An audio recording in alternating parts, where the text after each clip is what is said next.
Someone make it make sense. Probably a couple.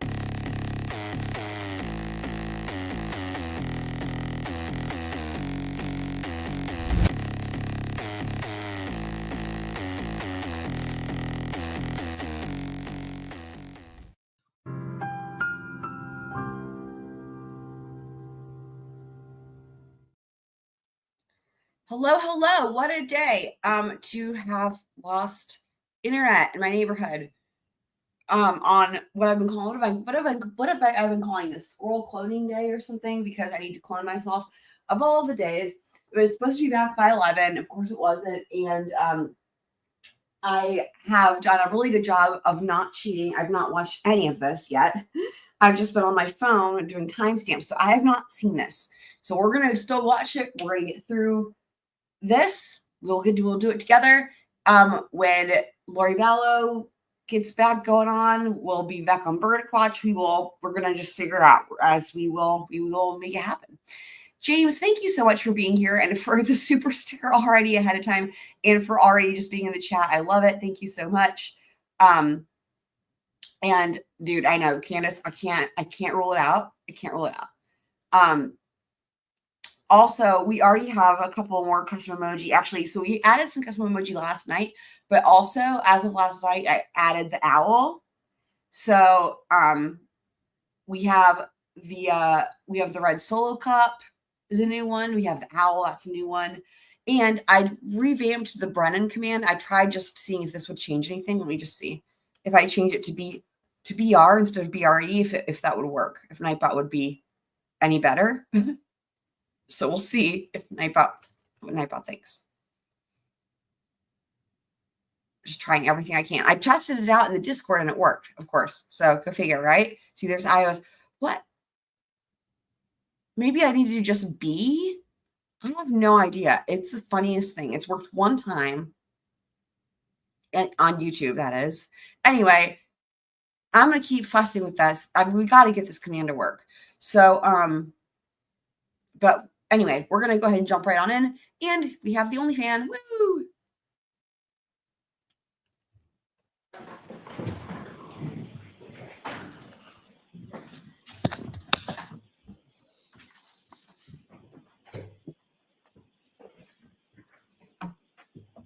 This court is in session. Please be seated. 2282CR117, the Commonwealth versus Karen Reed. So, good morning. I see all counsel are present.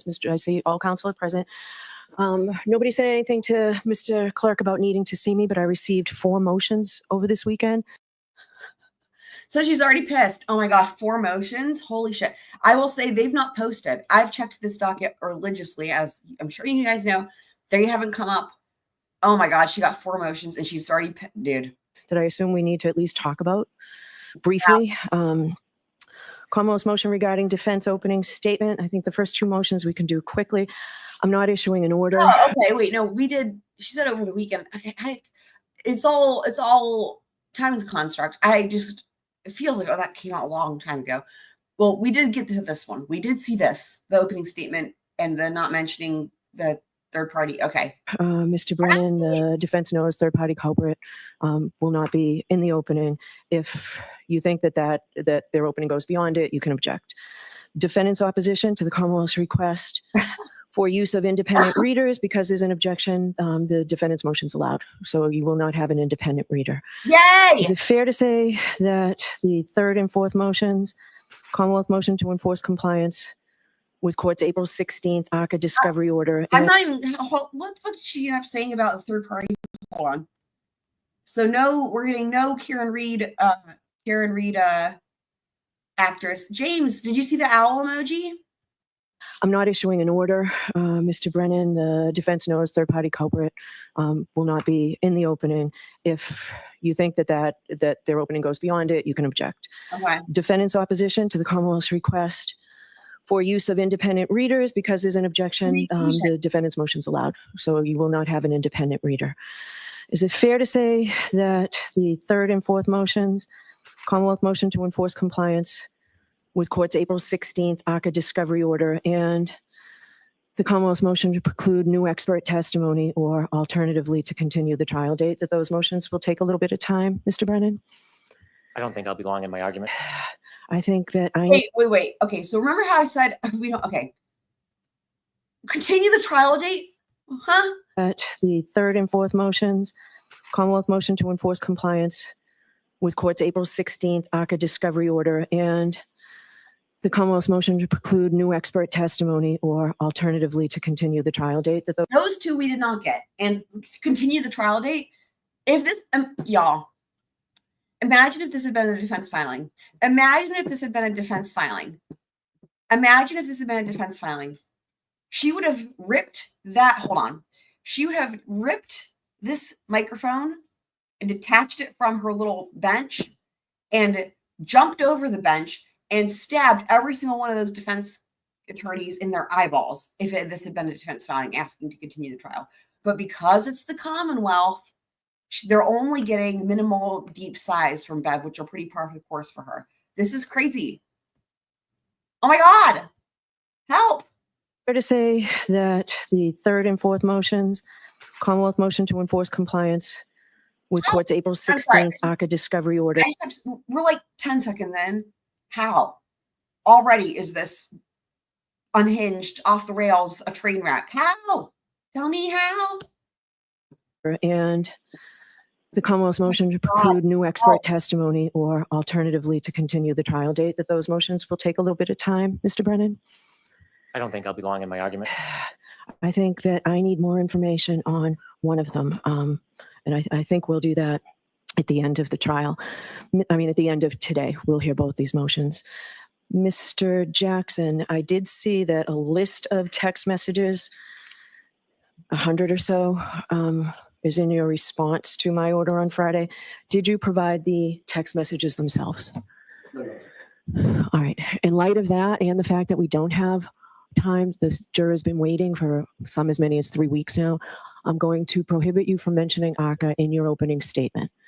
And then we'll deal with this later today. I ordered those text messages and they weren't delivered. Look at Mr. Lussey popping up. Oh my God. Hang on. What? Just so much is happening. Mr. Jackson, I did see that a list of text messages, 100 or so, is in your response to my order on Friday. Did you provide the text messages themselves?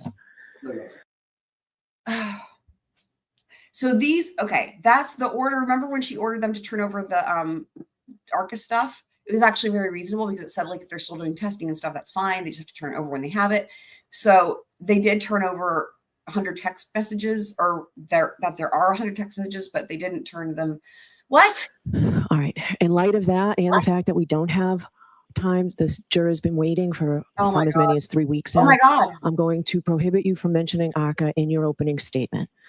And then we'll Unless he tried to pop up, he's looking over. Wow. deal with this later today. I ordered those text messages and they weren't delivered. So we're going to be bringing the jury in. I'll be in recess for 5 minutes. Wow. Heard on that, I think the court respectfully may be factually incorrect on a key assumption of what Your Honor is ruling. 5 minutes. This is so fucking important, right? And he's so polite. Listen, guys, this is crazy. What is going on?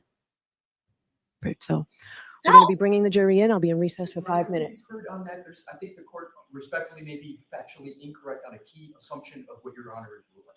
5 minutes, Mr. Alessi. Oh my God. I would like to hear the law on that. That's more than 5 minutes. I'll see you at sidebar. Come up here. Why? No, not sidebar. God damn it. Okay.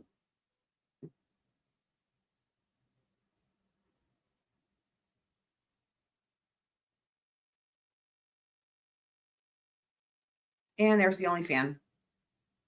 Wow. Wow.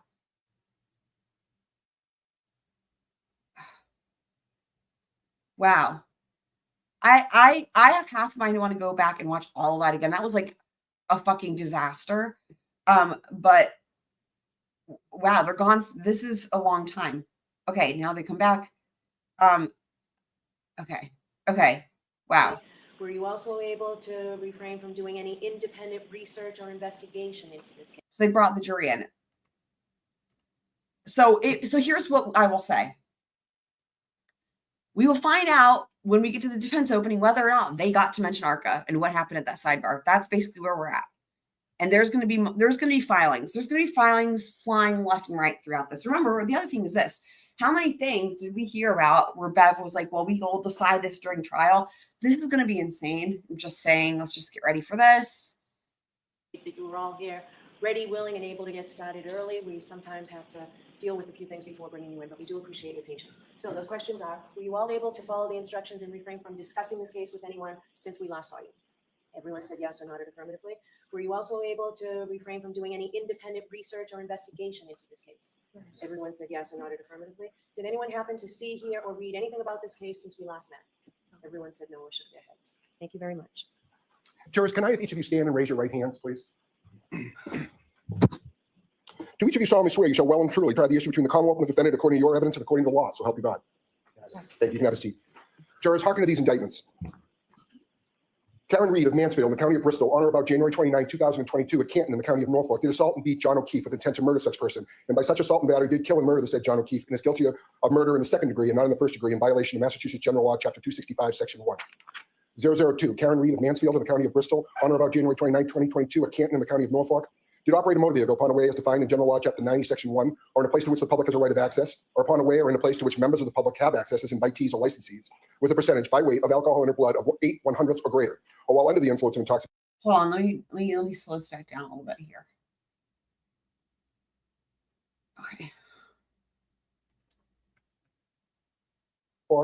Did operate a motor vehicle upon a way as defined in General Law, Chapter 90, Section 1, or in a place to which the public has a right of access, or upon a way or in a place to which members of the public have access as invitees or licensees, with a percentage by weight of alcohol in their blood of 8/100ths or greater, or while under the influence of intoxicating liquor, and did so operate said motor vehicle so that the lives and safety of the public might be endangered.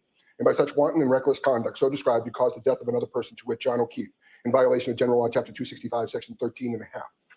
003, Karen Reed of Mansfield in the county of Bristol, on or about January 29, 2022, at Canton in the county of Norfolk, did operate a motor vehicle upon a way or in a place to which the public has a right of access, or upon a way or in a place to which members of the public have access as invitees or licensees, and without stopping and making known her name, residence, and registration number of her motor vehicle, to go away to avoid prosecution or evade apprehension. I'm just going to skip past this because we know what she's been charged with. Procedure and terminology that you may inquire during the course of this trial. These comments are not intended to be a substitute for the more detailed instructions on the law that I'll give you at the conclusion of the case. So you'll remember that this is a trial of a criminal case. Ms. Reed. I'm going to skip past jury instructions as well. And the reason is because we want to get to the opening. And for anyone who's watching some replay, today is crazy trial day. We were also on Bird Watch for Lori Vallow, so it's insane. And my internet was not working this morning. But as we learned last time, the jury instructions that really mattered were the ones that were given in the end. And also, because Judge Bev is Judge Bev, she does them after closing arguments, go figure. So we're going to jump ahead to opening statements. Actually, there is Brennan. I'm still determined to get this command working. Wow. Okay. This case with an open mind and make your decisions fairly and without prejudice or bias. Your Honor. Time for the opening statements. Okay. Mr. Brennan. Here we Thank you, Your go. Honor. Commonwealth.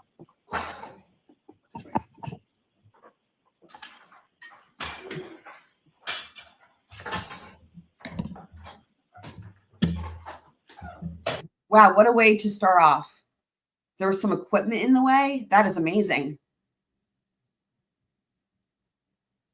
Oh, wow.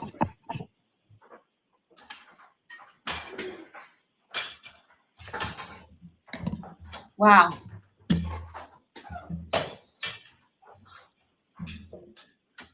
At 6:04 a.m. on January 29, 2022, the alarm bell sounded in the Canton Fire Department.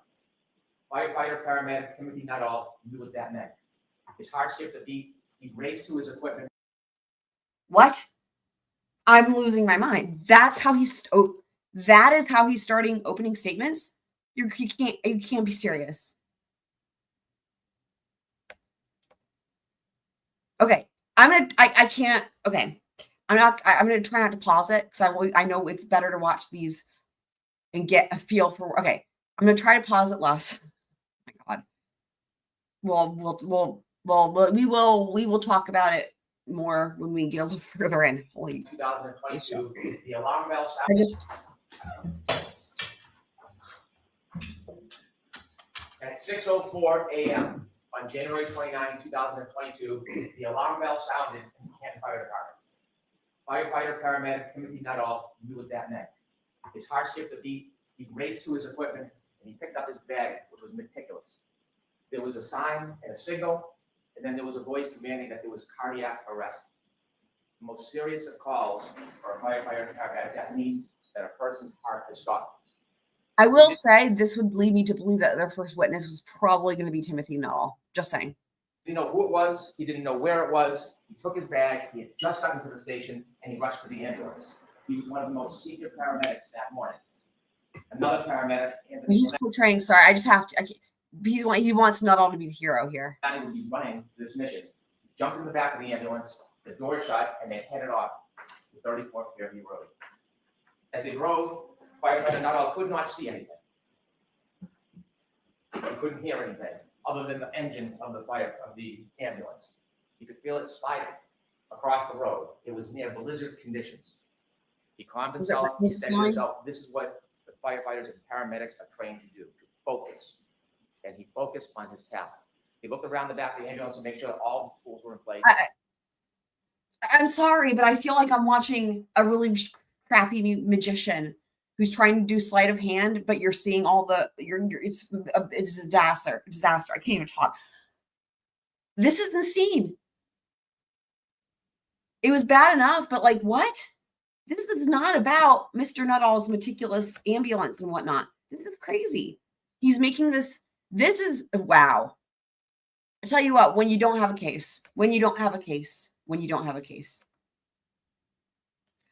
holy shit. In the back of the ambulance, the door shut, and they headed off to 34th Fairview. Wow. As they drove, Sad. firefighter Nuttall could not see anything.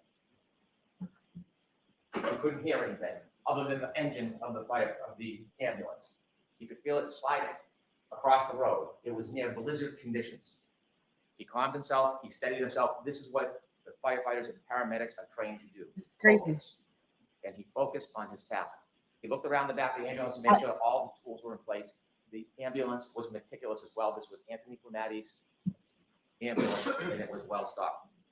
He calmed himself and he thought about. I cannot believe what is happening. The ambulance is well stocked. This is a murder trial. What? What was going to happen? What should he be looking for? What is his next steps? He played the scenarios through his mind, and eerie calm was above him.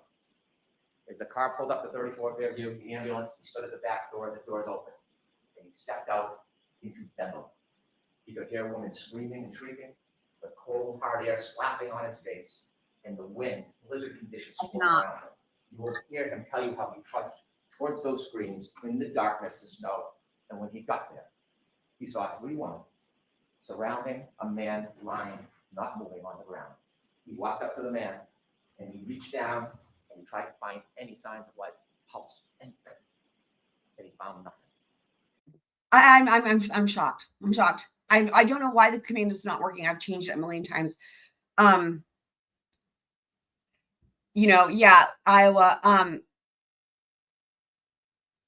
Yeah, Lolly.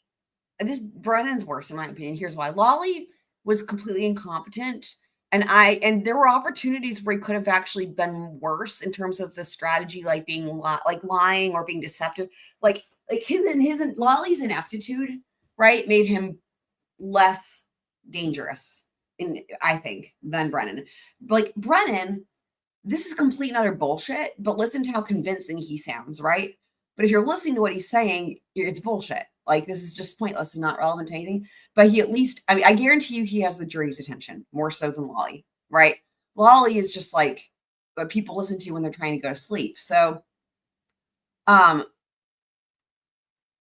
it's just,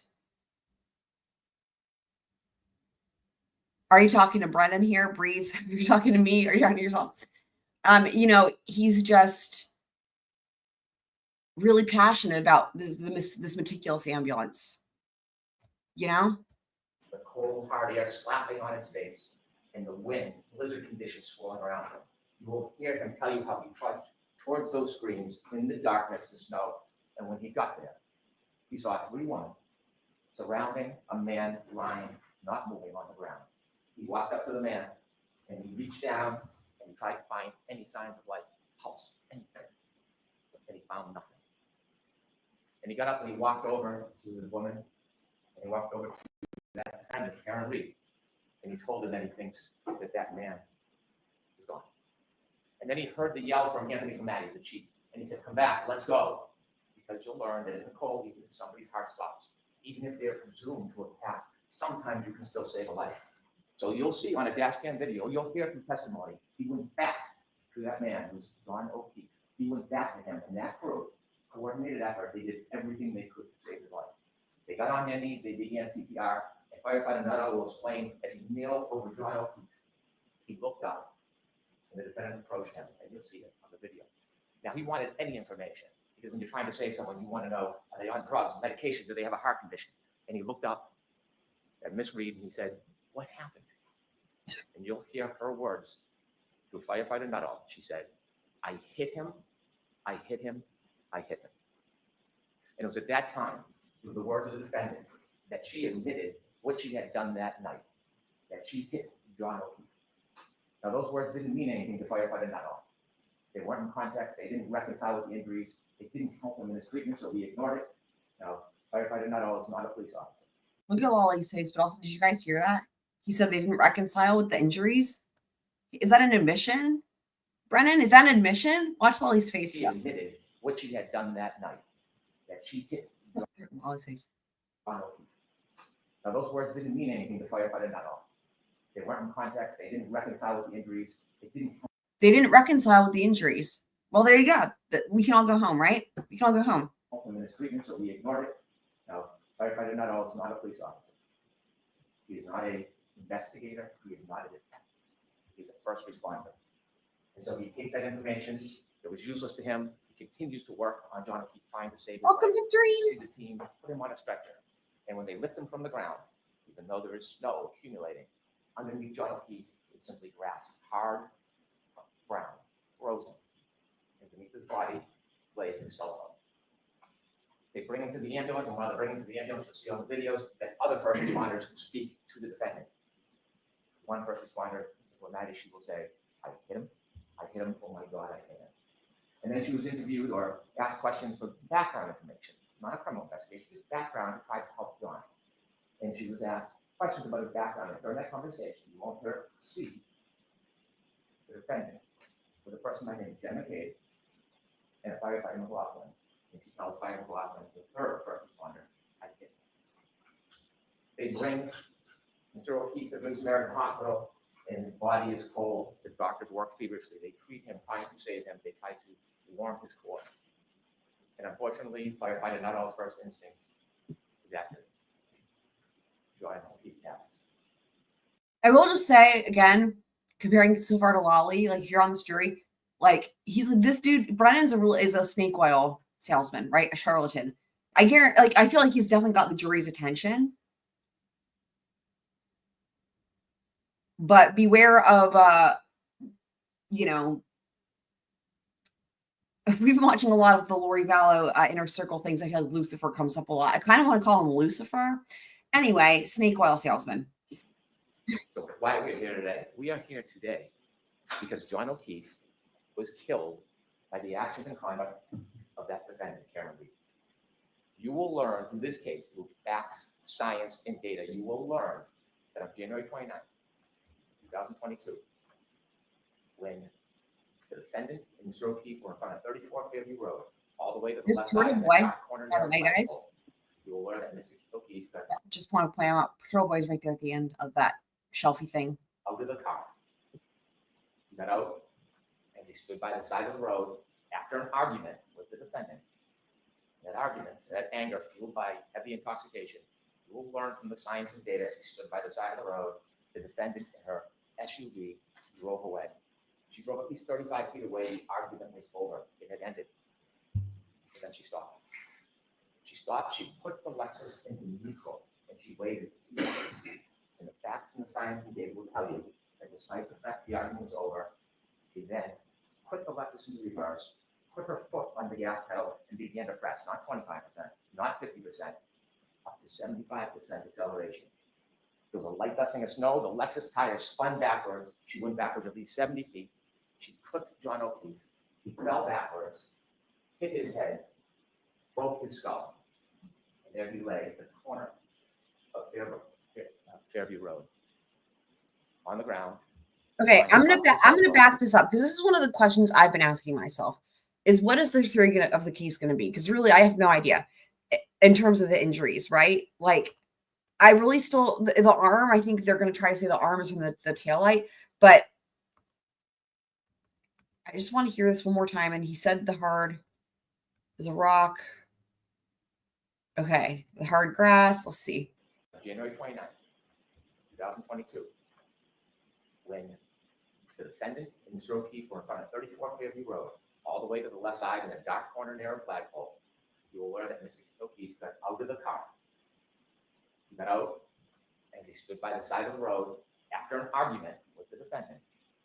That argument, that anger fueled by heavy intoxication, you will learn from the science and data as he stood by the side of the road, the defendant in her SUV drove away. She drove at least 35 feet away. The argument was over. It had ended. But then she stopped. She stopped. She put the Lexus into neutral and she waited 2 minutes. And the facts and the science and data will tell you that despite the fact the argument was over, she then put the Lexus into reverse, put her foot on the gas pedal, and began to press, not 25%, not 50%, up to 75% acceleration. There was a light dusting of snow. The Lexus tire spun backwards. She went backwards at least 70 feet. She clipped John O'Keefe. He fell backwards, hit his head, broke his skull. And there he lay at the corner of Fairview Road. She clipped him, he On the says. ground, lying on top of his cell phone, alone. I would just say she clipped him. Wow, that's what they're going with. Not even hit. In other words, Karen's own statement, according to Commonwealth, right, she hit him, is way more damning than what the Commonwealth even actually is asserting because she clipped him. That sounds like the pirouette to me, guys. That sounds like what? I'm really kind of shocked he said that because is he trying to leave himself wiggle room because they might change their theory as it goes along? I mean, I don't even know. If I were on the jury, I would hear that and be like, wait, what? She clipped him. Huh? And he lay at the corner of Fairview Road, on the ground, lying on top of his cell phone, alone. And then the defendant will later tell that when she left, he didn't look mortally wounded.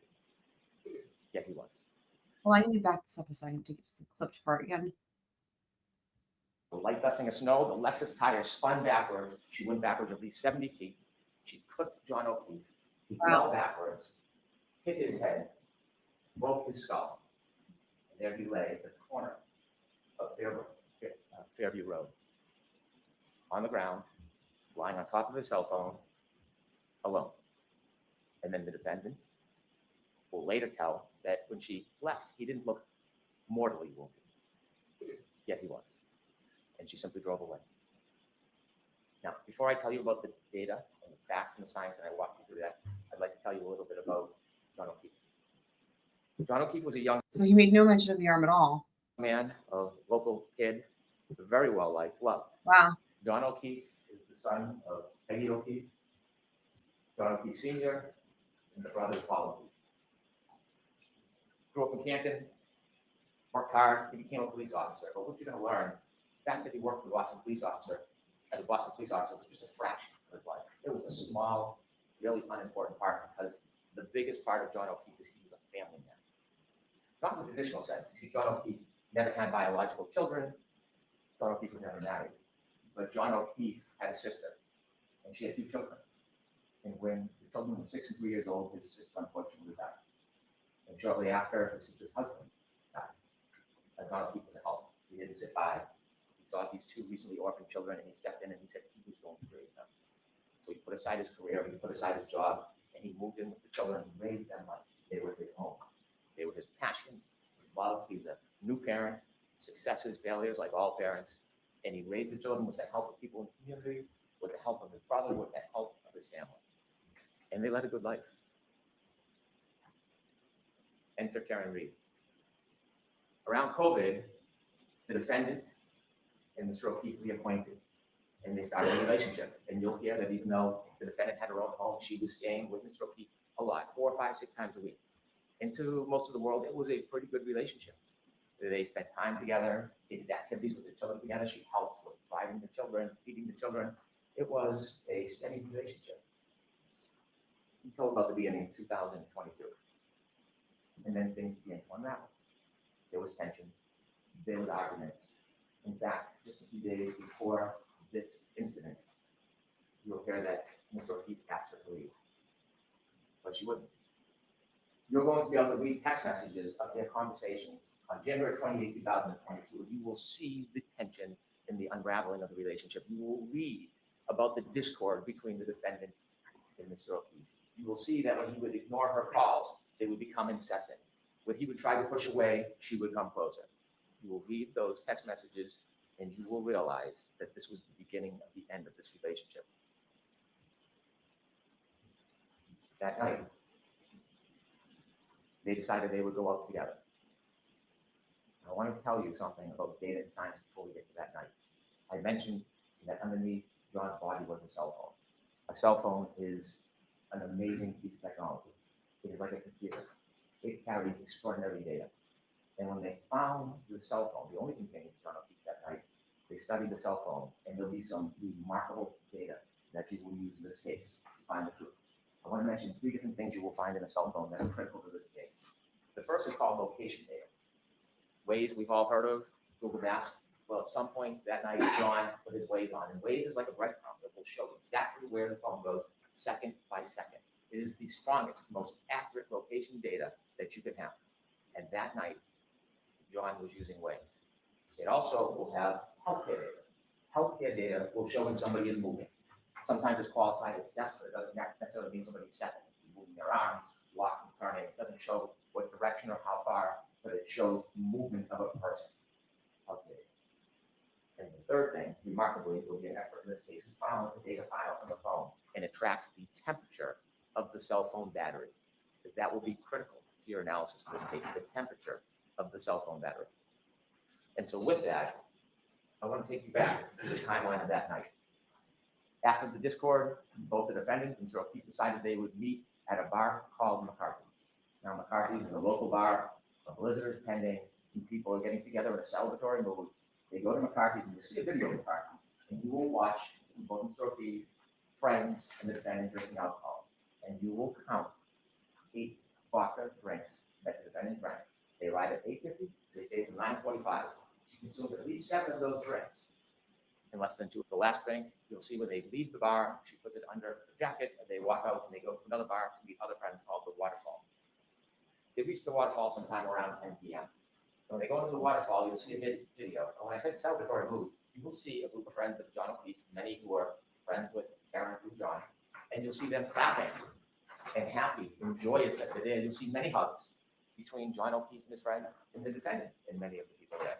And they spend some time together, they're drinking, and they all do a shot. And that will be at least the 8th drink within 3 hours that you consume. You will see from this data, not just the cell phone data, but there's some other very important data. And the other piece of data that goes hand in glove with the cell phone is information on the defendant's Lexus vehicle chips. You might have heard of black box in an airplane, where there's some type of event that captures a small amount of time. Well, that was captured in the defendant's Lexus. That black box information with the cell phone data will tell you everything you need to know in this case. It will bring us step by step through the entire night to the death of John O'Keefe. And so they leave the Waterfall bar at 12:12, and you'll see that the ignition goes on to the defendant's Lexus. And both John O'Keefe and the defendant in the car, and they decide that they're going to go back to 34th Fairview Road, where we talked about earlier. They're going to go there for a get together for one of the homeowner's sons who's having a birthday party. And so as they drive back, you will be able to follow them with this location data. When they go back to Fairview, they don't know exactly where it is, and they get lost. And so John O'Keefe makes a phone call, has a phone call with one of his friends, Jim McCabe. And during that phone call, which the defendant listens to because she recounts it, and trying to get directions, Jim McCabe tells John O'Keefe, it's near Bella's mom's house. You'll learn that Bella, or her mom, is somebody that John had dated before the school. And so as they make their way through Fairview, you will see there's a road that comes down like a loop and that leads to Fairview. They take a wrong turn on the loop, and then they do a 3-point turn in the driveway. You'll see the exact precise driveway they turn into because some type of acceleration will trigger that black box in the Lexus. And that's important. That's 7 minutes before the collision. And you'll see from the waves exactly where the car was. You'll see from the black box the event of the 3-point turn in the driveway, and then a return down to Fairview. But before they get there, at 12:23, a truck is coming the I just wanted to, I'm just thinking, so remember how the Commonwealth wanted to do a chip on of her Lexus telemetry? If memory serves, that they ended up not getting anything new from that. But for anyone who did miss it, and the housekeeping, we will watch again. That was insane. But one of the insanity things was that the Commonwealth filed a motion over the weekend to either we don't know anything specific. We just heard Judge Bev rattle off very quickly the general titles, but it was something of like excluding a defense expert, or alternatively to continue the trial. So over the weekend, the Commonwealth filed a motion where they continuing the trial was in, like, I can't even believe it. Anyway. way. And the witnesses in that truck will say they blinked the lights, one of them saw a man and woman in the car, John and the defendant, and then they followed the Lexus because they were going to the same house. The truck stopped at the driveway, and the Lexus, the defendant's car, will appear because of the waves, and be counted second to second, never stops. It rolls very slowly all the way to the end of the yard in the corner where there's a tree line and flagpole, and they reach that location at 12:34:33. And they're in the car and they stay there. The truck waits, they speak to somebody in the house who comes out, the person goes back in the house and they're there for about 5 minutes. We're now down to 2 minutes before the collision. The truck leaves, and now it's just the defendant and John. And while they're waiting outside, 12:27, John gets a text from Dennis Cave, park behind us in the driveway. 12:29, text again, are you coming in? You'll hear that Jim McCabe and others look out the window and see the defendant's Lexus in front of the flagpole at the far end. It's snowy, it's dark, it's windy. Is it snowing? You will know that John O'Keefe was in that car, that Lexus, and didn't move because his healthcare data is not moving. It's not moving until 12:31:56. At 12:31:56, he begins to move. He will have 20 seconds before he falls. 20 seconds. He gets out of the car, the Lexus, and in that 20 seconds, you'll hear that user initiated. He looks at the phone, at the text message he then gave. It's now 12:32:09. He closes the phone the last time. It will be the last time he uses that phone. From the waterfall bar, you see that he uses that phone. And at that time, 12:32:09, last user, he has 7 more seconds to move before he lies dormant the rest of the night. We'll also have the information from the defendant's Lexus black box. The clocks run differently than 30-second variance, but it's right in the heart of that time. And you will see through the data at that time, when he makes his last movements with the phone, is when her car leaves 34 feet at least, stops, neutral, and then shoots into reverse at the tire spinning right towards him. Right where he got out. You'll know they're arguing because the next morning she tells the firefighter, I'm sad because our last moments were fighting. She drives away. Like I said, I don't know why he is telling this story twice in 2 different ways. Like he literally he initially told the story about how she allegedly, hit him. But although he says clipped, which that completely is craziness to me. He says clipped, she clipped him. But that's meant to be more of like that emotional, compelling. He's like all like, da da da, right?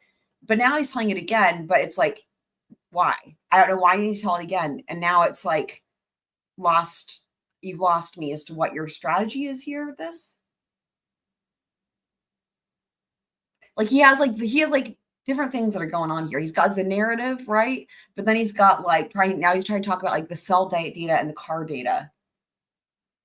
But so he's repeating. So he's essentially repeating things. It's clunky. his last movements with the phone is when her car leaves 34 feet at least, stops, neutral, and then shoots into reverse at the tire spinning right towards him. Right where he got out. You'll know they're arguing because the next morning she tells the firefighter, I'm sad because our last moments were fighting. She drives away. They said she's made later statements that when she left, he didn't look mortally wounded. He lied on the ground on top of his phone, like dusting the snow now picking up. And he's just there. It's 12:37. Now, when he's in the car, before he gets to Fairview, the battery temperature of that phone is 77 degrees. 77 degrees in the warm car. Now that he's been outside the car for 5 minutes, it drops to 72 degrees. She drives. Wait, what? What's he talking? Dude, that thing was huge to me. So it's like, of all of it, the way he says she clipped him, that for me, I won't. That's this whole trial's over. Like, I just can't even believe he fucking said that, dude. She clipped him. That blows my mind. If I were on this jury, I'd be like, "We're going home now. Bye." Like dusting the snow now picking up. And he's just there. It's 12:37. Now, when he's in the car, before he gets to Fairview, the battery temperature of that phone is 77 degrees. 77 degrees in the warm car. Oh, the temperature of Now, the he's been outside the car for 5 minutes, phone. drops to 72 degrees. She drives to his house. She makes a phone call at 12:33 after she's left Fairview. She calls again at 12:36:33 and leaves a message. You'll hear it. And you will hear the anger and rage in her voice. She leaves a message. John, I fucking hate you. Pardon my language. Oh, for fuck's sake, Brennan! And she leaves that I message. need his She lies command to on the work. side of the road. He gets another text message. It's unanswered. Where are you? 12:45. Battery temperature 61 degrees. So he gets almost 40 calls from the defendant that night. His phone rings, but it never rings. You'll hear from an expert that the light never initiates, the healthcare data never moves. He's gone alone with his only again in his phone. At 12:53, cell phone drops to almost 60 degrees. 12:59. Very odd. Is he like trying to personify the cell phone as being John O'Keefe? Like, he's like trying to tell the story of John O'Keefe getting colder and colder and colder and dying, but like he can't. So instead, he's doing it with the cell phone. This is very weird. This poor cell phone lost its life as it got colder. The light came on for the last time. I like personifying. I'm so confused right now. That's why I keep backing. I'm like, wait, he's talking about the battery temperature? Because he keeps saying battery temperature, and then I'm like, but he's talking about John O'Keefe, but he's talking about battery temperature. Is he implying that John O'Keefe is a robot or the phone is a person? Like John has a battery? But no, he's talking about the phone, but like trying to make it seem like a person? Interesting stuff here. Wow. I don't know what he's doing. Battery temperature 61 degrees. So he gets almost 40 calls from the defendant that night. His phone rings, but it never rings. You'll hear from an expert that the light never initiates, the healthcare data never moves. He's gone alone with his only again in his phone. At 12:53, cell phone drops to almost 60 degrees. 12:59, the defendant leaves another Like message. the cell phone doesn't, no, Brennan, cell phone, dude, it's not, the cell phone's not asking for a jacket or coat. Like I just, My John's phone. Now, she hasn't spoken to anybody. Nobody has spoken to her. But her message is out. You'll learn her message says, John, nobody knows where you are. And this is where the plot in the cover-up begins. The evidence will make clear that she knew he was there. But she did not call 911. She did not go back to him. She did not leave an anonymous tip. She left. The night wears on. It's now 1:07. Battery temperature 55 degrees. 1:14, she calls her mother. No answer. 1:14:53. Battery temperature 50 degrees. The defendant had healthcare data on her phone as well, but you'll hear that it stops around that time. You'll later learn that she admits to a false suit for passing out. But then she waits. It's 5 o'clock. She is frantic. She wakes up John's niece and she is unintelligible. unintelligible. She is yelling, she's screaming, she asks for the niece to call Jen McCabe. She calls Jen McCabe, and you'll hear Jen McCabe recount either deeply, she wakes up and she hears, Jen, Jen, Jen. screaming Jen's name. John's dead. Hangs up the phone. Jen McCabe calls down. And then she says, what's going on? And she said, well, I left him at the waterfall. At the beginning of the cover. She tells Jen McCabe, I left him at the waterfall. Jen calls back and says, he saw you go up front. You did leave him at the waterfall. She hangs up. She then minutes later calls another person, Kerry Roberts, a friend of John O'Keefe. Someone who's not friends with the defendant, but they know because they helped raise the kids and they interacted. She had nothing to do with the night before. Wasn't at the bars. Was home with her family. She calls her and says, I think John got hit by a fly. I think he's dead. Now, Kerry, with that information, calls 911. She calls hospitals. You can hear her voice. She's concerned. Not him. And then she has another call from the defendant. And she tells the defendant, come to my house. I will help you look for him.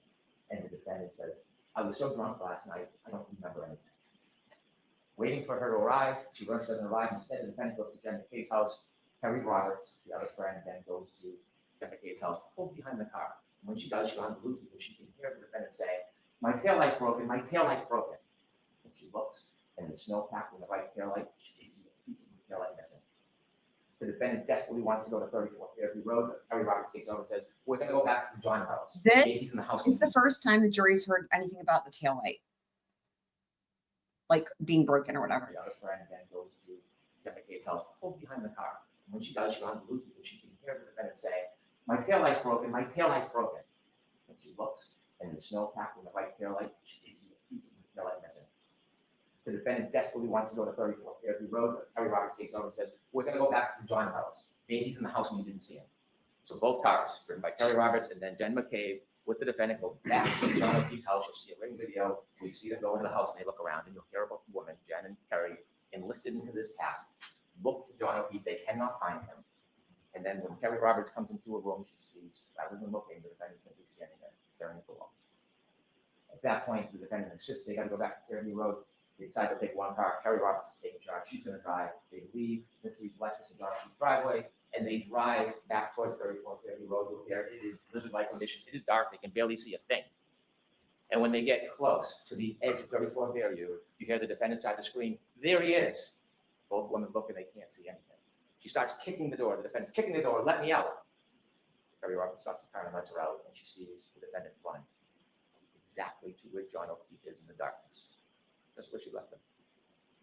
Kerry gets out of the car, starts to walk towards where the defendant is, and she sees the defendant lying on a body. She can't tell who it is because the face is still covered with snow. And she comes over and looks, and she wipes off the snow from John O'Keefe's face. She realizes it's one of her best friends in the world, is John O'Keefe. And she starts to try to do first aid. They start to move him, and coincidentally at 6:06, when they start to move him, the cold air hits that cell phone battery. It drops from 50 to 43 degrees. And they try. Jen McCabe calls 911. And that's when a police officer arrives, firefighter Nuttall and his crew. And when they lift him, that cell phone battery that shot down to 37 degrees, Kerry Roberts picks it up and puts it in her pocket, and it immediately starts to warm as she moves and helps get a data. Showing movement starts again. At that point, nobody knows what happened. The Canton Police Department comes. You can see the police cars and cruisers. They're not sure, so they look in the area where John's body is and find glass from the bar near his body. They find blood spots. They try to put the blood spots in plastic containers. They don't know what they're looking for at this point. There's no information. They don't believe or know that there's a crime. They just know that John O'Keefe somehow ended up. Oh my God! So you're gonna bring up the solo cups?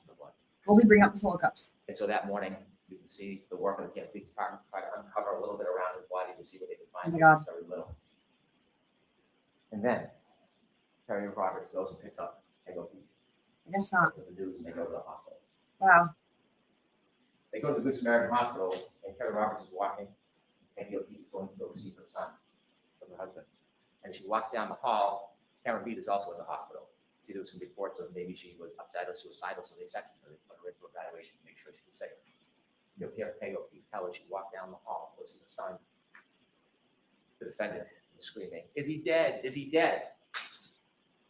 As she walked by Karen Reed, she stopped and she said, "Karen, what happened?" And you hear that Karen was excited and yelling, "Is he dead?" Stops her excitement. Becomes stoic. Doesn't say a word. Peggy pays respects to her son. And then she has to go back home because she has to tell the children. Now, while she's out, the police department send an officer to the house to make sure the children are safe because they're alone if they're home. And when the officer pulls in, he doesn't notice anything, but he looks in his dash cam, because his dash cam video notices something. That tail light has a big missing piece to it. They can't find the children. Ultimately, Peggy comes home, a friend can take it down, and they bring the nephew home, and he is distraught. And then Peggy hears a knock on the door. It is the defendant and her father. They want to come in. They come in, no condolences to Peggy. And they ask, "Can we go upstairs to John's room?" And she's busy consoling her grandson. They go upstairs, they're upstairs for about 15 minutes. They come down, and quickly they leave. Now they got there from the defendant's father, drove his wife and the father to that house. But when they leave, they take two cars. They take the Lexus with the broken taillight with them back to the defendant's father's house. And you will learn that when police start getting some of the information, they learn about the broken taillight, they learn information that she had told people that she had hit him. They went down to see her. And on the way down, they decided they would get a warrant to take the Lexus. When they get down to Dayton, where the car is, you'll hear from Trooper Lieutenant who took a look and see the missing taillight. They went in and spoke briefly to the defendant. They took the car, they brought it back to Canton. And so what to learn from the forensic evidence that will help with the science and data is that not only was the cell phone left behind, but also around that area, broken taillight was littered around John O'Keefe's body, littered around that area. When they got to the hospital, they noticed there was a shoe missing. As time went by, snow melted, they dug the excavations, they found the shoe on a little berm on the border between the street and the grass. You'll learn days later when they did the plant excavation, they found his hat frozen to the ground. Ultimately, they would I find. really wish they just simply chucked a lapel mic on him. It's not that hard, right? Like a lavalier mic, whatever they call it. Like this is just the only good thing about when he was yelling in the beginning. At least it was easier to hear. I don't know. Clipped to me sounds like an accident, and it sounds like it just doesn't, dude. That has a completely different connotation to me, and it's also weird that he says it at all because I don't know why he didn't use the word hit. That's a choice. He could have said hit. He chose to use the word clip. It's just an interesting choice.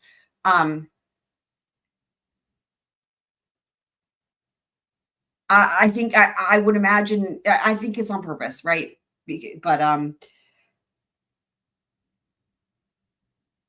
yeah, interesting. Over the course of 10 days, it still melted almost all every piece of that broken taillight in that area. Just trying to give himself wiggle room there. Weasel room. The glass. When the defendant left Mr. O'Keefe behind, to look for something of Mr. O'Keefe called trace evidence. You'll learn on the back of her Lexus, around the taillight area, is John's DNA, and stuck to the side, grasping one last piece of John O'Keefe's hair. Now, John O'Keefe fell backwards and hit his head after he was clipped by the car. And you're You going to said hear clipped a again. very renowned doctor and nurse. Wow. Treated thousands and thousands of head injuries. And the wound on the back of the head, where he fell backwards, on the cracked skull, it's called a facial fracture. It created an injury called counter-coup. After he was put by a car and fell backwards and hit his head on that hard rock ground. Remember, there's no snow, it's just a dusty. Hard rock, guys. The back of his brain hits the back of the skull and bounces up. When it bounces up, it leaves marks showing that impact. And this neurosurgeon will tell you, treated thousands of patients, that this injury, with reasonable degree of medical certainty, is counter-coup caused by falling backwards in your head. When the medical examiner for the state looked at it, they generally said blunt force trauma. They intended another term. There it is, blunt force trauma. This is okay. I have a couple things. I just wanted to say real quick, man. Tonight, when we go through, whenever it is after Lori Vallow, if she has a verdict, everything's so up in the air at this, we will go back. I want to go back through a lot of this with the opening statements and break it down in detail.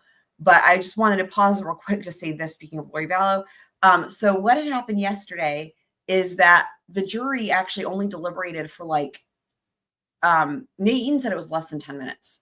He said that the jury basically went back in the room, that they didn't even deliberate. He said the jury went back in the room, right? And just they wanted to go home. And he thought that maybe they just wanted to start fresh.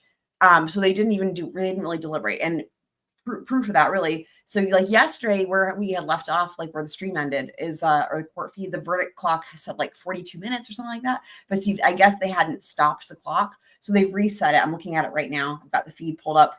The verdict clock is at 28 minutes. So what happened was they restarted it. So whatever the jury deliberated yesterday, again, Nate Eaton said it was less than 10 minutes. So in other words, it's updated to their total deliberation time for yesterday, and then today they're at 28 minutes. So I do have that pulled up, so we're on the lookout for that.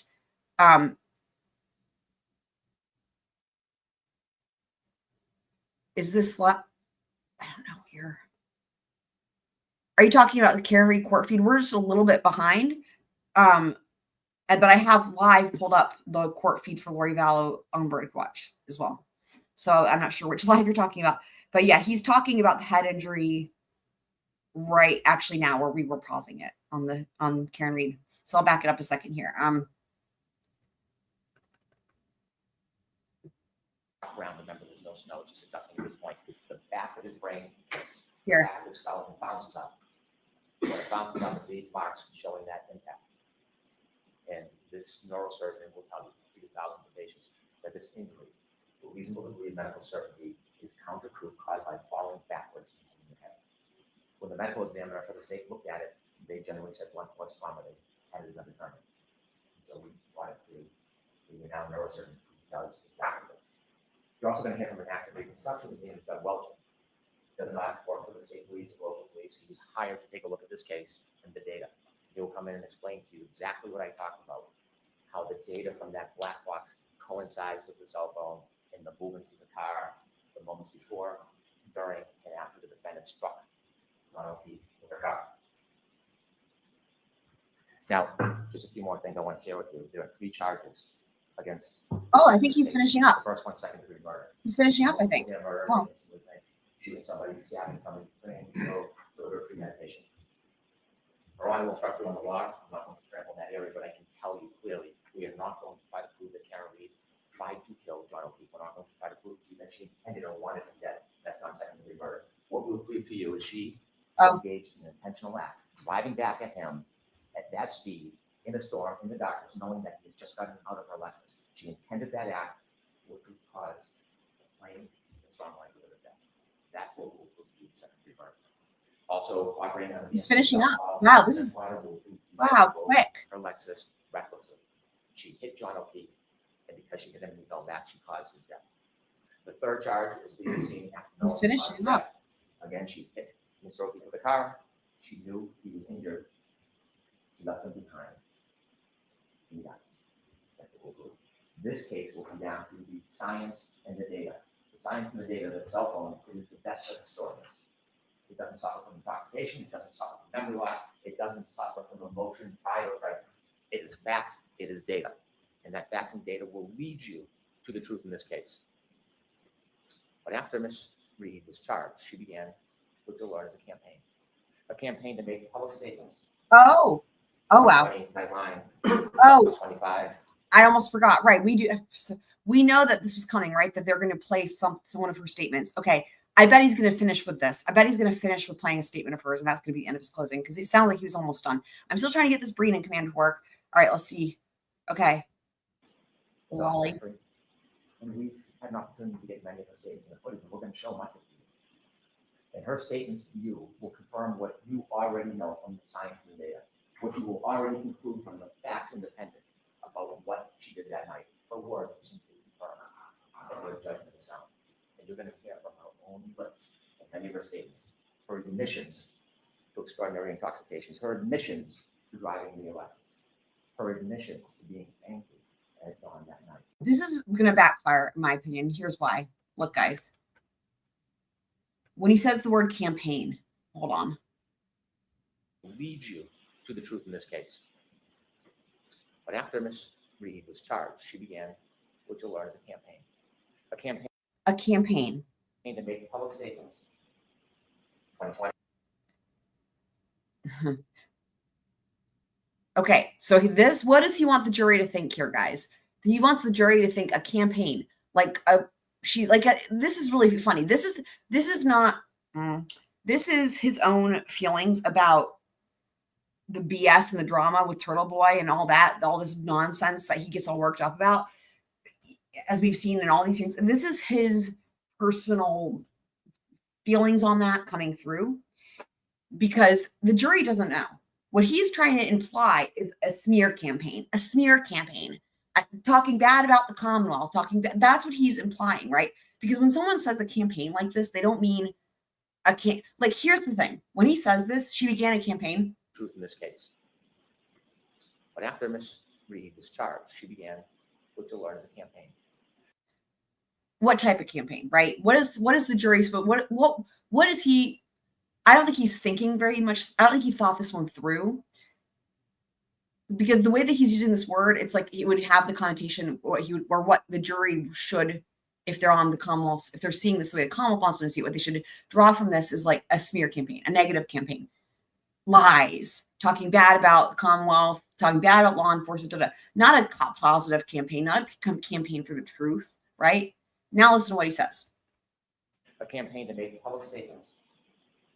2020, Nightline, Fox 25, a documentary. And we've had an opportunity to get many of her statements in the footage, and we're going to show much of it. And her statements to you will confirm what you already know from the science and data, what you will already conclude from the facts independent about what she did that night. Her word is simply confirmed that her judgment is sound. And you're going to hear from her own lips and many of her statements, her admissions to extraordinary intoxications, her admissions to driving the Lexus, her admission. So this doesn't make sense. So she's on a campaign to what? Tell the truth? Because what he's saying are supposed to be things that prove their theory of the case. She admits, what does he say? She admits to intoxications. Hold on. And you're going to hear from her own lips and many of her statements, her admissions to extraordinary intoxications, her admissions to driving the Lexus, Driving her Lexus. admissions to being angry at Dawn that night. So 3 admissions so far: being intoxicated, driving Lexus, and being angry. And I did say her admissions that she told. She told that she hit him. So that was the campaign. This sounds like she's on your side, right? You see what I'm saying? It's not like, given what he just described, you're like, it sounds like Karen Reed is agreeing with you. So then how is this a campaign? Like, this doesn't make any sense.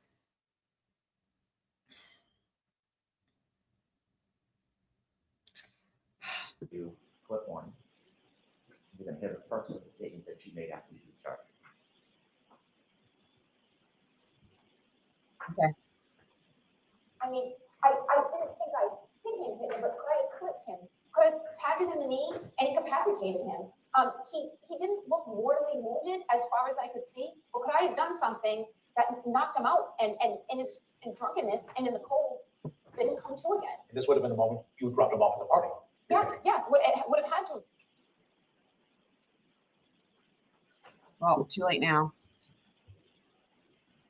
Ladies and gentlemen, I simply ask you to follow the evidence, follow the science, follow the data.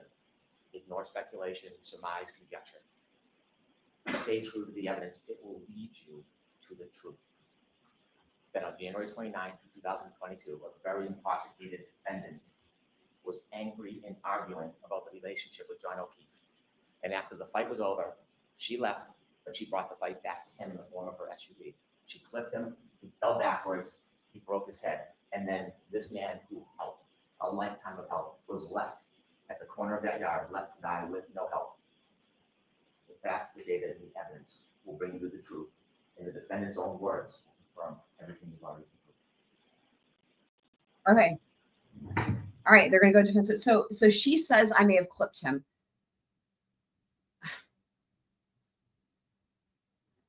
Here's the thing. If you're the Commonwealth and you've got the defendant making statements of saying the word clipped, but also saying the word hit, the word you want to go with is hit, right? I have a lot of thoughts. People dig or dive deeper into the opening statement tonight. So we're going to try to get caught up here with the defense. Wow. Okay. Right, thank you, Mr. Lessie. Oh, Could I have just a moment to readjust? Sure, they record off. Wait, what? Officers will be kind enough to help you. Hang on, what? Mr. Jackson is doing the opening statement? What? I thought Mr. Alessi said he was doing the opening statement. What is happening? What is happening? I mean, I'm not mad about it. I'm just like, what? I was expecting Mr. Alessi because that's what they said. Holy shit. What the fuck? The evidence in this case will establish above everything else 3 points. There was no collision with John O'Keefe. Wow. There was Okay. no collision. I'm gonna back. We heard this just the other day. Mr. Alessi seemed up and say he was doing the opening statement and they weren't gonna mention third party culprit. Okay, now that I'm buffering. Also, this AJ's got. I don't like his beard as much as Sway, but that doesn't matter. Okay, all right. Processing. We've got AJ instead. All right, let's go. The evidence in this case will establish above everything else 3 points. There was no collision with John O'Keefe. There was no collision. There was no collision. Good. John O'Keefe did not die from being hit by a vehicle, period. The facts will show that. The evidence will show that. The data will show that. The science will show that. And the experts will tell you that. You'll learn that the Commonwealth has pinned its entire case on a brazen and a flawed assertion that is untethered, unconnected to the facts and to the evidence. And their assertion is contrary to science. Because at the end of the day, folks, there was no collision with John O'Keefe. So how did we end up here? How does Karen Reed end up sitting in that chair on trial for an event that literally never happened? Well, the evidence is going to explain it. And it can be summed up in the following text message at the very beginning of this investigation. A text message of a now fired Massachusetts State Police officer named Michael Proctor. He was the lead investigator on this case, and he was talking about a fellow officer, a fellow cop who owned the property where John O'Keefe's body was found. Text message with a buddy. Question, is the homeowner going to catch any shit? Answer, nope. He's a Boston cop too. That entire case is investigation. In the course of this trial, you'll learn much more, Mr. Proctor, why he said that and what it really means. What you'll see and hear in this courtroom in the coming weeks is not just a story of a tragic loss. And make no mistake, John O'Keefe's death is and was a tragic and tragic loss. But the story you'll hear is about an investigation that was riddled with errors from the beginning, a rush to judgment, conflicted and corrupted from the start, corrupted by bias, corrupted by incompetence, and corrupted by deceit. Finally, it was corrupted by a deliberate effort to avoid and to cover up the very truth that you are seeking. You'll find when you hear the evidence that the Commonwealth's case is the literal definition of reasonable doubt. They won't be able to talk their way out of it. They won't be able to explain their way out of it. They won't be able to excuse their way out of it. And they can't meet their extreme burden of proof, which the court will tell you is beyond any and all reasonable doubt and to a moral certainty. Members of the jury, Karen Reed found John O'Keefe dead on the front lawn of a Boston police officer, Brian Albert, at 6 a.m. on January 29th, 2022. Picture the scene. Blood-curdling screams, ambulances, emergency lights on, fire engines, ladder trucks, Wow. paramedics, patrol vehicles, patrol cruisers, police officers, first responders, firefighters, all swarming all over Brian Albert's lawn. This is very interesting. He's painting a very completely opposite picture from what Brennan did. Brennan described, it's like, it was a quiet, this is the sense I got from Brennan, right? It was like a quiet evening. There's a light dusting of snow. Like he tried to be like everything was calm, right? It's like, okay, someone's life is on the line, but like he's ready to go. The ambulance is meticulously prepared and like a light shone through this, that's like my, again, we're gonna break it down later, detail by detail, but that was my takeaway from it. And that kind of matters, right? Because the jury only gets to hear these once. They don't get to replay it. So their impression, their takeaway, which could be from tone, right, is what they're going to be their memory that they take with them, right, of these opening statements.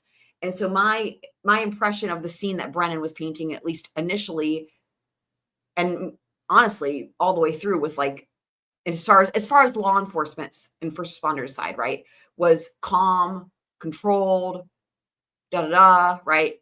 And anyway, it's just, this is a very different picture. This is chaotic. This is noisy. There's a lot of lights. So like a lot going on. It paints this to me, just like the vision that it's giving me is and the connotation is just completely opposite. I find that really interesting.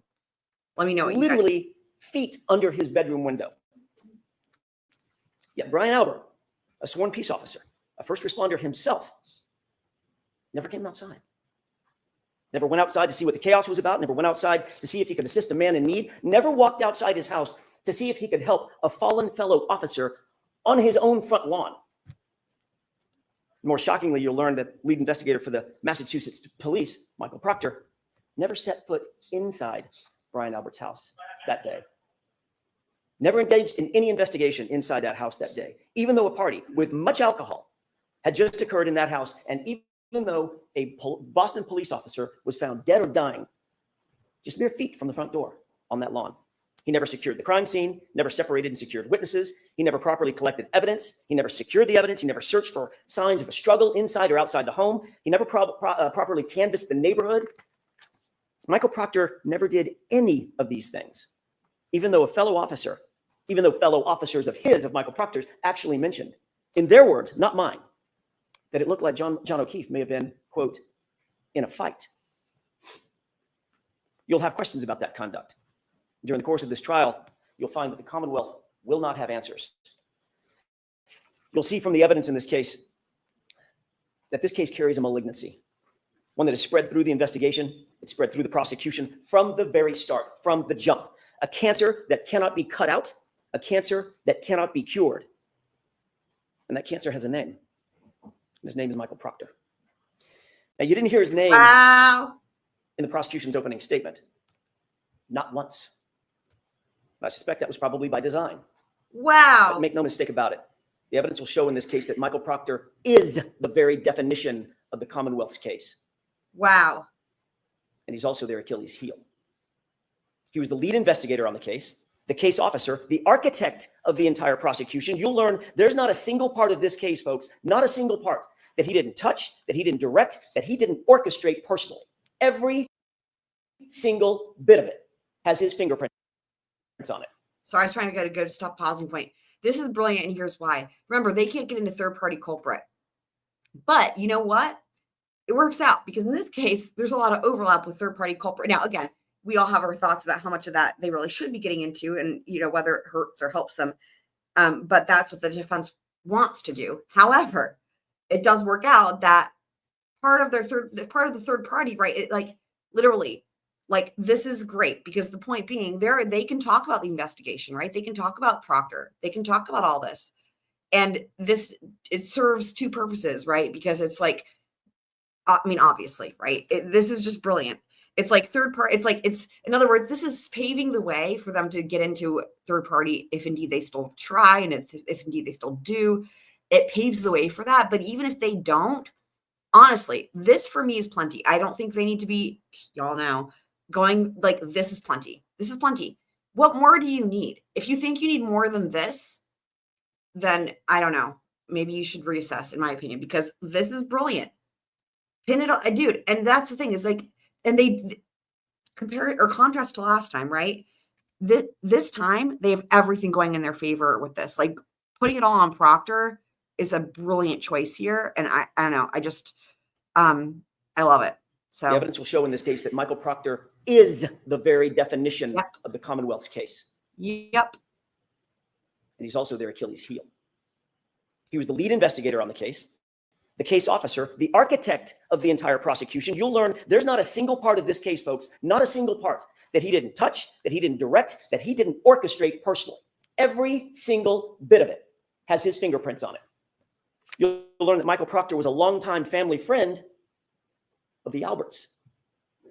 And he's been disgraced by his own agency, not by us, by the Massachusetts State Police, investigated, suspended, and fired. The evidence will show that Massachusetts State Police found Michael Proctor guilty of bringing dishonor to the department for his conduct, shit. not in some other case. Oh, not- shit. Hold on. Let's hear that again. Oh, wow.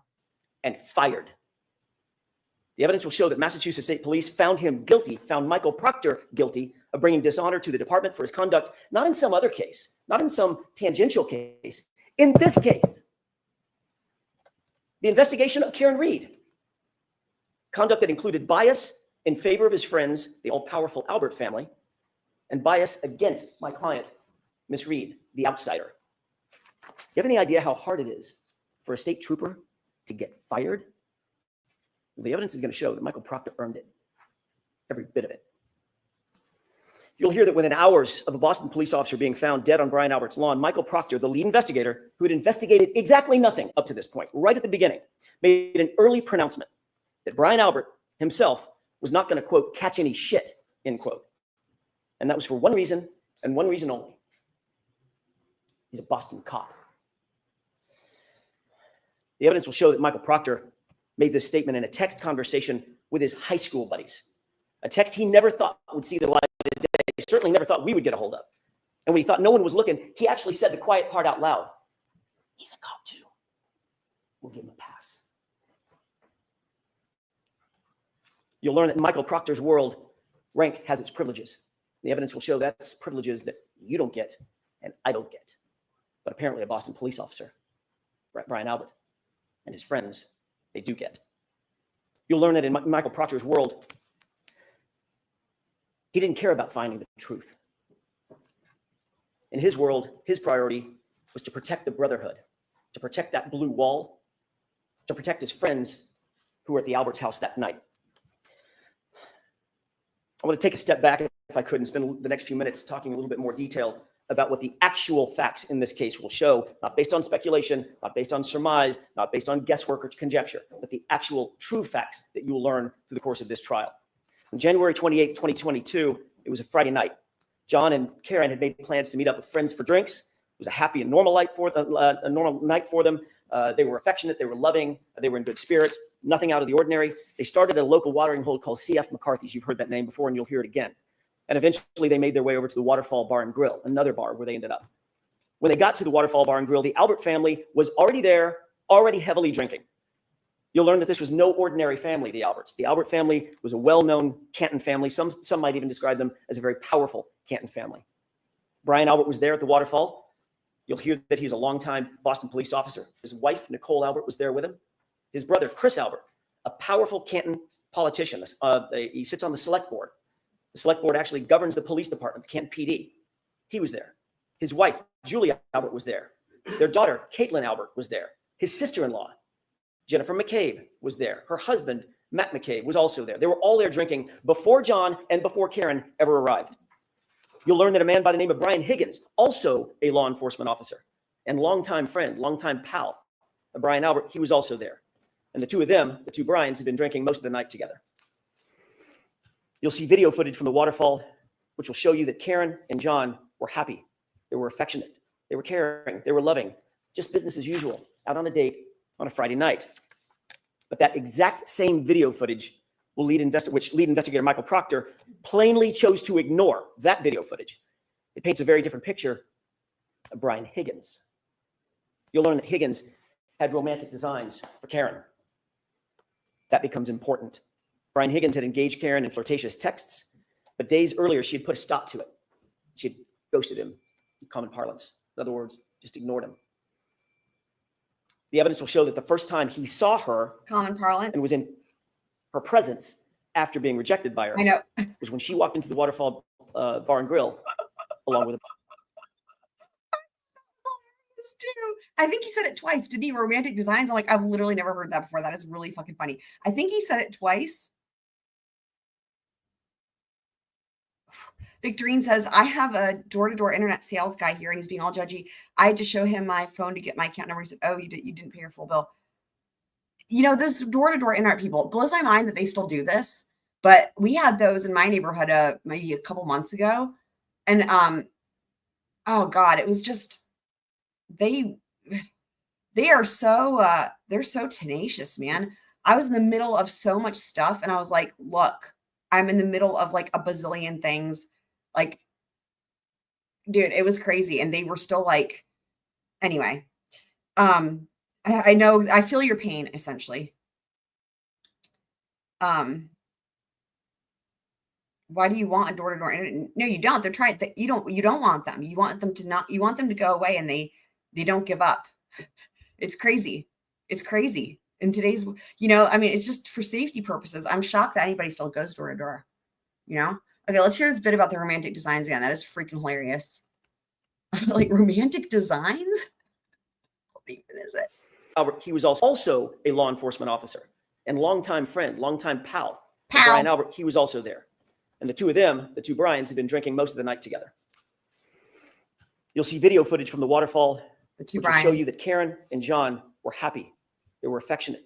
They were caring. They were loving. Just business as usual, out on a date on a Friday night. But that exact same video footage which lead investigator Michael Proctor plainly chose to ignore that video footage.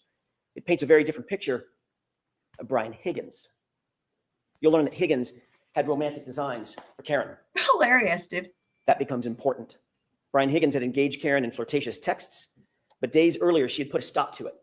She had ghosted him, in common parlance. Common parlance. Just ignored him. The evidence will show that the first time he saw her and was in her presence after being rejected by her was when she walked into the Waterfall Bar and Grill along with her boyfriend, John O'Keefe. At 11:58 p.m., just minutes before John ultimately arrived at the Albert residence, you'll see a video at the Waterfall of an unsettling interaction, troubling interaction between Brian Higgins and John O'Keefe. I just had to pause it real quick. I should have had this ready to go. Hold on. Just the romantic designs. We have this soundbite. There we go. And unlike the investigator Michael Proctor in this case, you won't ignore that evidence. As the bar was closing around 12 midnight, the Alberts invited everybody back to their house for a get-together, just keep the night going. And you'll learn that Karen and John ultimately pulled up to the house. They got out of the SUV to make sure they had the right address. You see, neither John nor Karen had ever been to 34 Fairview. They weren't even sure they were at the right address. And the evidence will establish that John got out of the SUV and went into the house. Let me say that again. The facts unequivocally, the data, the science, the witnesses will all unequivocally establish that John O'Keefe went into the Albert home that night. Eyewitnesses and forensic data will establish that fact. When he didn't come back out, you'll learn that Karen grew increasingly frustrated. She got upset. She was left alone in a car, in the cold, in the middle of the night, with the car idling. John had gone into the house. She expected him to come right back out. And when he didn't, seconds turned into minutes, and minutes started to clock away. She left John a voicemail, then another voicemail, voicemail after voicemail after voicemail, text messages. But he was unresponsive. He didn't pick up a single call. He didn't respond to a single text. The longer he didn't respond, the more upset she got. The Commonwealth will intimate, as they already have in their opening statement, that these voicemails are evidence that the two were fighting. The actual evidence in this case, however, will show the exact opposite. You'll hear that Karen was very agitated. You'll hear some voicemails where she's swearing. You'll hear voicemails where she calls him names. There's name calling. But you'll also hear the context of those voicemails. And every single one of those voicemails was left for John after he failed to come back out of the house, after he failed to respond to her voicemails and to her texts. Karen believed John had just left her sitting there, grabbed a beer, was partying with his friends. The evidence will actually show that John and Karen never had a crossword, not a single crossword that entire evening before he left that SUV and went inside the house. And you will learn what Karen had absolutely no way of knowing at the time. It wasn't that he wouldn't respond to her. It's that he couldn't respond to her. And the evidence will show you why. Let's talk about that. We'll introduce you to a doctor named Elizabeth Loposada, a renowned forensic pathologist, a medical examiner, and a professor at Brown University. She will tell you that the injury to the back of John's head, first of all, was immediately incapacitating. And that has meaning. At the moment he suffered that fatal head injury, he couldn't walk, talk, grab his phone, cry for help, nothing. He was completely incapacitated, completely unconscious from the moment he suffered that injury. He was completely still and incapable of interacting with anyone or anything. But the doctor will tell you something more, and just as important. She'll tell you that John O'Keefe did not suffer from hypothermia, as the Commonwealth will undoubtedly allege. His body showed no signs of it. No frostbite, no cold-induced injuries to his organs, no damage based on cold or frost. Ladies and gentlemen, the scientific evidence and the medical evidence will establish that John O'Keefe had to be injured somewhere else, somewhere warmer, and his body had to have been moved out into the cold. Oh, okay. That's why he's supposed to return with that cell phone. And that's where, ultimately at 6 a.m., Karen found him the next morning. You will learn that John did not have a single injury consistent with being hit by a car. Okay. Let me say that again. The evidence will establish that John did not suffer a single injury on his body consistent with having been hit by a car. Wow. Not one. You'll learn that John's torso, his ribs, his chest, his arms, his hips, his legs, his knees, his ankles, his feet, all of them. No Wow. broken bones, Many no times. fractures, no contusions, no torn ligaments, no internal injuries, not even a bruise. Nothing consistent with a car accident, despite the Commonwealth's contention that he was slammed into by a 6,000-pound SUV. Not a bruise. Dr. Laposada will tell you with medical certainty that, in fact, John was not struck by a vehicle. Medically and scientifically, he could not have been struck by a vehicle. Therefore, as I said, there was no collision. She will tell you that the patterned abrasions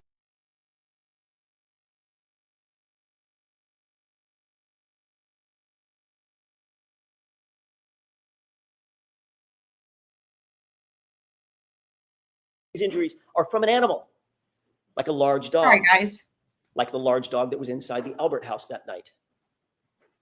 Sorry, I accidentally, dude. I was just checking the verdict watch. As you can see, we're at about an hour. I didn't mean to share that instead. Let me back this up so we can hear this. Remember, this is the one picture they said they were going to show. We all figured it was going to be the dog bites, scratches. Sure enough, here it is. Okay, here we go. Let's hear this again. Not a bruise. Dr. Laposada will tell you with medical certainty that, in fact, John was not struck by a vehicle. Medically and scientifically, he could not have been struck by a vehicle. Therefore, as I said, there was no collision. She will tell you that the patterned abrasions on John's right arm, the patterned abrasions you see over my left shoulder, they're not the result of being struck by a car or a taillight. You'll take one look at these injuries and you'll agree with Dr. Laposada. The evidence will show that these injuries are from an animal, like a large dog, like the large dog that was inside the Albert house that night. You'll learn that Brian Albert has actually admitted that his large dog, the family dog, is, quote, not good with strangers. And of course, John, never having been to the house before, was a stranger that night. You'll also learn that oddly, very oddly, after having their family pet for 7 years, Oh, shit. a short time after this incident, the Alberts got rid of that dog. They called it rehoming her. He didn't see the name Chloe. You guys. Dr. Laposada will also Guys. tell you that the injury to John's head was not the result. Y'all remember what I said? Remember when so she didn't get a chance to, okay, this came in over the weekend. The Commonwealth was saying, don't say the word Chloe, don't say Chloe was in the house, whatever. Do you guys remember one of the things that I said is how there's a way around this? You guys remember? Do y'all remember what I said? I literally said, there's an easy way around this, which is just don't say the name of the dog. Done. Done. Literally done. Called it. Here it is. You'll learn that Brian Albert has actually admitted that his large dog, the family dog, is, quote, not good with strangers. And of course, John, never having been to the house before, was a stranger that night. You'll also learn that oddly, very oddly, after having their family pet for 7 years, a short time after this incident, the Alberts got rid of that dog. They called it rehoming her. But she was gone. There you go. Well done. Dr. Laposada will also tell you that the injury to John's head was not the result of falling backward onto a flat lawn, cold or otherwise. Rather, Dr. Laposada will tell you with medical certainty that the injury pattern to his scalp was produced by an impact from a raised or ledged surface, a surface that does not exist on Brian Albert's front lawn where John was found. The medical evidence will establish no hypothermia, no injuries from a car strike, no collision with a motor vehicle. And forensic analysis of John's cell phone, Mr. Brennan mentioned that in his opening statement. The Commonwealth's own expert will ultimately support the exact facts that I just told you, including the temperature data. John O'Keefe was injured someplace warmer, and he was moved. That alone is reasonable doubt, but there's much more. You'll also learn that there were many people at that after-hours gathering at Brian Albert's house who would have left by the front door just feet from where John O'Keefe's body would have ultimately been, had he actually been there, right after 12:30 a.m., which is what the Commonwealth's claim is. There were nearly a dozen people who walked out that front door directly adjacent to the precise spot where John O'Keefe would have been lying. Not a single person, not one, not a single person, saw a 6'2", 216-pound man laying sprawled in the front lawn in dark clothing on a light white dusting of snow. Not one. Then the evidence will also show that every one of those same people drove by that same spot, not walked by it, drove by it to leave the house, and still not one of them saw John laying in the yard when they left between 1 a.m. and 2 a.m. in the morning. But you know who else you'll find never saw a body on that lawn?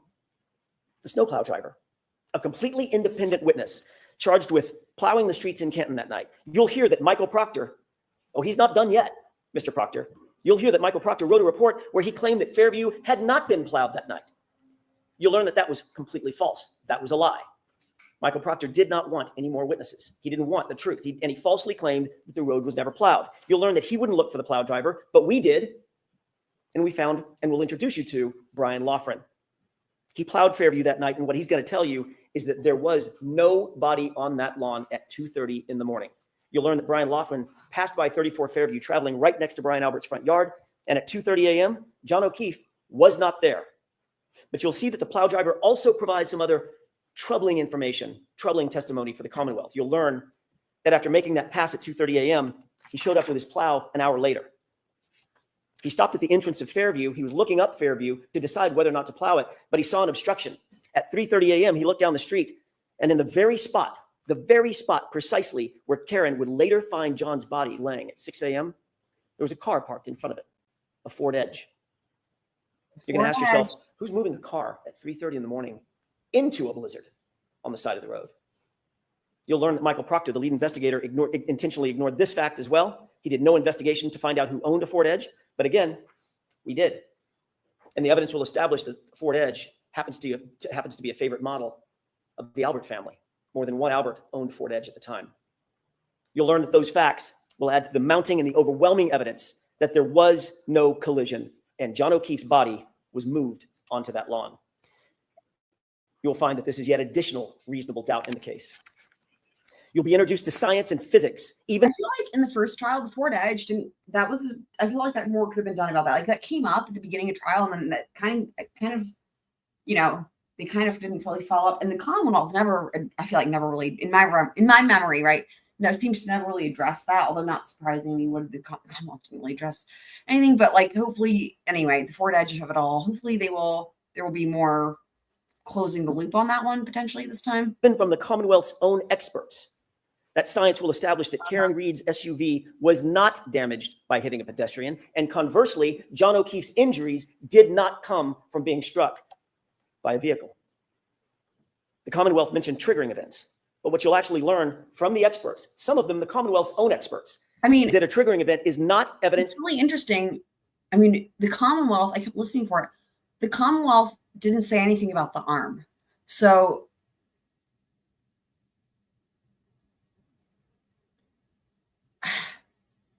again, we'll do more analysis on this later when we have an opportunity to break it down bit by bit. But I mean, I'm just thinking about it. It's like, so the first time the jury's learning about the arm injuries, right, is from the defense showing that picture. And I don't know. It's interesting. That could backfire for the Commonwealth, right? I mean, I don't know. We'll talk about it. Of an accident, Again, it does not evidence a collision. So many. That's why we're here. A collision. And there's no evidence of one. Zero. You'll also find that those exact sort of triggering events that the Commonwealth will rely on are relatively commonplace on Karen's SUV, and none of them are associated with a claim of a collision. Folks, the science will not lie, and the physics cannot lie. And that science will tell you with certainty there was no collision with John O'Keefe. You'll add that to that rising mountain of reasonable doubt. I want to take you back to the night in question, January 29th, for just a few minutes. Remember, Karen had gone home after dropping off John and John walking to the house. While Karen was asleep at home with John's 13-year-old niece, what were the people who had been at Brian Albert's house that night? What were they doing? While she slept, what you'll find and what the evidence will show is that they were extremely busy. You'll learn that after a long night of heavy drinking, Brian Higgins left the Albert residence, but he didn't drive home. Rather, he drove over to the Canton Police Department, where he kept an office at about 1:25 a.m. Not a Canton police officer, but he kept an office there. Why go back to his office at 1:25 a.m.? Why go back to the Canton Police Department at 1:25 in the morning on the night of a blizzard? You'll learn that while there, Higgins made a call at 1:30 a.m. Higgins will later deny that he made that call. You'll find that curious. And his explanation for that late night visit to Canton PD, you'll find that it changes nearly every time he's asked about it.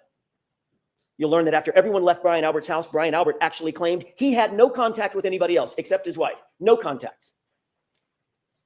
Until he woke up the next morning. So he says. Then you'll learn that that too is a complete lie. His phone records establish that he placed a call to none other than Brian Higgins at 2:22 a.m. Wow. Shortly after Higgins completed that late night visit over to Canton PD. You'll wonder, what did they possibly need to talk about at 2:22 a.m.? And we That night? know what this is The about. evidence will establish that Brian Albert called Brian Higgins first. Brian Albert then disconnected that call when Higgins didn't answer it. Seconds later, Brian Higgins returned the call. Brian Albert then did answer that call. They spoke for 22 full seconds, had a conversation, then they both hung up their respective phones. Here it is. You'll learn that when they were asked about these calls and conversations, both Brian Albert and Brian Higgins lied about it. Both of them. They said they never had a call with each other. But then ultimately, when they were confronted with their own cell phone records and they could no longer deny the calls, they were asked independently, explain yourself. And they both came up with the exact same explanation. A butt dial. The evidence will make you question, why did Albert and Higgins speak at 2:22 a.m.? And why did they both try to cover up that phone call? You'll also learn after this incident and within days of one another, both Brian Higgins and Brian Albert, both police officers, both trained investigators, got rid of their phones. Both of them. And what else you'll learn, Brian Albert got rid of? Shortly after this incident, Brian Albert got rid of his house, the whole thing. Just sold it. His childhood home, a home that had been in the Albert family for generations. He literally sold it mere months after this incident. Mm-hmm. Dog rehomed, phones destroyed, Phone. house sold. Yep. I was literally just going You'll to say learn that all dog, these things phone, happened house. shortly after the incident where John O'Keefe Nice. was found Nice. unresponsive and dying in Brian Albert's front lawn. And you'll also learn that Michael Proctor looked the other way. He did not investigate any of what I'm telling you. Here's He one. pre-selected Karen Reed from the start, Here's one thing. and he ignored everything. I just want to say, like, we have all this background on this case, obviously, and the jury doesn't. However, here's the job that Alan Jackson has done for me. Let me know if you guys have the same response from the get-go, because he did this. So, like, literally, this is an automatic response. This is how effective the opening part about Proctor was. I want to point this out. Hold on, right here. In Brian Albert's front lawn. And you'll also learn that Michael Proctor, When he says Michael Proctor, my automatic response, sort of like Pavlov or whatever, when he says Michael Proctor, this was subconscious, right? I literally went in my head, Michael Proctor, the cancer of this case. Not because I like as if like literally now those two words go hand in hand because of the way he set that up at the beginning with Michael Proctor. Like that, my brain did that automatically. Did anyone else's brain do that automatically? I'm curious. looked the other way. He did not investigate any of what I'm telling you. He pre-selected Karen Reed from the start. That's funny, Annie. And he ignored everything and everyone else. Let's get back to what was happening with the others while Karen slept. What you'll learn during this trial is that Brian Albert's sister-in-law, you've heard her name before, Jennifer McCabe. She was at the waterfall that night, and she was over at the Alberts' house that evening as well. She left the after-hours gathering about 2 a.m., a little before 2 a.m., got home around 2 a.m. And you'll learn that according to the Commonwealth's own evidence from a forensic software program called Physical Analyzer made by Celebrite, it's considered the gold standard for forensic tools. You'll learn that a Google search was discovered on Jennifer McCabe's phone. A Google search that Michael Proctor and his investigators never revealed to us, but we found anyway. A Google search that was time-stamped according to their own data, at 2:27 a.m., 5 minutes after that 2:22 a.m. call that Higgins and Albert denied having. And that Google search on Jennifer McCabe's phone read, Hoslong to die in cold. Mm-hmm. Hoslong. Hoslong to die in cold. Now, she misspelled the first word. Hos is supposed to be how, but the meaning's the same. How long does it take to die in the cold? Timestamped 2:27. And then that search was also noted by the same Celebrite program as having been deleted. The evidence will force you to ask, why is there a search on her phone? Why is it logged at 2:27 a.m.? When the Commonwealth claims that she first learned of John's death and where his body was hours later at 6 a.m. So what you'll learn is that while Karen slept, here's what was actually happening by some other very busy bees. Busy bees. 1:25 a.m. Brian Higgins makes an Oh my- unexpected visit to y'all. Canton PD. 1:30 My life is made. My life, I can die happy. He just said busy bees, like in Murdoch. Oh my God. Oh my God. Oh my God. Oh my God. Oh my God. Oh my God. Oh my God. Oh my God. Oh my God. Oh my God. Oh my God. Hold on. Hold on. Hold on. There's a house cat that's gone wild. Oh my God. I need to do that. I forgot to make a busy bee clip. Fuck. Okay. Wow. Awesome. Jackson. and where his body was hours later. Thank 6 you. a.m. So what you'll learn is that while Karen slept, here's what was actually happening by some other very busy bees. 1:25 a.m., Brian Higgins makes an unexpected visit to Canton PD. 1:30 a.m., he makes a phone call that he later denies ever making. At 2:22 a.m., Brian Higgins and Brian Albert talk. They both deny and lie about having made that phone call. 2:27 a.m., 5 minutes later, a Google search appears on Jennifer McCabe's phone, Hoslong to die in cold, hours before John's body was ever discovered. A Google search she denies making, and that she later, or at least it was later logged as deleted. Meanwhile, at 2:30 a.m., the plow driver confirms that O'Keefe's body was not on the lawn of Brian Albert's house, not at 2:30 in the morning. And at 3:30 in the morning, that area was obstructed by a Ford Edge like the one the Albert family liked to own. The evidence will show in the meantime, Karen dozed in and out of a fitful sleep for the rest of the night, only to awaken just before 5 a.m. And that's when she realized, in a panic, John had never come home. And you'll see, it wasn't like John to not come home. That morning, you'll see and hear evidence that Karen's emotions had morphed. They'd gone from frustration and anger, which you'll hear in the voicemails, to abject fear. Fear that something bad had happened. The evidence will establish by this time, Karen was panic-stricken. She had a feeling something was very, very wrong. She was unable to get a hold of John. Karen went to go look for him. She got in her Lexus and she backed up to leave her garage at One Meadows. You'll hear a lot about that address, One Meadows. That was John's house where Karen was staying. She backed out of the garage, and during the course of the trial, you'll hear that she actually struck another car with that right rear taillight. During the course of this trial, the Commonwealth is going to desperately claim that Karen Reed's taillight was actually damaged by hitting John O'Keefe. They'll have no evidence of it, mind you, none. But they'll make the claim. We'll show you a video of exactly how that taillight was originally Even damaged. struck is more powerful than Exactly slept. what happened at 5:07 in the morning. The facts will show that it was damaged in John's own driveway at 5:07 when Karen backed up and made contact with another car in the driveway.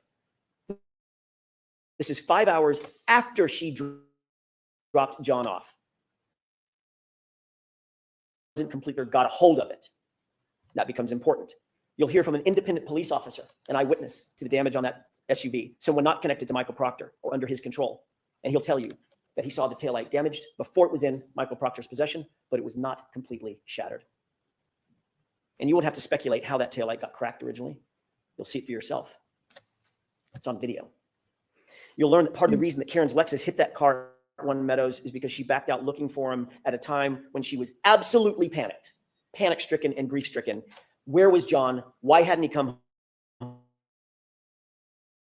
home? What had happened to him? Is he hurt? Is he passed out somewhere? Her mind was reeling. The evidence will establish everything was on the table. What could have happened? Racking her brain. He'd gotten out of the car. He'd walked to the house. She was confused. And later, when she found him at 6 a.m. on the lawn, where she last saw him going toward the house, her mind started reeling. Oh my God, did a plow hit him? Did I hit him? Could I have hit him? What could have happened to him? And that video clip that you saw, I've not seen Mike James. out of What you're context, talking about. when she said the words, he did not look like he was mortally wounded, she's not talking about at midnight. She's talking about at 6 a.m. when she found him. That's what she was talking about. I don't know what you're talking about. Your Mike. job will be to make sure that the evidence isn't presented to you too cute by half.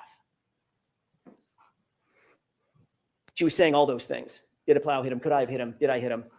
She was saying that to herself and to other people. And the Commonwealth, very obviously, will try to seize on that panic and twist this into some admission. But here's the actual truth. That's not a confession. Could I have hit him? Did I hit him? Could a plow have hit him? That's a person trying to make sense of an unexplainable circumstance, a natural concern of a bereaved significant other. A woman desperately trying to piece together what could have happened on this tragic night. John didn't come home. And the evidence will show that Karen Reed, not in the background of the 911 recording, not on any dash cam video, not on any audio, not on any police body cam, not to a first responder. It's never mentioned in a single report. It's never reported in a single report from January 29th, not by one person, because it never happened. The evidence will show that the evidence will show that there were at least 13 members of law enforcement or first responders and 2 civilian witnesses that were intently focused on what was happening at that scene. They were all over the lawn. They were all over Karen. Officer Surath, Mulaney, Good, Lank, EMT Nuttall, Flamati, Kelly, Walsh, Woodbury, Whitley, Becker, Robury, McLaughlin, Wow. Kerry Roberts, Jennifer McCabe. They were all there watching and listening. On January 29th, when John O'Keefe was found, not one first responder reported having heard Karen Reed say the words, "I hit him." Not one. Not one civilian reported having heard Karen Reed say, "I hit him." Not one civilian. Again, important because he's setting it up. This is brilliant. The overlap with the law enforcement and the third party, right? Again, it's their choice if they want to go that route. Most people, actually, I think probably everybody thinks that's probably not needed and maybe not the best idea. However, again, the benefit here is they could still not go that route. That's why I'm like, in a way, I think it's a blessing in disguise. Like the way this is, the limitations that have been put on for in terms of the third party stuff, I think have made this, in my opinion, a very effective opening statement because the law enforcement angle is there anyway, right? And that's enough. Like we have the Michael Proctor, but here's another example where he's like, not one civilian. It's just highlighting that only law enforcement officers said it, right? So it's like setting it up where they can go into third party if that happens, or they can leave it at that. I mean, in other words, even just what they're allowed to already get into, I think is plenty. And it's just, it's very well crafted here, the way he is suggesting law enforcement did something shady without saying it exactly. I hit him. Not one. Not one civilian reported having heard Karen Reed say, "I hit him." The facts will show that the first time this improved statement was ever claimed to have been made was some 24 hours later by a single EMT in an interview. Now listen to this. In an interview coordinated by a Canton police detective named Kevin Albert, Brian Albert's brother. And remember, Chris Albert, the other brother, is a board selectman to whom the Canton Police Department reports. And what's more, you'll learn that Katie McLaughlin, that's the EMT, that's the single EMT, the first person to have claimed to have heard this unrecorded and unreported statement, is years-long, close personal friends with a young woman named Caitlin Albert. You heard that right. It's Brian Albert's daughter. During the course of this trial, you'll become familiar with and you'll realize the Alberts are indeed a powerful and indeed an influential family, and that will mean something. You'll learn that there are other major problems with the prosecution's case. The evidence will establish that Michael Proctor himself, the lead investigator and architect of this entire case, has a long-standing and personal relationship with the Albert family. Yes, that same Albert family. His sister was close friends with Julie Albert. He personally sat at head tables at weddings, or at a head table at weddings with the Albert family. He entrusted the Alberts with babysitting his own children. You heard that correctly. And yet he was the lead detective assigned to investigate the circumstances of a Boston police officer laying dead on the Alberts' front lawn. That's not just bias, you'll learn. That's not just coincidence. That, folks, is corruption. And you'll see how far it went. Michael Proctor was alone with all the critical evidence in this case, along with Karen Reed's phone, along with John's phone, along with video footage, along with the taillight material, along when he claimed to recover evidence from 34 Fairview. He wrote the search warrants, he transported the evidence, he secured it, he submitted it, he did it all. That's Michael Proctor, and he did it without any reasonable oversight. You'll see during the trial that he intentionally lied and fabricated evidence during the course of this investigation. He lied in reports, warrants, he lied under oath. He lied about the time that he actually secured Karen Reed's vehicle. Why? Why would he lie about that? The evidence will give you the answer. He lied because he did not want it revealed that he had access to that vehicle and he had access to that taillight before any taillight fragments were found at 34 Fairview. Appreciate that. He had access to the vehicle before a single piece of taillight material was ever found at the scene. You'll find that there were two searches. The first and second search found zero. Nothing. Nothing around John's body. Nothing in the street. Not one piece of taillight fragment. But once Michael Proctor had that SUV and had the taillight in his custody and control, suddenly items started magically showing up. And not just a few items. 46 pieces of bright red taillight laying in the snow. Supposedly found in the exact same spot that was searched not once, but twice by independent officers. Here we go. Came up with zero. To be clear, you'll learn that before Michael Proctor had access to that taillight, not a single piece was ever recovered at 34 Fairview. That will become vitally, vitally important. And what about those shards of plastic, by the way? What about this DNA that the Commonwealth mentioned? They're going to try to dazzle you with talk of DNA because it sounds so scientific. DNA was on the taillight, but you'll learn that there was no DNA on the actual shards that they claim came in contact with John's arm. None. There was no blood, no tissue, no skin, no DNA on a single shard of plastic that they claim cut deep abrasions into John's arm, the arm that you saw overhead. The DNA that was actually found, the actual science will show, was found outside of the taillight housing where anyone with access to that vehicle would have touched. And it wasn't just one male's DNA. In that exact same sample, there were 3 men found, John and 2 unidentified males. So unless the Commonwealth is going to shift their theory that that SUV hit 3 men that night, their entire theory falls apart. And speaking of DNA, the evidence will further establish that John O'Keefe's shoe, the one that he was wearing when he was found, was sampled. And that DNA revealed 5, count them, 5 unidentified males. Recall that the evidence will establish independently that John was injured someplace warmer and had to be moved onto that lawn. 5 unidentified males touching that shoe. You'll also learn that you are not the first person, not the first to hear the shoe. about the Commonwealth's theory of this case, that John was hit by an SUV. That's their theory. The Commonwealth presented this exact same claim to their own medical examiner, a woman by the name of Dr. Irini Scorti-Bello. And you'll learn that after reviewing what's called a law enforcement accident notifier, with law enforcement's theory of the collision written in it, defined in it, after conducting the autopsy herself, after examining John's injuries in detail, she refused to conclude that John's death was a homicide based on the Commonwealth's presentation and their theory. That's right. The Commonwealth's own medical examiner will not deem the manner of death in this case, a homicide. She won't do it. But they're nonetheless back again trying to present the exact same theory to you in this trial. Again, Yes, this is the Alan evidence will show Jackson. that is reasonable doubt. Throughout this trial, the Commonwealth will try to convince you of paranormal events, phones calling themselves, messages deleting themselves, Google searches made and then unmade, evidence magically appearing and evidence magically disappearing. But all that smoke and all those mirrors will not ever reach their burden. Because that's what this case is ultimately about. It's about the Commonwealth's burden proof. You'll learn that during the trial, the Commonwealth bears the highest burden known to our justice system. They must prove every element of every charge beyond a reasonable doubt and to a moral certainty. And you'll learn that moral certainty means the highest level of certainty known in human affairs. It's not a small thing. They're not going to be able to do that. Not when every piece of this case was handled by a disgraced investigator with a motive to protect his friends, not when the physical evidence contradicts their very theory, not when their own medical examiner won't call this case a homicide based on the example that they're presenting to you. Those in-house, their lack of investigation speaks volumes about those who actually have something to hide. I think he's finishing up. By the end of this trial, you'll conclude that Karen Reed is not guilty of hitting John O'Keefe with her SUV. There was no collision. She's the victim of a botched and biased and corrupted investigation that was never about the truth, folks. It was Yep, about to the end. preserving loyalty. You'll find that this case is the very definition of reasonable doubt. And at the end of this trial, we'll ask you to return the only verdicts, all three of them, that are consistent with the evidence, the science, the truth, and justice.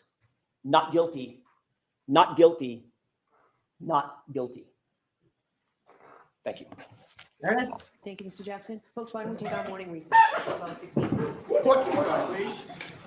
So my guess is that the Commonwealth's first witness is going to be Tim Nuttall based on Brennan's opening statement. I'm really mad that that command is not working. Let's just see. Is it going to be Nuttall? Is it going to be Nuttall? I believe it's Nuttall. Did I call it? Did I call it? Put back in session, you may be seated.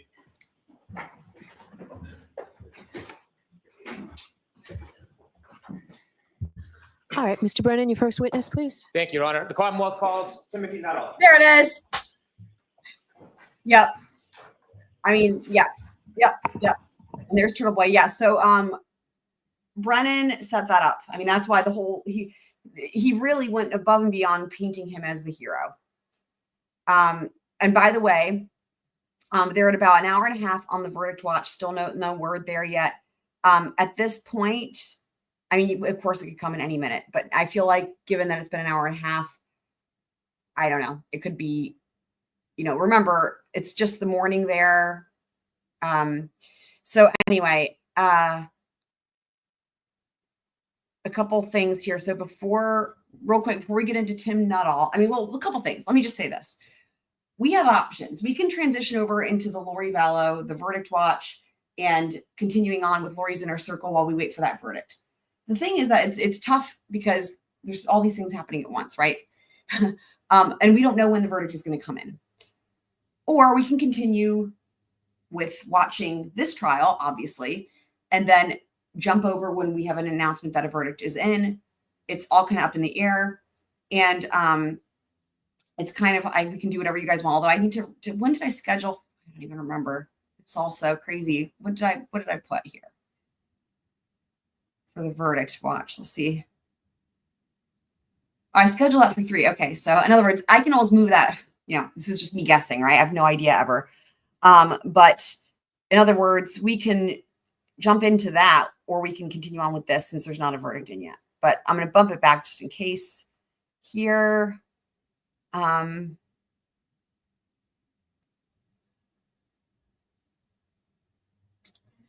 But I do have that feed pulled up, obviously, as I keep letting you guys know. But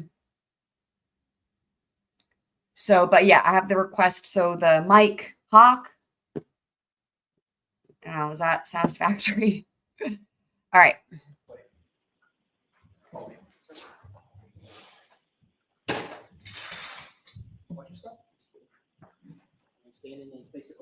Raise your right hand. You solemnly swear the evidence given to the court and jury in the case now and hearing to be the truth, the whole truth, and nothing but the truth, so help you God. So, thank you. You can take a seat. Sir, could you pull the microphone down a little bit closer to you, please? Yes, sir. Or yes, ma'am. Excuse me. All right, whenever you're ready, Mr. Brennan. Thank you, Your Honor. Good morning. Good morning, sir. Could you please introduce yourself to the jury? So my name is Timothy Nuttall. I'm 28 years old. I've been a firefighter paramedic for He looks a lot. ever since I graduated high school. I graduated in 2015. I took my EMT class and got my certification while I was actually still in high school. From there, I moved on to the Looks different. BLS transfer side of EMS. There's 911 EMS, and then there's transfer, which is basically back and forth from hospital to hospital. I was brand new and very young, so I started on the transfer side, kind of learning the job. I started primarily in the city of Chelsea, Everett, Malden, Somerville, up there. Whoa. And then after a little while, I got my feet wet in the 911 side. So I was running BLS 911 in those cities as well. And then I progressed on to become a paramedic. So Why do you have such an interest in being a first responder at a young age? I kind of grew up in a first responder household. My father was a firefighter in a local town. So we spent kind of a significant amount of time at the station when he was on shift. Just kind of how I grew up, kind of learning the ins and outs of public safety. That's just kind of how I came to be interested in the profession, and then I took it from there. So I want to take us back just a little bit. When you first became interested in training There it is. to be a first responder, did you share with us your first training was as an EMT? yes, sir. Can you share a little bit with the jury what that entails? So to become an EMT, there are two sides of EMS, and then there are two sides of providers. There's EMT basic, and then there's paramedic. To answer your question, sir, to start as an EMT, it's about a 4-month process. You take classes. I believe mine was Tuesday, Thursday, every other Saturday. Learning just anatomy and physiology, basic pharmacology, and kind of how medications interact with the body and different disease processes. From there, you start learning basic interventions, backboarding, C-collars. As part of your work in learning to be an EMT, you active in the field? The initial training is, like I said, that's mostly classroom based, but once you sit your national written test and you're able to pass all that and pass practical, then you're able to progress into the field. And did you succeed through the EMT training? Yes, sir. At that point, did you decide you wanted more training? You wanted to proceed through the profession? Yes, sir. So after a little while, I worked for about 1.5 years in the field and decided that I genuinely enjoyed the work that I was doing. I then made the decision to progress to the paramedic level. That's a significantly more challenging academic portion. And can you briefly share with us a little bit of the training that you needed to complete to be a paramedic? Yes, paramedic training is about, I would say, generally takes people about 2 years to complete. There's about 1 year of classroom. It delves far deeper into not only diseases, but how they interact with multiple body systems, multiple different treatment modalities that we can pursue, multiple different interventions, a whole host of medications, far more medications than a BLS. As a paramedic, I have a much wider range of drugs that I would be able to select to treat different patients. As you worked through your training and got this experience, did you ultimately become employed by the Canton Fire Department? Yes, sir. What did they hire you as? They hired me as a firefighter paramedic. And so you were both a firefighter and a paramedic? Yes, sir. Does the Canton Police Department, in their units, do they include paramedics and firefighters in the same division? The Canton Police Department? Or I'm sorry, the Canton Fire Department. Canton Fire Department, the vast majority of the employees of the Canton Fire Department are paramedics. I believe there are I want to say 5 EMTs, but now as a requirement to remain employed by the Canton Fire Department, you have to become and maintain a paramedic certification. So when you would go to work as a firefighter, For anyone who's asking, are we live? We're slightly behind, but remember they take a lunch break. So by the time you chop in the lunch break, right, when we get to the lunch break, we might be basically caught up to real time. So. Paramedic, was it always the same, or did you get assigned as a firefighter one night and a paramedic a different night? So we would cross-man trucks. We were always fire suppression personnel, but we were also cross-trained as paramedics. So for example, if a fire call were to come in the town of Canton, and I was assigned to ambulance 1 for the day, I would take all my equipment off ambulance 1 and I would transfer it to ladder 1. And then we would take ladder 1 to the fire call and operate as fire suppression personnel. If a medical call were to come in, I'm assigned again to ambulance 1. Then we take on the role as EMS. I take my paramedic skills and put them to work in the town on ambulance 1. Let me ask you one more background question about how the Canton Fire Department works. When there's a call, an emergency call, is an ambulance sent with other vehicles or alone to the call? Yes, sir. It's typically the engine of that district and the ambulance of that district. Depending on call volume, that can change. But if all is not to use the word quiet, it's kind of a taboo word, but if all is everybody's in quarters and there's a dispatch in District 1, it'll be Canton Engine 3 and Canton Ambulance 1, and they go as a unit together. Mr. Nuttall, I want you to take us back, if you would, to the early morning hours of January 22nd. I'm glad my last name is not Nuttall. I want you to bring us a little bit before 6 a.m. Do you remember what you were doing? Yes, sir. So that particular morning, I arrived at work earlier than I normally do. There was inclement weather that morning. So I left earlier than normal just to get in before the roadways got particularly difficult to travel and to relieve anybody that may need to get out if they needed to get home before the roads got particularly bad. I arrived just before 6 a.m. I was walking in. I was assigned to ambulance 1 for that oncoming 24. I was scheduled to be there at 8 a.m. Could you share with us a little bit about how the weather was as you arrived around 6 a.m.? It wasn't great. No. I was driving. It's about a 35-minute ride from me to get to Canton. The roads were starting to get. They weren't great. They had been treated, but they weren't pristine. Why? The wind was starting to pick up. The snow was starting to come down a little heavier, which is the reason that I left at the time I did. And so I may have misspoke. January 29, 2022, that morning, around 6:04, did you hear a tone or did you hear an alarm? So the tones went off right as I entered the building. Tell us what a tone is. So the tone is the emergency alert tone. In the town of Canton, we have 3. We have 1 for fire, We have one for investigation and we have one for EMS. The EMS tones went off and the lights came on. Whenever there's the tones go off, the lights come on as well. I was just walking into the building when the tones went off and the lights came on. And is there information that accompanies the tone, information about the call that needs response? Yes. So after the tones had cleared, there's an overhead dispatch, which is our dispatch center, communicates to us before we get in the trucks and on the air responding. Basic nature of the call. In that particular instance, we were dispatched to an unresponsive male in a snowbank with no real further information to follow up on. So what do you do? So as I said, I arrived pretty early that morning. In a snowbank. I mean, it blows my mind because there is no snowbank. There's not even a curb, that house. Responding. Basic nature of the call. In that particular instance, we were dispatched to an unresponsive male in a snowbank with no real further information to follow up on. So what do you do? So as I said, I arrived pretty early that morning. But hearing that dispatch and that nature of the call, those typically tend to be more involved, both personnel-wise and work-wise. The crew that was working that morning was getting on the truck, and it was firefighter paramedic Anthony Flamati and firefighter EMT Matt Kelly. Matt Kelly has since become a paramedic, but at the time he was an EMT. So off the bat, that crew, not to say that they were at a disadvantage, but paramedic Flamati was the only paramedic on that ambulance. What did you do? So I made the decision. I checked with the shift commander, and I jumped on ambulance 1 to just give a second set of hands as being a paramedic myself, just being able to hopefully help if there was any advanced interventions that needed to be done or needed to be performed. What and happened? just a second set of hands. What happens next? So I got in the back of the truck. I was actually still in civilian clothing at the time because I had just walked in the door. So I got in the back of ambulance 1 in the patient compartment. The other 2 gentlemen were up front driving to the scene.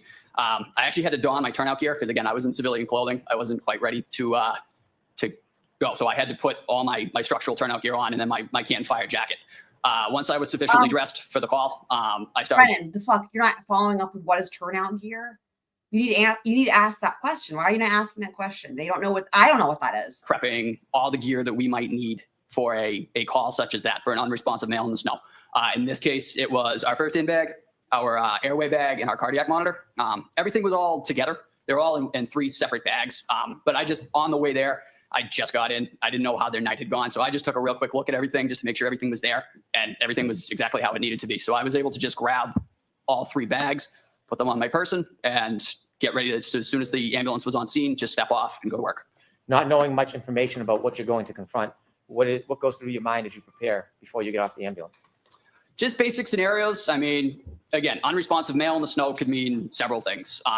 Not having much to go off on the dispatch was, it left much to be desired in terms of what we might need. So in gathering all the equipment together, it can kind of cover all the major bases, if you will, in terms of what we were expecting to meet once we got on scene. How was your focus before you get off the ambulance? As we know, unresponsive could also mean like stabbed to death, right? You know? So it was ready to go. A dispatch like that, any unresponsive male in the snow, it can kind of up the level because you just don't know what you're walking into. You know, it could be anything. In the back of the ambulance, you can't see outside. Could you tell anything about the weather conditions based on the way the ambulance was moving? Again, being in the back, as you noted, it just seemed to be taking a little bit longer than normal. I really had no visibility at all. Like I said, I was in the patient compartment. It's very limited visibility in the back, and it's limited visibility. There's like a peephole that's maybe 1.5 by 1.5 to kind of peek up front. But again, I was so busy getting everything together, I really didn't notice. But I did note it took a little bit longer. We were going not slow, but we were going cautiously. When the ambulance finally stopped and the doors opened, tell the jury what you see. So as I mentioned, I had the 2 bags and the cardiac monitor. So 3 pieces of equipment with me. And I stepped out of the back or the side of the truck. There's a back compartment or a back door and a side door. I stepped out of the side door. And I immediately noted the wind had picked up and the snow seemed to be heavier. And I could hear like a distant screaming off in the distance. Wasn't exactly sure where it was coming from. What was the visibility like? It wasn't great. It was still dark out. The sun had not come up yet. The snow was coming down, as I said, heavily. And it wasn't great all around. Was it cold? It was cold, yes, sir. And so when you hear the screams, what do you do next? I started making my way kind of towards the sound, following the sounds. I couldn't see anybody yet. So I just kind of followed the sounds. And then once I was able to get around the side of the truck, that's when I was able to see a group of 3 individuals with Canton Police, and I started making my way over to them to see where the patient might be located and what was going on. As you get closer, tell us what you see. So as we approached the scene, as I said, there were 3 individuals, and Canton Police were on scene as well. And then there was what appeared to be a human figure laying supine in the snow. I'd say about 6 to 8 feet, kind of where the sidewalk met the front lawn of a residence. What does supine mean? So he was laying on his back. From there, I made my way directly over to that individual and Never started clarified, checking for yeah. signs of life. How do you check? Do you get close? Do you get down on the ground? Yep. So I knelt right at his head. Okay. Typically, to check for any signs of life, it's just as you see in TV or anything like that. You check the carotid pulse, and you check for any signs of breathing or anything like that. Where's the carotid pulse? So the carotid pulse will be right in the neck. Like just real quick, 2 seconds. You can check either side. They're on both sides. Those are the strongest pulses that you can grab quickly. So I just real quick went right to that gentleman. Like I said, I looked for any signs of breathing. I found none. I checked a carotid pulse, and I found none. How was his skin to the touch? He was very cold to the touch. He wasn't warm? No. And so after you touched his cold skin and you felt the carotid artery? Is that? Yes, sir. Carotid artery. Did you come to any initial quick assessments or conclusions in your mind? So I found, like I said, I checked for signs of life, the carotid, the signs of breathing. I found none. From there, we had ascertained that there was no signs of life. As I was checking that, the other 2 individuals on the ambulance came and met me, and they began doing the same thing just to check. I mean, sometimes you can look and you can miss. So the other paramedic, Anthony Flamati, started checking my work, and then we kind of went from there. But I found no signs of life in my initial. So firefighter paramedic Flamati arrived to this person after you did? Yes, sir. I was the first one to actually put hands on the individual and check for signs of life. Did you later learn the name of this man? I did. And what was that? John O'Keefe. After you found no signs of life for John O'Keefe, did you get up and go to speak to anybody? I did. So as being a second set of hands on the call, it's really not my call, like in terms of treatment modalities and how we want to progress. So after I found no signs of life, I kind of got up to kind of look around real quick. I went over to the individuals, the 3 individuals that were there, and just said, hey, I just have found no signs of life. We're going to see the next steps. And as I was saying that was when Anthony Flamati, who is the lead paramedic on this, made the decision this is a workable cardiac arrest. Let me ask you 2 questions. The first is, as a paramedic firefighter, are there times when you're the lead paramedic on a call? Yes, sir. And so it changes call by call, but this one was firefighter or paramedic Flamati's lead. Correct. He was the lead paramedic on this call. There are other times when you're the lead and firefighter or paramedic Flamati is on your crew and you lead? Yes, sir. So we typically switch off. We'll do one, and then once my rotation is complete, we'll do the next one. So it's patient for patient, typically. When firefighter paramedic Flamati called you back and said it was a workable situation, can you explain to the jury what that means? Yes. So in medicine, there is a term that is you're not dead until you're warm and dead. Meaning your core body temperature has to be within normal limits for it to be considered a futile attempt at resuscitation. Noting that, Tony, the other paramedic, Tony Flamati, realized that this gentleman was very cold to the touch and that this was now a hypothermic cardiac arrest, or a cardiac arrest in a hypothermic setting, which means as providers, we have a duty to initiate life-saving measures, CPR, ventilation, and continue those efforts until we get him to a hospital and a physician is able to take over and they're able to monitor his core body temperature for a certain amount of time. When I asked you about a term you used, you said a hypothermic situation. As a firefighter paramedic treating a patient at the scene, you're not diagnosing hypothermia, are you? No, sir. So you're not making a medical diagnosis. You're just saying it's a hypothermic situation because of why? Just because of the conditions. He was extremely cold to the touch, and he was in the elements. We didn't know how long. So taking the fact that he is extremely cold to the touch and he had been outside for an unknown amount of time, that quantifies it to us as a hypothermic arrest or a cardiac arrest in a hypothermic setting. Is there anything about Mr. O'Keefe's fingers or hands or his face that gave you any indication if he had been there just recently or had been there for a while? His fingers were quite cold. They were not well perfused at all. They were very, very. I don't know. What does not perfuse mean? Sorry, there did not appear to have been any blood flow at all. Just because he was, again, presumably being outside, his fingers were very, very white. They were very stiff. which can be signs of hypothermia and frostbite. And again, touching the neck. So typically, I love that. when you get cold, you kind of work back from your extremities in. I love So that again, I noted his Great. fingers were quite cold, but also when I checked his carotid, his neck felt quite cold as well. That just kind of tipped us back further down the road of a hypothermic cardiac arrest. I see. When firefighter Flamati called you back, Yep. where did you go exactly? So when I was told that this is what we're doing, I turned around and I went right back to where I previously knelt, which was right at Mr. O'Keefe's head. And then I took over the ventilation aspect of a cardiac arrest. So I was in charge of the airway. So I began giving him positive pressure ventilations with a bag valve mask, which is just a glorified balloon that you can push oxygen through and down into your respiratory tract to get oxygen moving. While I was doing that, I believe firefighter EMT Kelly had begun CPR. So is this fair to say it's a team effort, Yes, sir. a coordinated effort? Very much so.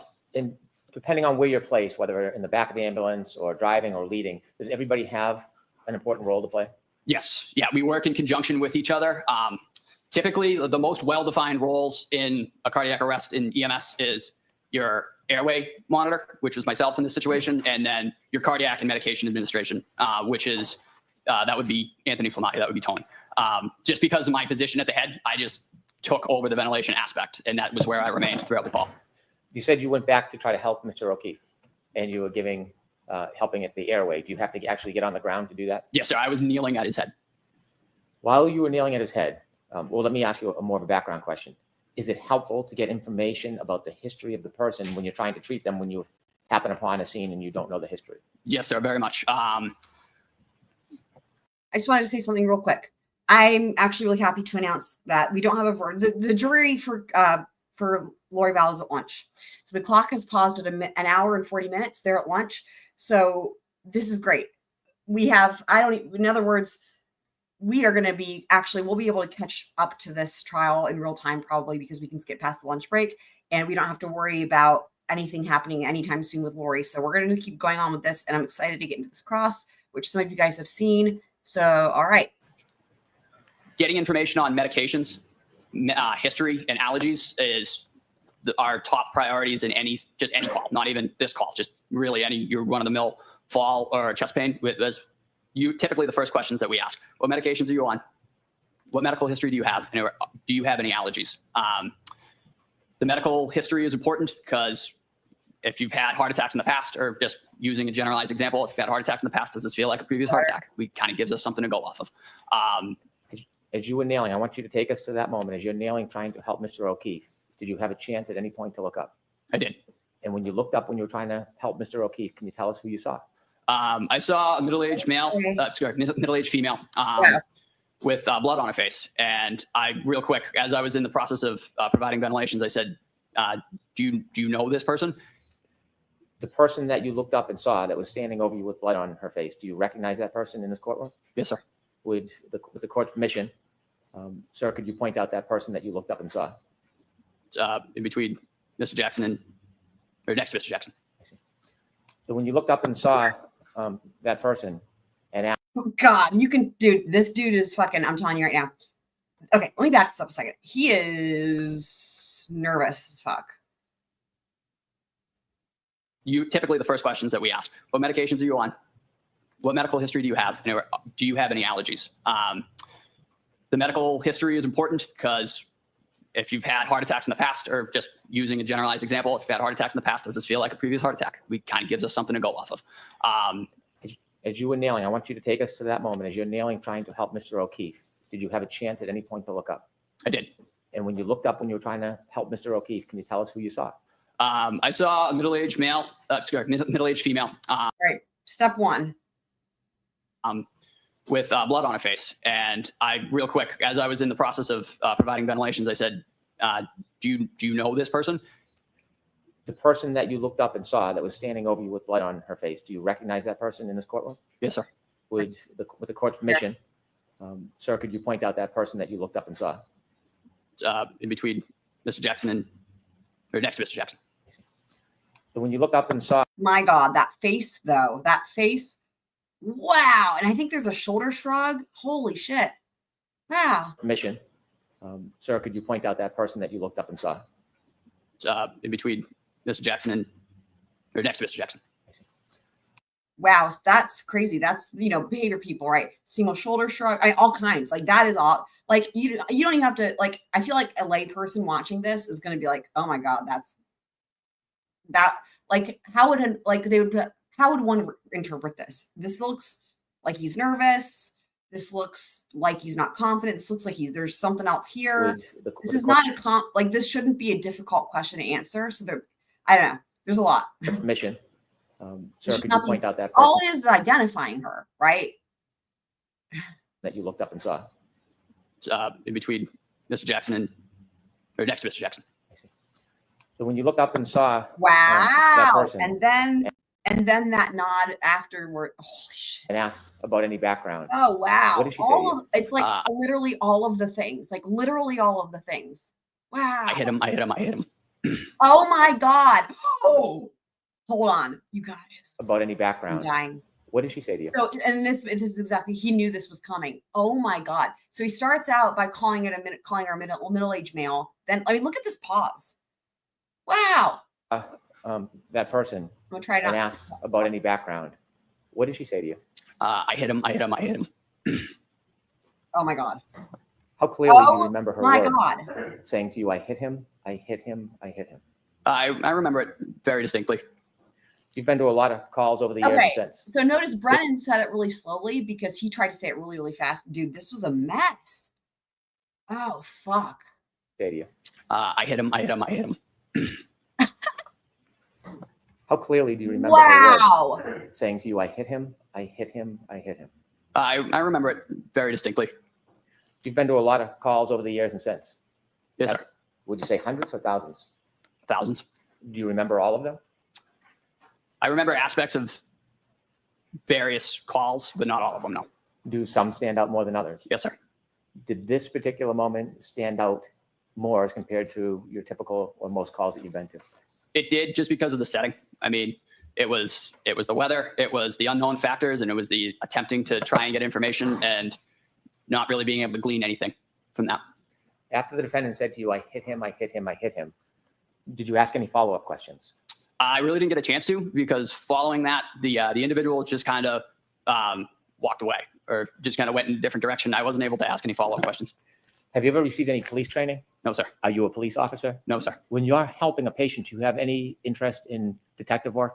No, sir. Do you have any interest in investigating potential crimes? At that time, in this particular instance, because I was at the airway, that is a pretty critical aspect of a cardiac arrest. I was stuck there. I couldn't get up and kind of follow up on that at all. I was there doing that ventilation. Is it your job to investigate cases or simply to get information to help treatment? Just the information. When you go out as a firefighter paramedic, do you have a purposeful cause?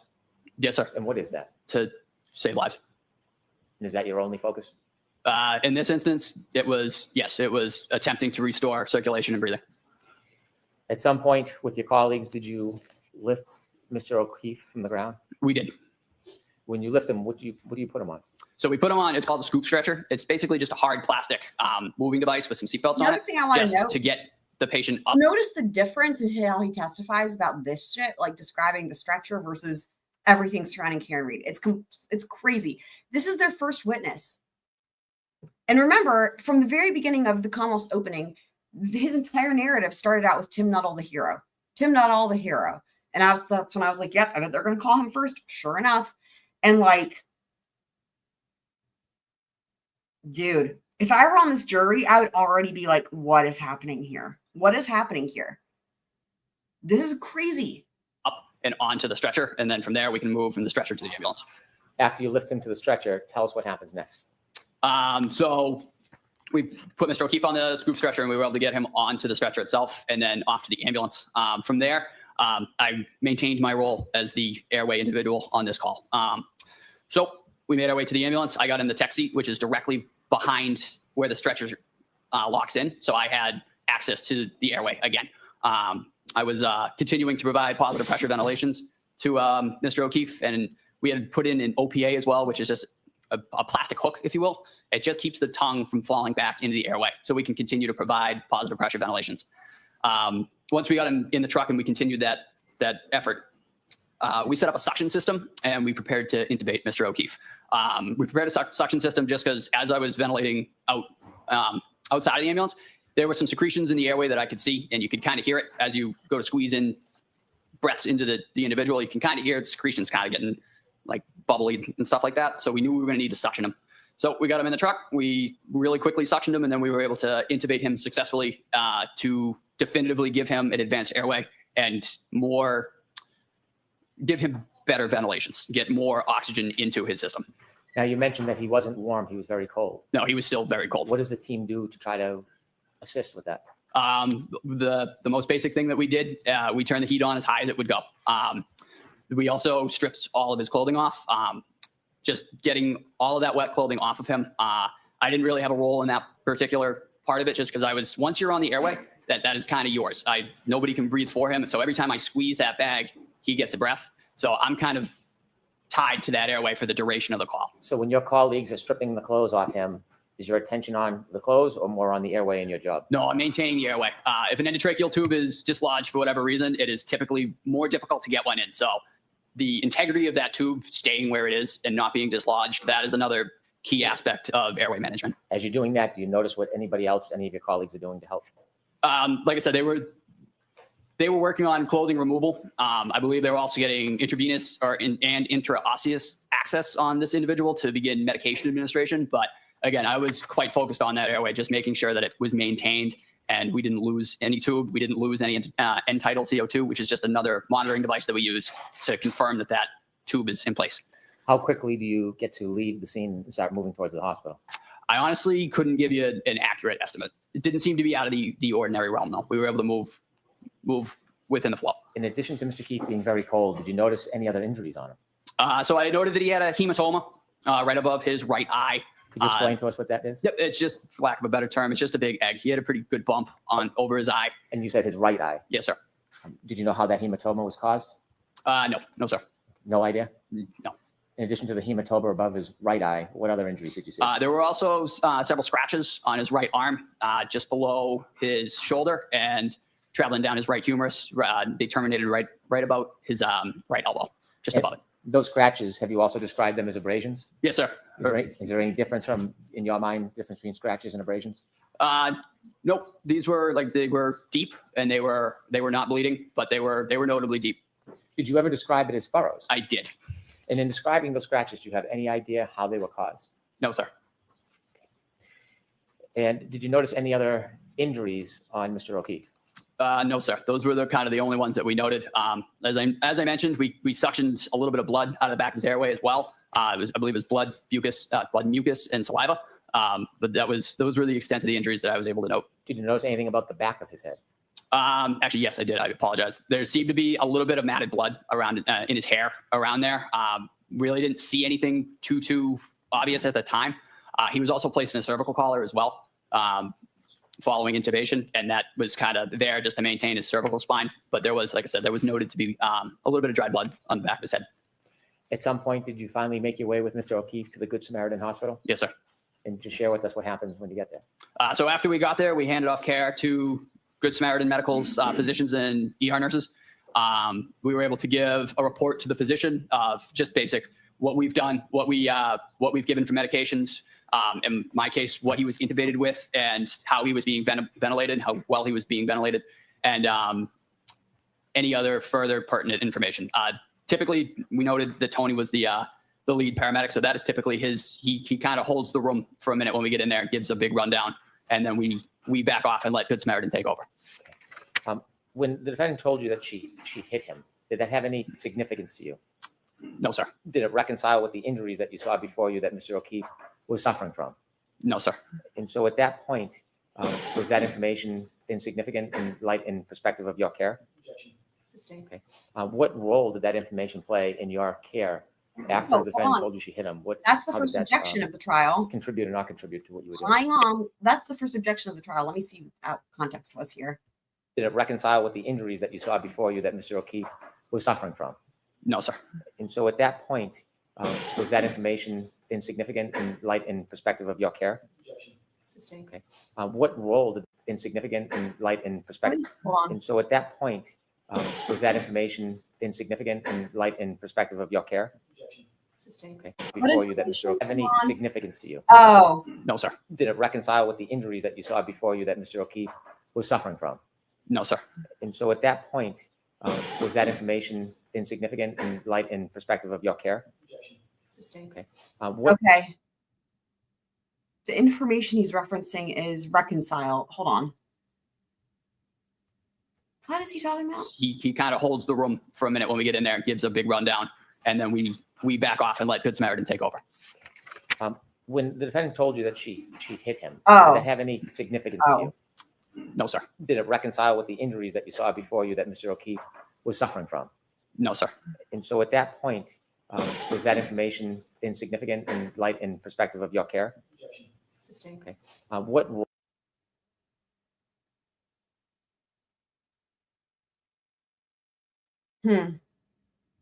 I think that's objection asked and again, they don't get to state the grounds. I think it's asked and answered because I think that's what it was. But it could also be relevance. But I would say also asked and answer. I hate that we don't get to hear the fucking grounds. Role I did would that say asked information and play answered in on your that, though. care after the defendant told you she hit him? How did that contribute or not contribute to what you were doing? It really didn't help at the time. Again, I wasn't able to chase anything down from that. I just kind of took it and noted it and moved on with my aspect of the cardiac arrest.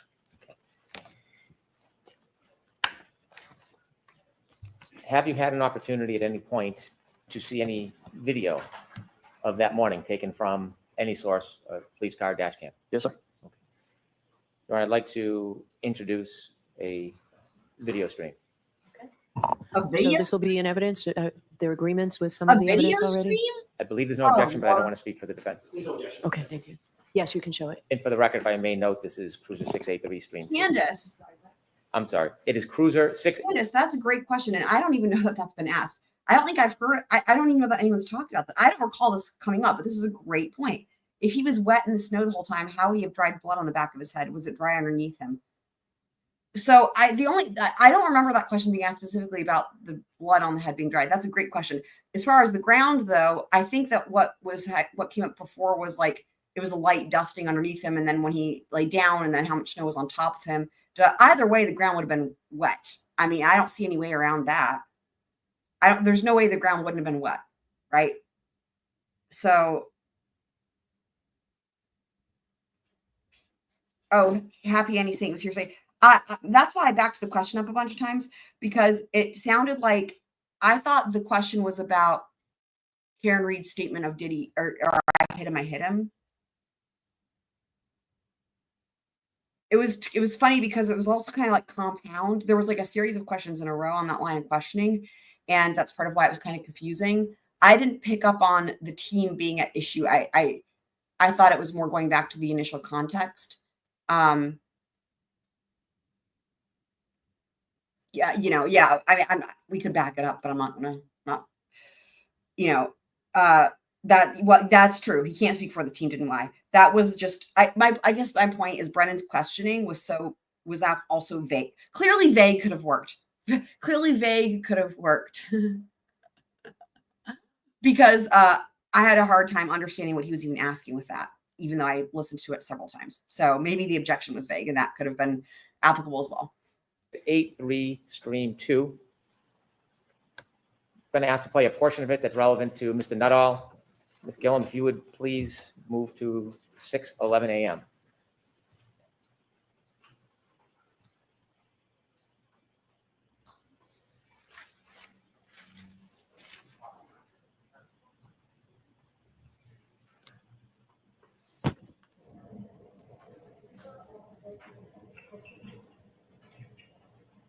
Please stop the video. Mr. Nuttall, do you see the red lights reflecting on the left? Yes, sir. Do you know what those red lights are? Presumably those would be ambulance 1. Yeah. So not what you presume. Do you know what they are, sir? And those are the lights for ambulance 1. Do you see the weather conditions as depicted on this video? Yes, sir.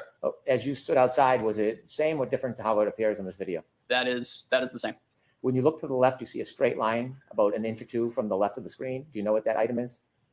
Sorry, sir. Repeat the question. If you look to the left of the screen, you'll see a straight item from the bottom halfway up the picture. Do you know what that item is? I believe that's a flagpole, sir. Do you see a little bit of movement of bodies near that flagpole? At the present time, no. Okay. Could we continue to play, please? Yep, there they are.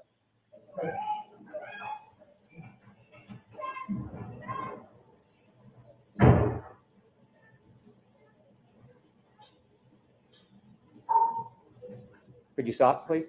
Did you see the first person in line now behind the person in front of the person with the blue hat? I'm sorry, sir. Can you back it up like 10 seconds? Certainly.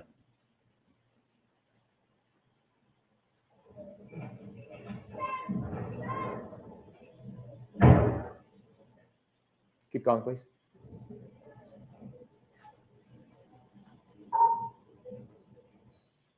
Do you know who that person is? I believe that's me, sir.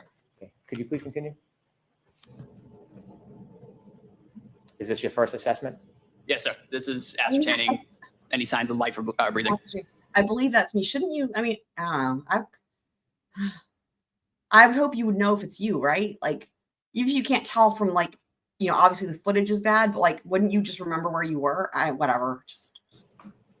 Is that you approaching? Yes, sir. I mean, also, like, sorry, just to quote the room there, that's me. Sorry. That's me. Could you stop, please? After informing your return, is that after firefighter Flamati called you? So right after that, when I turned around, that was when Tony said, "Hey, we're working this." Okay. Please continue.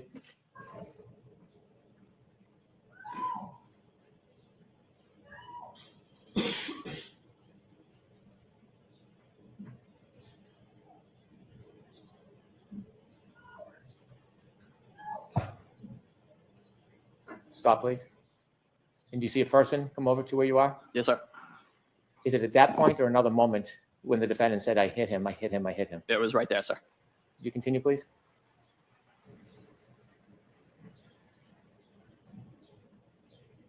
Could you stop for a moment?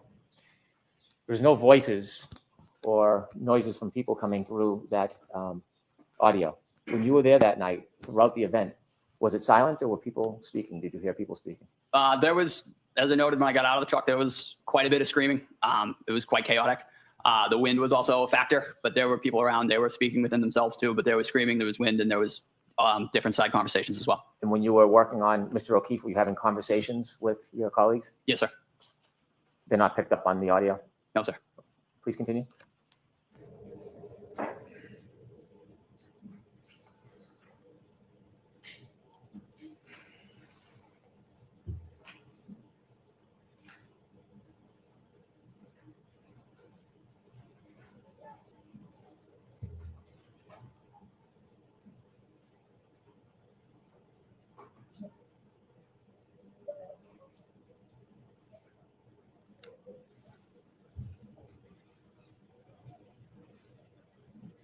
Sir, are you still at the flagpole? Yes, sir. I'm kneeling at the head of the patient.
Are you included in that group of first responders? I am not, sir. I've actually exited to the side with the bags. I believe I'm entering the ambulance at this point.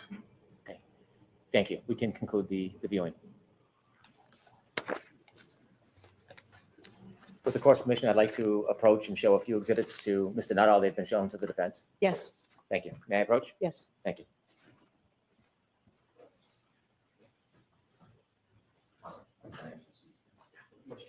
Objection.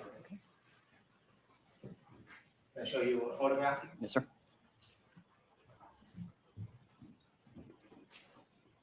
Sir, do you recognize what's in that photograph? Yes, sir. Those are the scratches on Mr. O'Keefe's arm. Does that appear the same as when you saw his arm that morning, or is there any differences? And if there's any differences, can you share them with us? That appears how they were to me at the time of the incident. Okay. May I approach you, Your Honor? Yes. I'd like to introduce this as an exhibit, please. Okay. I'm going to hand you a. Hold on. I'm sorry. Thank you. Pardon me, Your Honor. May we publish to the jury? Yes.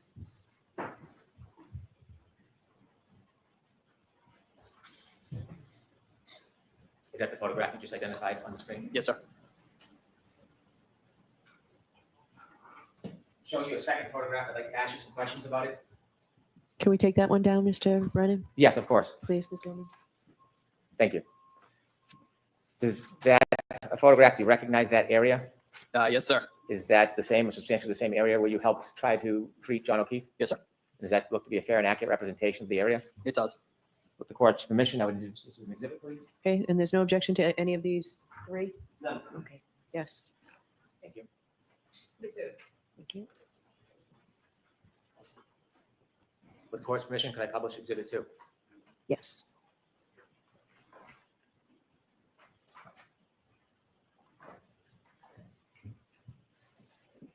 And sir, that's what you recognize as the area where you were helping to treat John O'Keefe. Yes, sir. I've left one last photograph in front of you. Yes, sir. And do you recognize that? I do. Tell us about any differences between when you were there and what you see in that photograph. The street appears to be plowed. There's bare pavement. I will The say, weather I'm gonna conditions say are significantly better. It is also I'm saying daytime. real quick. I'm trying not to interrupt it a whole lot because I think it's really important that we listen. We hear the testimony, right? Again, we're going to break all this down in detail, right? But I just want to say real quick. So I was mentioning in the chat, I have the Kerry playlist. What is it, like 102, 103 videos on there? So I covered the first trial gavel to gavel for anyone that wants to refer back to stuff. However, what I will say is this, that I'm trying to approach this like with listening to everything and not get ahead of the testimony, such as like, I mean, I know it's natural to be like, oh wait, how, is this not what they said last or whatever? But again, we know that they're going to get impeached. If they make a change to their statement, they're going to get impeached. Like all of these witnesses are going to be obliterated on cross. It goes without saying. So in other words, I think that we don't need to do that job because the defense attorneys will do that job. Right. So in other words, I expect there could be new information to come in. There's a lot that's different. We have different attorneys, the witness list, there's some differences there. We have a lot of different experts. We will learn new information that is not maybe, in other words, there could be new testimony that's a change from the past that is maybe because they were told to lie or whatever the case may be, right? It's not quite as reliable, but there could also be new information that comes out in the testimony that's like new information. I mean, for example, remember, there's new information that's come in discovery up until recently, like literally, like the Lolliport videos are just the tip of the iceberg, right? They've had new discovery that like literally wouldn't have even been there in the first trial that's come in ever since. So that alone right there, we know there's going to be new facts that we learn that are not changes from testimony, but there will also be changes in testimony. So, but by the time you add in all the new discovery, the different witnesses, things that people may have been coached or told to say this or that or whatever, or people don't remember, impeachment issues, right? Then you add in all the different attorneys. This is a really different trial. So I guess I'm just trying to sort of like take it witness by witness and let it unfold the way it unfolds, if that makes sense. So. If we could take down that exhibit 2, Ms. Gelman. May I approach, Your Honor? Yes. I would move to introduce this as exhibit 3. All right. Oh, it's going to be switching up the script, I think. With the court's permission, I'd like to publish exhibit 3. Sure. Is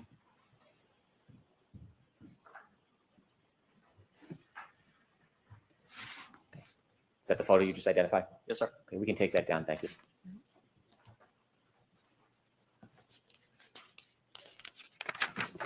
Thank you, sir. I have no further questions, Your Honor. All right, cross. Jackson.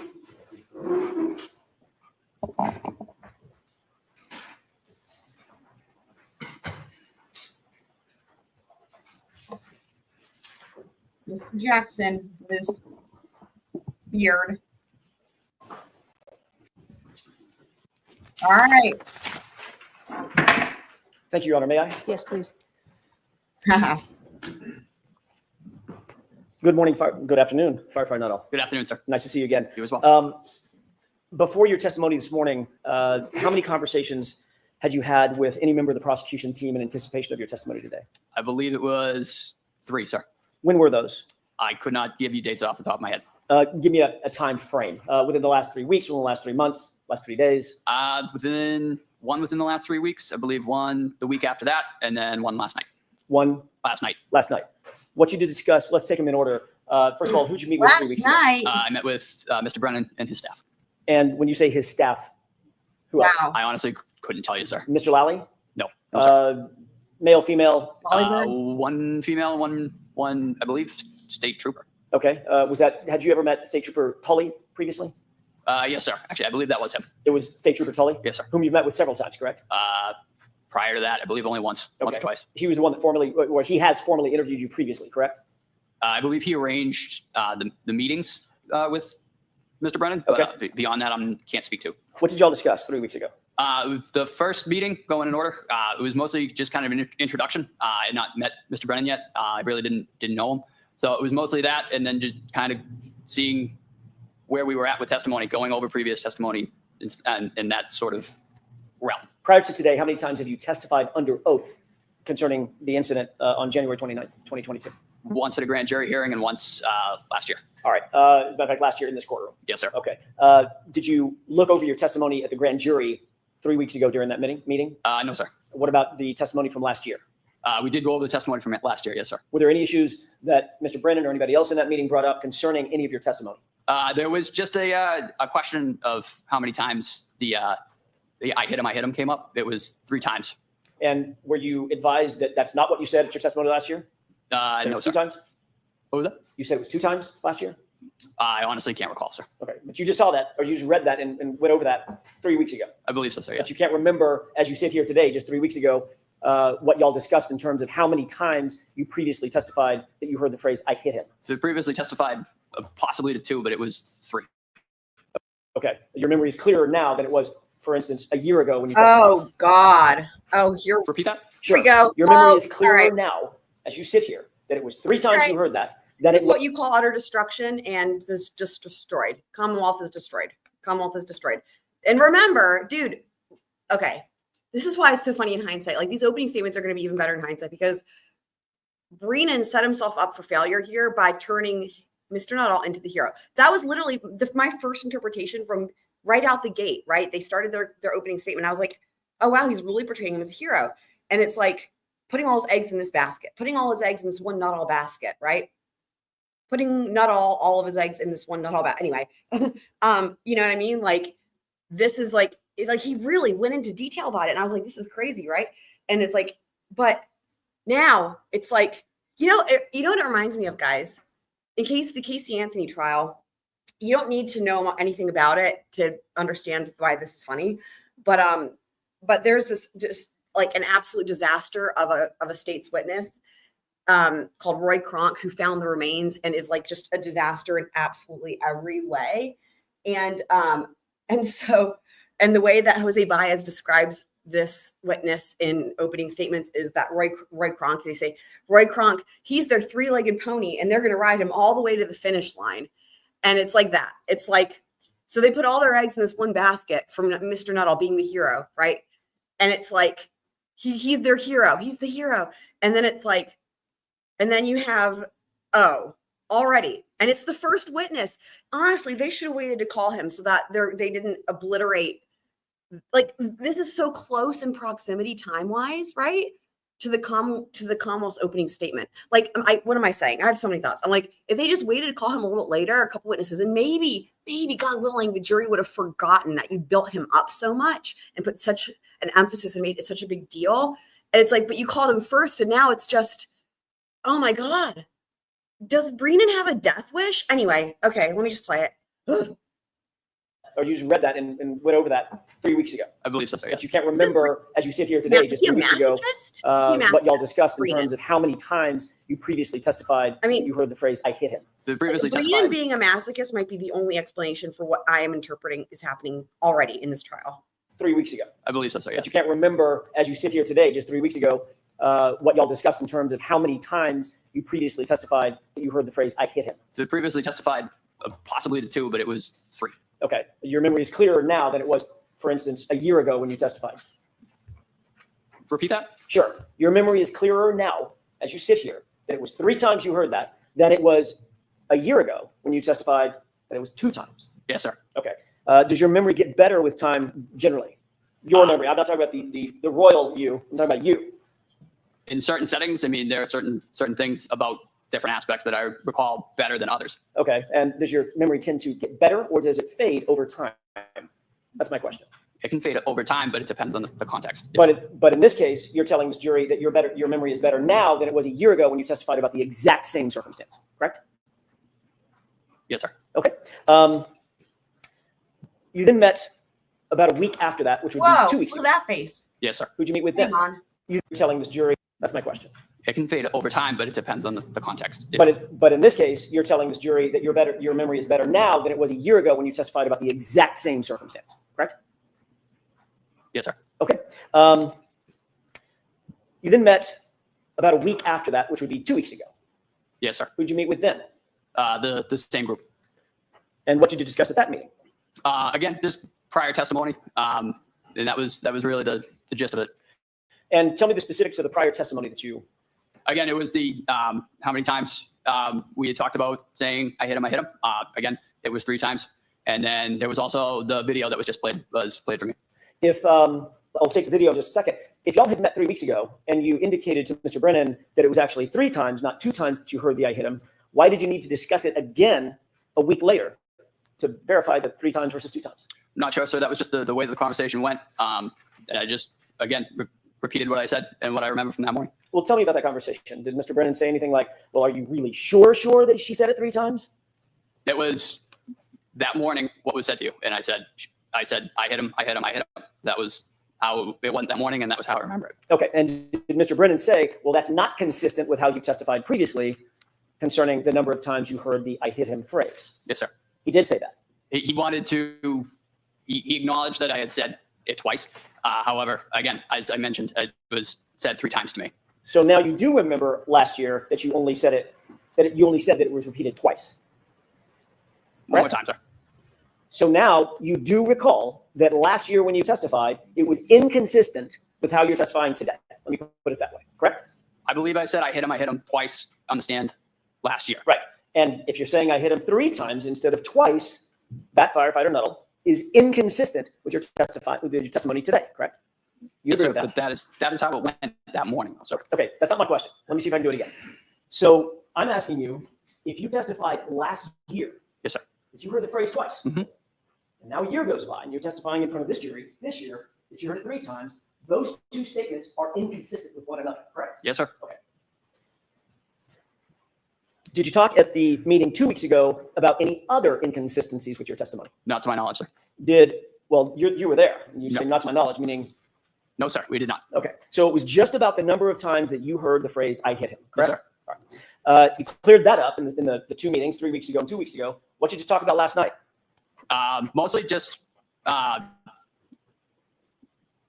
making sure that everything was as it had been. I mean, and by that, I mean, it was 3 times and that we were continuously making sure that everything was the way that it had happened that morning. Everything was the way that Mr. Brennan wanted it to be. No, sir. The way that it was I remember it and I recall it happening. Okay. So he asked you 3 weeks ago about how many times you heard that phrase. Yes, sir. You changed your testimony at that time and said it was 3 times instead of 2 times. We agree on that, correct? Yes, sir.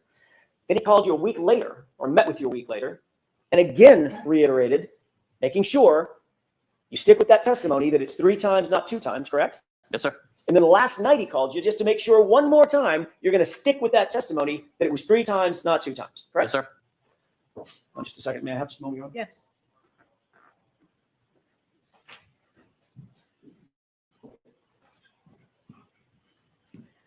Okay. And when you talked last night, did you assure Mr. Brennan, nope. When we come in tomorrow, I'm certainly going to say it was 3 times, not 2 times. No, sir. I told him I would tell my recollection of that morning. Okay. And did you tell him that what my recollection is? I'm going to tell the jurors it was 3 times that I heard it. That was what I heard. Okay. Did you tell him that's what you were going to say today? No, sir. You didn't? I told him I was going to tell him what I remembered from that morning. Which was what? I hit him. Which is how many times? 3 times, sir. And that's inconsistent with what? I believe a year ago. Okay. Now, you also talked about, I want to get back to the other thing that you talked about. You said that at some point, either in the meeting 3 weeks ago, the meeting 2 weeks ago, or the meeting last night, you were shown a video. Yes, sir. Which one of those meetings were you shown a video? I believe the second one. Okay. Were you shown the entire video? No, sir.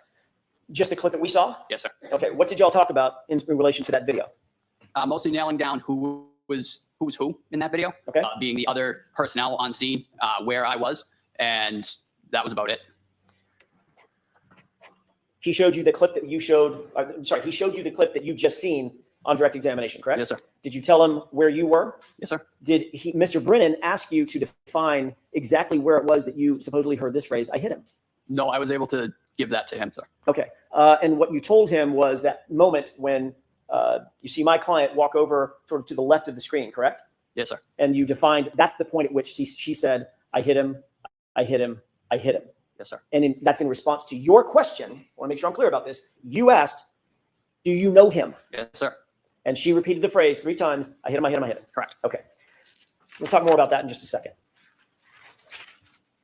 Did Mr. Brennan ask anything else about that specific video? No, like I said, he kind of asked me to point out different individuals on the scene, and that was really the extent of it. You saw that same video last year when you testified, correct? No, sir. You didn't see it last year? Not to my knowledge, no. In preparation for your testimony last year? I did not. Did you see it before your grand jury testimony? No, sir. Okay, so this is the first time that you've seen it. Yes, sir. And you were able to establish for Mr. Brennan exactly when it was that you believe you heard the statement based on your view about 2 weeks ago of that video. No, that was the way that I remember it. Right, That not a trick question. My question is much more simple. You were able to establish after 3.5 years now exactly where you were and where Ms. Reed was and who else was around at the time that you believe you heard those 3 statements in order. I hit him, I hit him, I hit him. Yes, sir. Okay. You testified last year as well that there is a normal protocol for removing clothing from a patient, and it's essential to just discard it and get it away from the patient so that you can concentrate on the life-saving measures that you're undertaking, correct? Yes, sir. That could be done you said in the ambulance, it could be done in the hospital, it could be done in situ, out there in the field, correct? Yes, sir. But the point is you want to get as much clothing off of the person as possible so that you can assess that person's physiology. Yes, sir. It's not really a lot of care taken to preserve the clothing from an evidentiary standpoint in your view, correct? And we're trained to try and, just to take example of a shooting, try not to cut through the entrance wound of the clothing. Fair enough. Fair enough. I mean, when you're literally trying to save someone's life, your job is to get the clothing off and get it out of the way. Yes, sir. You're not sticking it in an evidence bag and sealing the evidence bag, things of that nature. No, sir. So it might end up on the ground. Yes. Might end up with some debris on it. Yep. Might end up in the floor of the ambulance. Yes, sir. Could end up in the floor of the hospital Mhm. or on the floor of the hospital. Is that right? Yes, sir. Okay. And if it's tossed in the floor of the ambulance, the clothing may well pick up debris from the ambulance. Oh, yeah. Yes, sir. Or the debris from the floor of the hospital or wherever. Mhm. Is that yes? Yes, sir. Okay. You testified previously at the grand jury in April of 2022, correct? Yes, sir. I believe so, sir. Okay. So this happened in January of 2022, that same year in the springtime. You testified at grand jury, April 20th, I think it was. Yes, sir. Does that sound right? Yes. Okay. I want to take you back to that testimony for a second. You testified at that hearing that Mr. O'Keefe was, quote, dressed appropriately for the weather. You remember that? Yes, sir. All right. It was obviously well below freezing at that time. Yes. That night that you responded. It was. We just seen the video. It looks cold as hell, right? It was chilly. All right. The wind was howling. Yep. It was snowing. Is that right? Yes, sir. And you testified that John O'Keefe, quote, had a heavy coat on and possibly 2 other layers of clothing. Yes, sir. In April 2024, you reiterated your very specific memory of and you even called it a puffy heavy coat Mhm. that he was wearing, which was then removed so that you could assess his injuries, correct? Yes, sir. All right. Not to get too colloquial, but a puffy coat is like, it's got down and stuff in it, right? Correct. Looks kind of like Stay Puft Marshmallow Man, right? Yes, sir. Okay. Pretty distinctive article of clothing. Yep. And you testified last year that Mr. O'Keefe was wearing that clothing, which you had to remove or somebody had to remove in order for him to be properly assessed. I did testify that way. Yes, sir. Okay. And you mentioned that your memory of that big heavy winter coat was as clear as your memory of other specifics in this case, correct? Yes, sir. I asked you that exact question, didn't I? You did. And I said, your memory of him having that big puffy coat on, which stood out in your mind, was just as clear as the other specifics that you've testified to about the case, Yes, sir. about that night. And it turns out you were completely wrong about his clothing, correct? Correct. Matter of fact, he wasn't wearing a coat at all. No, sir. He wasn't wearing a winter coat, correct? Nope. He wasn't wearing a heavy winter coat, correct? Correct. And he wasn't wearing a puffy, heavy winter coat. He was not. Yet you testified that he was wearing all of that. And that was clear in your mind Wow. at the time. Yes, sir. Finish him. I hear that in my head. Did Mr. Brennan bring that up? Put him during the out of his meeting 3 weeks misery. ago? He asked about what I had meant when I said appropriately dressed. So you did talk about something other than just, I hit him, correct? Yes, sir. When I asked what y'all talked Lord about, why didn't you tell Have us that? mercy. To be perfectly honest, sir, I did not remember until right now. Fucking hell. So your memory is fading even after 3 weeks. Yes, sir. Got it. Wow. The fact is, well, let me ask you a different question. Did Mr. Brennan tell you what Mr. O'Keefe was actually wearing? No, sir. Actually, I believe you did. Last year, didn't I? Yes, you did. It's a short sleeve t-shirt and a little thin wool hoodie, right? Yes, sir. Wasn't wearing a hat. No, sir. Wasn't wearing, as a matter of fact, didn't even have a shoe on, correct? Not to my knowledge. And obviously, goes without saying, but I'm going to ask it anyway. That's not being appropriately dressed for the winter. No, sir. You indicated that you did notice certain injuries on Mr. O'Keefe's person. Sir. Once you got him back in the ambulance, obviously it's lighter, meaning brighter lights. You have more equipment in the back of the ambulance. You can better assess somebody's well-being, correct? Yes, sir. And you indicated you had a, quote, much better picture of what we were dealing with, correct? Yes. You noticed once in the back of the ambulance that he had trauma to the right side of his head. Correct. And as a matter of fact, when you were pointing at it, I'm doing that on purpose because you pointed to the right side of your sort of forehead above your right eyebrow, correct? Yes, sir. Okay.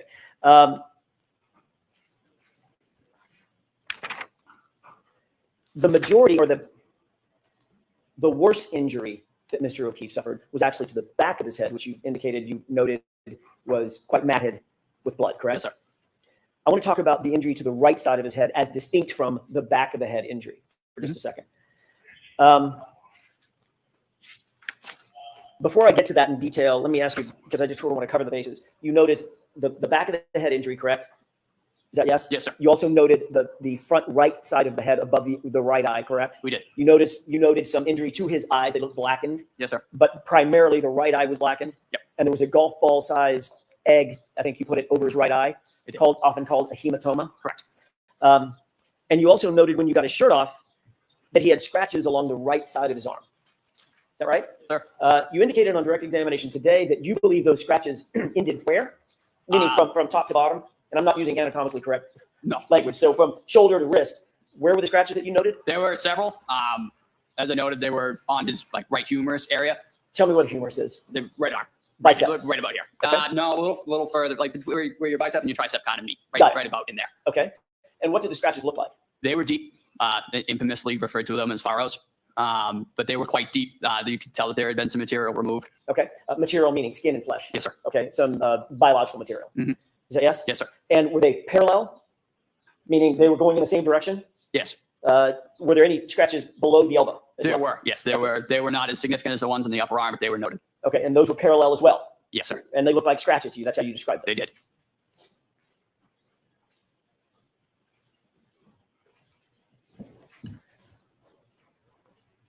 Last year, when you described those scratches, you curled your fingers up, exposing sort of the nails, and drew it across your biceps. Is that what you were using to describe what the sort of scratches looked like? I just kind of used that as a landmark, to be honest with you, sir. It's just kind of how I quantified it in my mind. Okay. But what you did was you did this motion. Yes, sir. As you said, there were furrows. And remember, there was an embarrassing moment for me. Both of us, sir. I couldn't understand the word furrow because of the accent, right? Yes, sir. All right. Let's talk a little bit about the hematoma above the right eye for a second. That's basically damage to subdural blood vessels that causes acute swelling, right? Correct. And a very common cause of a hematoma over one's eye could be being hit or punched in the face. We talked about that. There could be several causes for hematoma, such as that. Obviously. I mean, it could be a golf club, a baseball bat, or it could be a fist. It could be. Okay. We talked about that last year. I asked you if the injuries that you saw on Mr. O'Keefe's face, including the laceration over his right eye, was consistent or inconsistent with a physical altercation, and you said it was consistent with a physical altercation as well. Objection to the Excuse me? objection to referring to past testimony before a question is asked. So sustained. Sure. Do you remember a laceration, in addition to the hematoma, about a 0.8 centimeter laceration over his right eye? I do. Tell me what I'm using a word that maybe not everybody understands. I didn't understand it when we first started this thing. What's a laceration? What's the difference between that and a cut? A laceration is they're basically the same thing. A laceration is just a deep cut. Okay.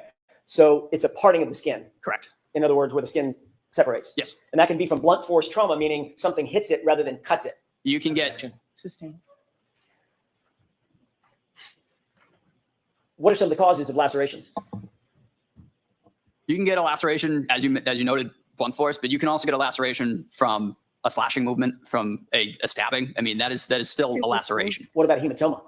That is That injection primarily there was for leading, but you're allowed to lead on cross typically. So caused by blunt force trauma.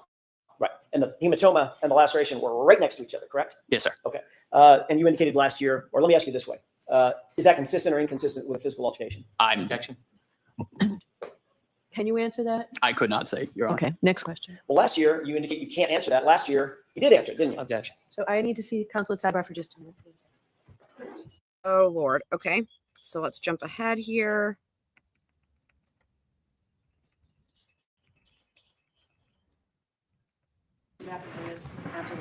So this is Sounds good. the luncheon break. Is lunch Okay. here for you? I assume Lunch. Tony is here. Okay. Is lunch here for We you? get to skip through lunch, so We'll see you in about half an hour. All rise, please. Jury's leaving open to any chairs.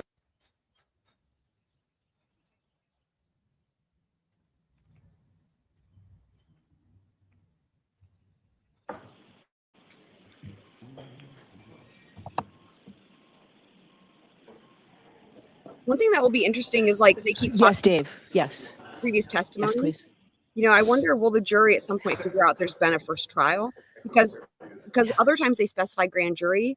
So, but then when they don't specify grand jury, we know it's from the first trial when he says last year. And I wonder if the jury is going to pick up on this.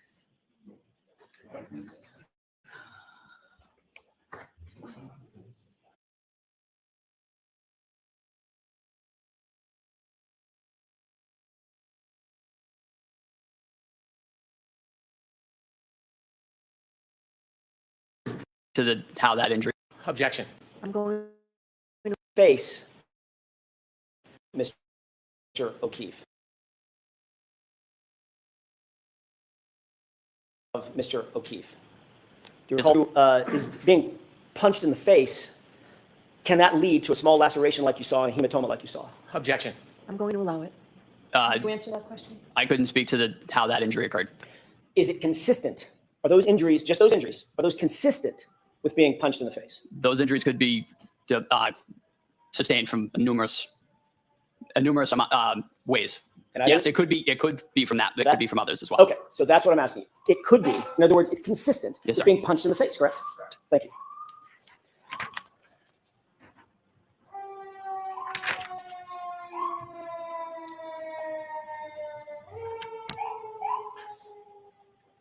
I want to ask you about this statement that you indicate that you heard that now is three statements, three phrases, correct? Yes, sir. When you heard this statement, describe for me exactly where you were. What were you doing and who was around you? I was knelt at the head of John O'Keefe with a bag valve mask, delivering ventilations. Firefighter Kelly was to the right, and Firefighter Flamati was on the left side of Mr. O'Keefe, and the three of us together were working to perform CPR and ventilations. And your job, and I hate to butcher it, but Nope. you'll correct me. Yes, sir. Your job was to do the airway, correct? Yes, sir. And I'm picturing a big balloon-like apparatus that you put over the patient's mouth. And Exactly. squeeze it. Yes. That's as opposed to, it's an advancement on just mouth-to-mouth resuscitation, correct? Correct. Yeah. You were the airway person doing the squeezing of the bag. Correct. What was Tony Flamati, firefighter Flamati, doing? He was starting CPR, and which that point was taken over by Firefighter Kelly. Okay, so firefighter Flamati, when you say starting CPR, describe what that means. What is the physical act of CPR? So you put both hands together like this, one on top of the other. You put it right on top of the sternum, and you begin doing chest compressions 2 inches deep, allowing full recoil for 100 to 120 beats per minute, compressions a minute to sustain a cardiac rhythm. You're manually making the heart beat with each compression. Which means that is a rhythmic pumping motion, correct? Yes, sir. So if you see someone doing CPR, you're probably going to see their shoulders moving up and down and moving rhythmically, correct? Correct. Do you remember what firefighter Flamati was wearing you had just come off of actually, you were just coming onto a shift, so you didn't have all your foul weather gear officially, correct? I had my Puffy jacket. Okay. I had my Canton Fire jacket. Got it. Firefighter Flamati, on the other hand, had a bright yellow jacket, Correct. sort of reflective and a safety jacket. Yes, sir. And he was kneeling to your left at the time doing, have I got that right? Yep, no, yep, you got that right. Okay, he's kneeling to your left at the time doing chest compressions. That's when you indicate that Miss Reed walked over and made the statement. Correct. And Kelly was there as well? Yes, sir. Kneeling right beside all three of you as Firefighter Flamati was giving the chest compressions, correct? Yes, sir. Okay. You indicated that the statement was in response to a question that you asked of my client, do you know him? Yes, sir. Is that right? Correct. And she responded to you with the phrase that you've used, I hit him. I hit him. Right. So it's absolutely clear in your mind when that statement was made. You were knelt down over Mr. O'Keefe. Firefighter Flamati was doing the CPR, and Kelly was with the both of you when you posed that question. Yes, sir. It's a very detailed memory. Yes, sir. You indicated, Mr. Brennan, that sticks out in your mind. Is that right? It does. But that's not at all what you told Trooper Proctor on February 8th, just 10 days after this incident, is it? I don't recall what I told Trooper Proctor. I thought your memory got better with time. I don't recall that meeting. I recall meeting with him, but I don't recall the extent of what was discussed. You literally don't recall anything that was discussed in that meeting in that formal interview with the lead detective on this case. We discussed the case, but I don't, in his words, I'm not sure what he put down. What you said to Trooper Proctor on February 8th, 10 days after this, was you overheard Miss Reed say, I hit him one time to another female that she was talking to, correct? Objection. No, I'll allow it. Did you say that? I have no memory of this, Your Honor. Okay, next question. Oh boy. Did you say that her statement was an answer to a question posed by the female or discussion with the female? Break that down for me, sir. Sure. Did you tell Trooper Proctor on February 8th that what you heard was Karen Reed speaking to a female, not answering a question that you posed? Again, I don't recall that specific question. Did you tell Trooper Proctor on February 8th while you were rendering aid, and at the time you heard the statement, Miss Reed was actually praying over John, your words, praying over John? Oh boy. I don't recall ever saying that. Heather. I have just a moment, Your Honor. Yes.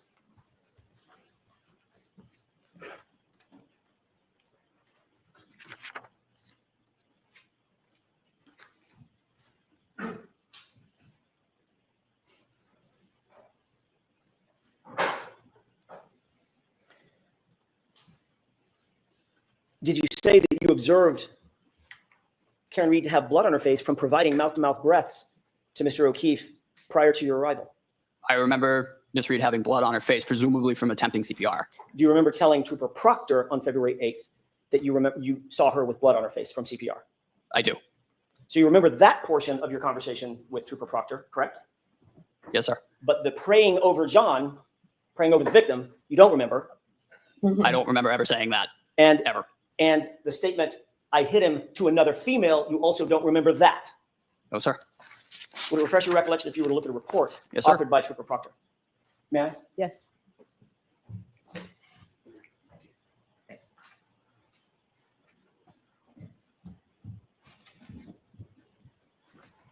May I direct a witness's attention to the second page, Your Honor? All right. Why don't you take a look at that, sir?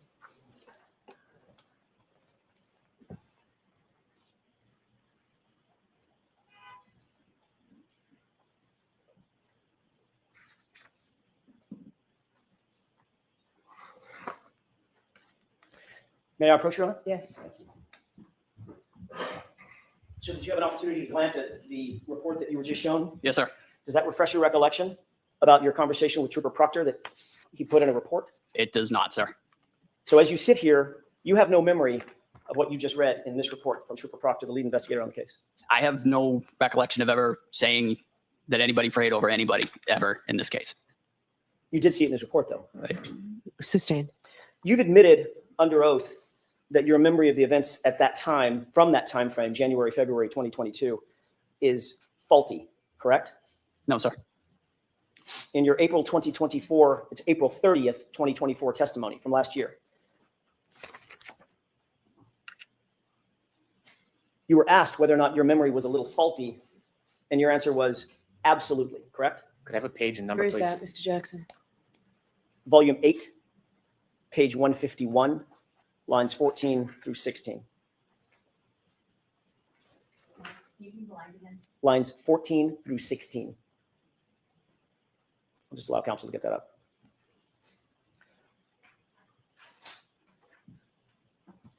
If we could pose the entire question and give content to it, please.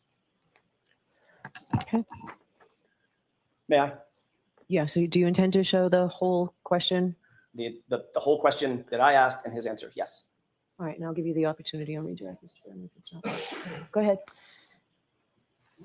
Is it true that in answer to the question, quote, so it's fair to say your memory is a little bit faulty as it pertains to that time frame, your answer was absolutely, correct? From last year? What you testified to last year about conversations that you had with Trooper Proctor around February 8th of 2022. Yes, sir. And you agree, as you sit here, that your memory is still faulty about your conversation with him. With correct? Trooper Proctor? Yes, Yeah. sir. So you're not saying you didn't say that the statement was made to a woman, correct? Objection. Are you saying that? No, ma'am. Okay, next question. Thank you. And you're also not saying that you didn't say to Trooper Proctor that you saw Karen Reed praying over John O'Keefe. Objection. So I'd like you to ask that differently. Did you say that? I have no recollection of saying that ever.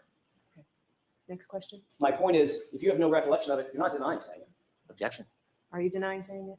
Oh Yes. my God, Judge Bev, so annoying. So you do have a recollection that you never said it. Do you understand the difference? Oh, sir, I don't believe I've ever said praying. That's really not something that I would have said. I didn't see it that day. It didn't happen. I don't remember ever saying prayed You didn't in see regards it to this that, case ever. You didn't see it that day, and it never happened. That was your words just now, correct? Break that down for me. You didn't see it that day, and it never happened. That's what you're saying about the praying statement, correct? Yes, sir. And in that same exact statement, you also included the phrase, I hit him, correct? No, sir. In the statement that you made to Trooper Proctor, The report that Trooper Proctor wrote? correct? Again, I don't remember ever saying the words praying over him. I do distinctly remember I hit him. Which doesn't appear in that report, does it? Objection. I'm going to sustain that, Mr. Jackson. You directed him only to page 2. Understood, Your Honor. I'd like to show you a short portion of a video, the same video. This much talking with surrounding these objections, they may as well be stating the grounds. I mean, they're basically doing that anyway. Dude, it's so annoying. I wanted to just say real quick though, since I haven't paused. As far as it pertains to witnesses that are absolute disasters, like this witness, like possibly DM, I mean, definitely DM, witnesses that, DM even more so, like witnesses that either A, like let's take DM for example, witnesses that either A, are like literally from the beginning said like, I can't tell you, I don't remember, I was drunk, I have like literally, why are you asking me? Basically, right? Like, I'm not your witness. I don't know anything. What I know is a disaster. Or witnesses like B that maybe weren't drunk and, whatever at the time. For example, like this witness or other witnesses in this trial or any trial where they just are going to get impeached left, right, and center, up, down, sideways, and diagonal every day and twice on Sunday, changing their testimony, whatever. You can't put that much fault on the witnesses themselves because it is the state or the Commonwealth in this case who decides to call them. They have the option to not call a disaster witness. So I don't blame the witnesses for being disasters. I blame the state or the Commonwealth in this case that is relying on their testimony for calling them to the stand. So I just wanted to put that on the record. You were asked to look at on direct examination. And Your Honor, I pray to the court, I can certainly mark it as a defense exhibit or for So is this going identification. to be an exhibit by agreement?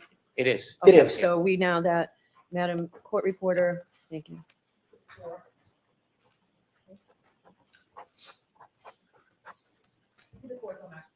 Thank you, Your Honor.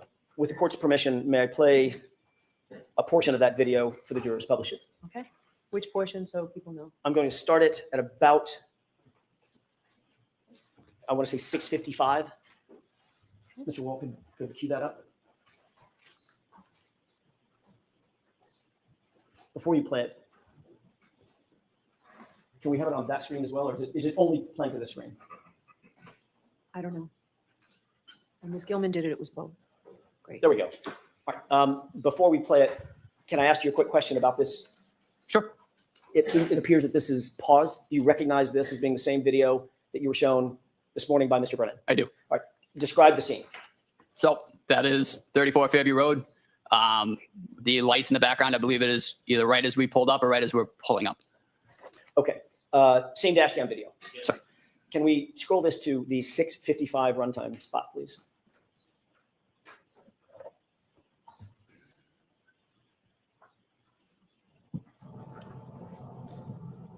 Pause it. Okay. Do you see the individual on the left? Far left. Yeah. The jacket? Correct. Yes, sir. Who's that? I believe that's firefighter Flamati. You previously indicated that when you heard Ms. Reed make this statement, the firefighter Flamati was on his knees providing CPR at the same time you were knelt down providing the airway. This isn't when it was That's stated. not my question. Is that what you said? Can you repeat the question, please? Sure. You indicated earlier when you heard this statement by my client, you were very detailed. Firefighter Flamati was knelt down providing chest compressions at the same time you were knelt down providing airway support for Mr. O'Keefe, correct? I had also said that at some point, That's a firefighter yes or no Flamati question. Yeah. So I'm going to let the witness answer the question. had transferred CPR to firefighter Kelly. Firefighter Kelly did take over compressions at one point. Okay. That's not my question. Okay. My question's an easy one. Did you say that when Ms. Reed walked over to you and you had this dialogue with her, she made that statement that firefighter Flamati was on his knees providing chest compressions at the same time you were knelt down providing airway support? Yes, sir. Okay. Firefighter Flamati, your testimony appears to be standing up right there, correct? Yes, sir. Let's play the video forward for just a second. Stop it.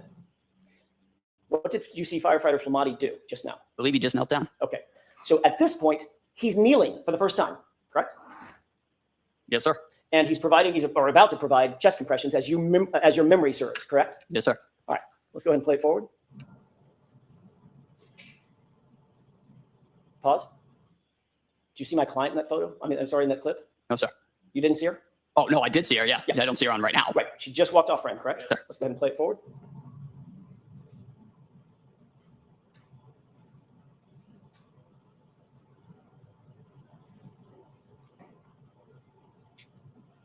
Stop it.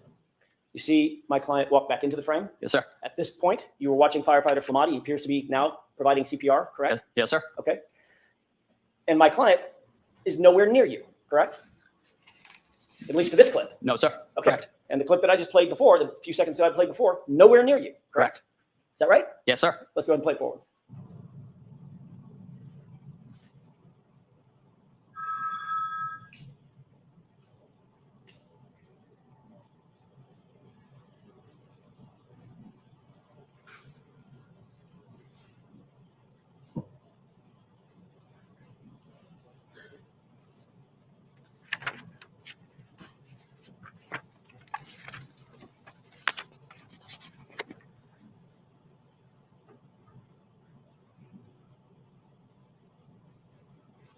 Pause it, please.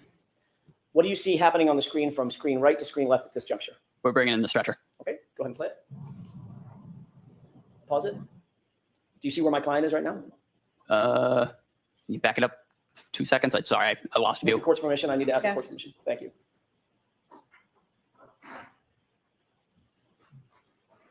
Okay, let's go ahead and play it. Pause. Did you see my client? Yes, sir. Where is she in the frame? Behind that other individual. Behind the SUV? I believe she's in front of the SUV and behind the other individual. Okay. I'm at the SUV, that's the white SUV that's in Yes, sir. the far distance. Yes. By That's the back of way, the SUV, she's behind it, right? Correct. Yes. Okay, not near you. I just want to say real quick, by the way, Frank's last night provided us with some really interesting, it was like a study when we were covering BK, the DNA, touch DNA filing. I already have timestamps done and I timestamped what I'm about to talk about here. Frank's provided us with really interesting information on secondary transfer touch DNA specifically on knives. So if you guys missed it, definitely check that out. And you can also look for that timestamp. It's timestamped like secondary transfer DNA on knives or something like that. So that it's easy to find. Really interesting stuff on that. And shout out to Franks for that. No. Okay. Let's go ahead and play it.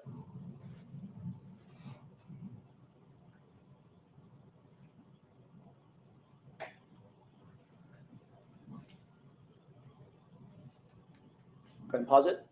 Do you see what firefighter Flamati is still doing throughout this entire clip? Chest compressions? Okay, let's go ahead and play it.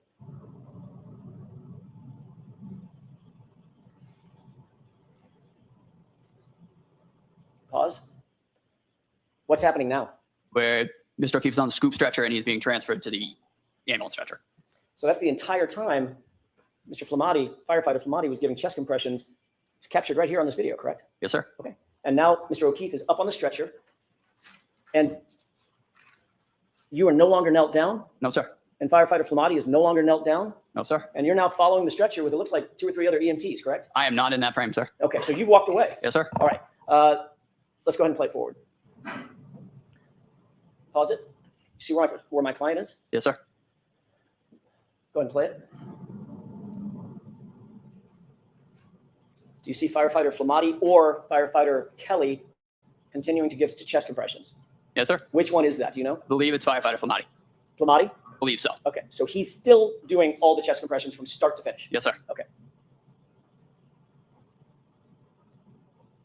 And what's happening right now? Now we are transferring to ambulance 1. And where's my client? Right front and center. Now, just a moment, Your Honor. Yes.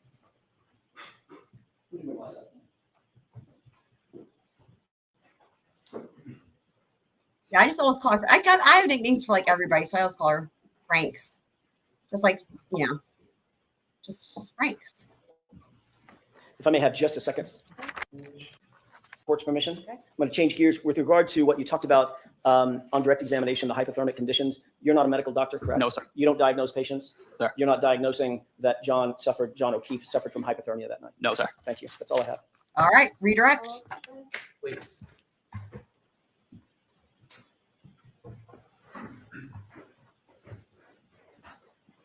Here he comes. When will his command work? Firefighter Nuttall, the video the defense just showed you, did you notice any differences between that video and when I showed it to you, and that it doesn't have the time on it? Yes, those were 2 different time frames on that video. And when we spoke about when the defendant said to you, I hit him, that wasn't shown to you in that video just now, was it? No, it was not. So if we go back, will you be able to explain where you came from and firefighter Flamati came from and when you first went over to John O'Keefe? Sure. With the court's permission, Ms. Gilman, if you could start that video, I think it is 6:11, please. Franks, we can make Let's that stop it happen. there. if you want. Do you see that this exhibit has timestamp on the top? Yes, sir. Okay. Please continue.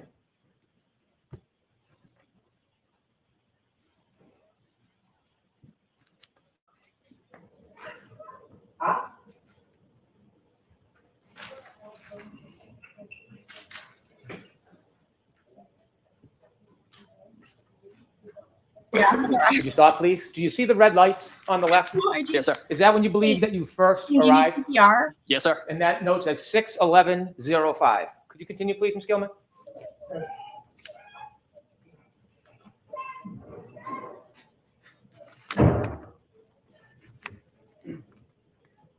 Please watch to the left.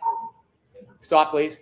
Is that when you first arrived and walk over to help John O'Keefe? Yes, sir. That's me. I'll note that the timestamp is 6:11:21. Okay, continue, please.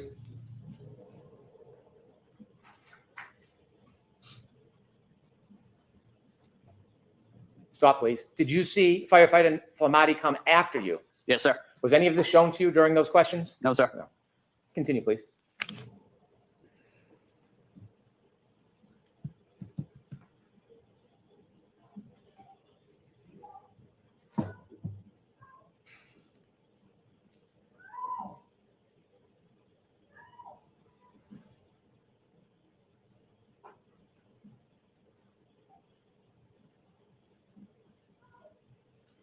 Stop, please. Do you see the defendant in that screen? Yes, sir. Do you see her moving from right to left towards you? Sustained as to the form. Okay. What direction do you see her running in that screen from right to left? She's running towards where the three of us are grouped. Okay, please continue.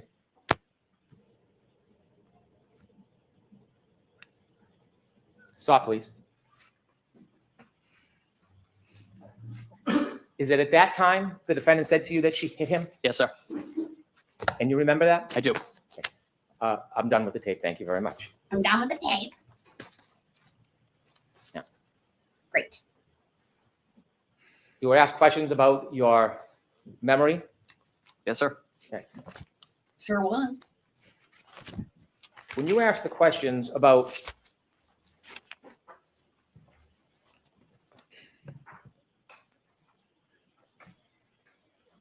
Trooper Proctor, when you were saying that you didn't remember, were you referring to the conversation with Trooper Proctor, or were you suggesting you didn't remember what happened that morning? I don't remember the interview with Trooper Proctor. I remember it happened. I don't remember the substance of what was discussed entirely. I remember we discussed that morning, but Do you know if that conversation was recorded or just a conversation between you and the trooper? I do not know if it was recorded. You asked questions. I want to ask you about questions on Mr. O'Keefe, and you mentioned that there was some type of blood clotting on the back of his head. Yes, sir. You noticed there were abrasions on his right arm. Yes, sir. You noticed there was a hematoma on the right side of his head. Yes, sir. Did you see any bruising on his right knee? Don't recall, sir. Did it stand out to you that all of his injuries, all of them that you saw, other than the cut on the back of the head, that they were all on his right side? Yes, sir. Did you notice any hematomas on his left side? I did not. Did you notice any scratches or abrasions on his left side? I did not. Did you notice any marks that would be consistent with an altercation on the left side of his body? I did not. You were asked about the cause, and you said that you don't know the cause. You weren't there, were you? No, sir. You asked if it was consistent with being punched, and you said it could be. Yes, sir. Could it be consistent with being clipped by a car? Objection. Sustained as to the form. You were asked questions about clothing, Yes, sir. and you had at one point said you thought that Mr. O'Keefe was wearing a winter jacket. Do you have any memory that when you first got there, or when you first got there, do you have any memory whether there were any towels wrapped around Mr. O'Keefe's head? I remember there was a white cloth of some sort on the scene. Okay. And when you were asked about your memory regarding the clothing, was the clothing of what was utmost importance to you at that time? No, sir. And why is that? I was, again, focused on Mr. O'Keefe's airway and ventilation. Okay. And when you were asked about the clothing, do you remember if you added anything else about your certainty or uncertainty about clothing when you previously gave a statement or testimony? I believe when I testified last year, I did note I had no part in removing any articles of clothing or anything like that. That was not my job in the back of the truck. Do you remember any recognition of the fact whether you were certain or not about clothing? Repeat the question, sir. Sorry. Well, is there anything that refresh your memory about what you had said about clothing? Objection. Ask a different question first. You had mentioned that you had some difficulty about clothing. Do you remember what you had previously said? I remember there was some difficulty of getting the individual's fingers through clothing just because they were so cold. They were difficult to manipulate. Just they really was not conducive to getting clothing off easily.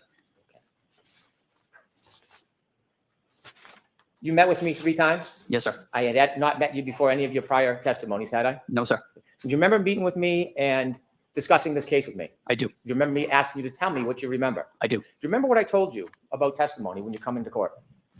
Yes, sir. Or what did I tell you? I remember we discussed that just tell the truth.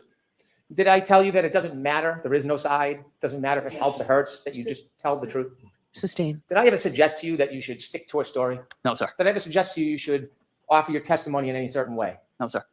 When I talked to you, did I ever ask you to say anything about your testimony to this jury? No, sir. Other than what? Speak to the jury. Did I need to tell you to tell the truth? No, sir. And in telling the truth, Or what? did the defendant say to you, I hit him, I hit him? How far are we behind? Yes, sir. 3 times. And in fact, do you remember, in addition to her saying, I hit him, I hit him, I hit him, when you asked her the question, kneeling down over John O'Keefe's body, do you remember if you ever talked about other times that she said it, not to you? I do not. Objection. The answer is I do not. Next question.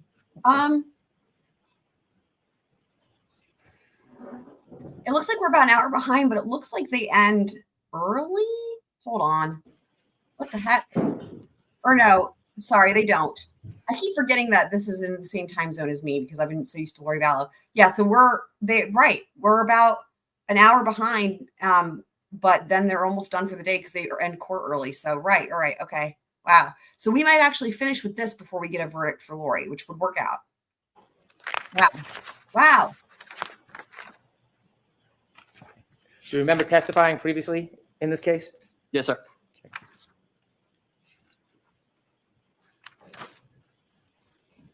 By the way, for Lori, they're still at lunch. They're still at lunch, and the verdict clock is still paused. So that's wild. Okay. All right. Wow. Wow. Do you remember at all discussing whether or not, after she left you, whether or not the defendant was still talking? There's one more witness. I'm sorry, sir. Repeat the question. Do you remember after the defendant left you and made that statement to you? Do you remember talking? Did you hear her speak to other people after you? I heard her having conversations in the background, but that was not my focus at that time. Okay. And during those conversations in the background, did you hear her talk about that same issue again? I believe she said it several times, but the 3 times she said it to me were what stuck out to me. Okay. And when she said it to other people, it wasn't directly to you? No, sir. So watch the form of the question, Mr. And when she said it to, the objections. when she said it to other people, do you know who she said it to? I do not. I'll allow it. So the answer is I do not. I'm sorry. Do you remember when she said it other times who she said it to? I'm going to see counsel at sidebar for this. Oh boy. Wow.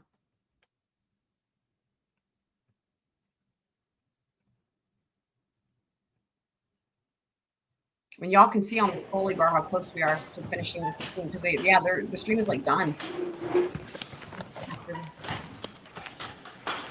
Sir, after the defendant came over to you and spoke and then left, do you remember hearing her make further statements? Yes, sir.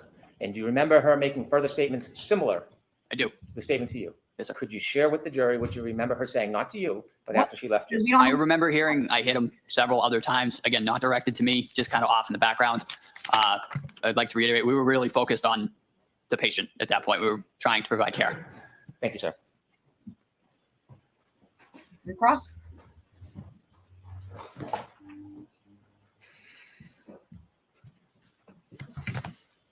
So now, after Mr. Brennan asks you a few questions, now you remember her saying, I hit him a bunch more times, correct?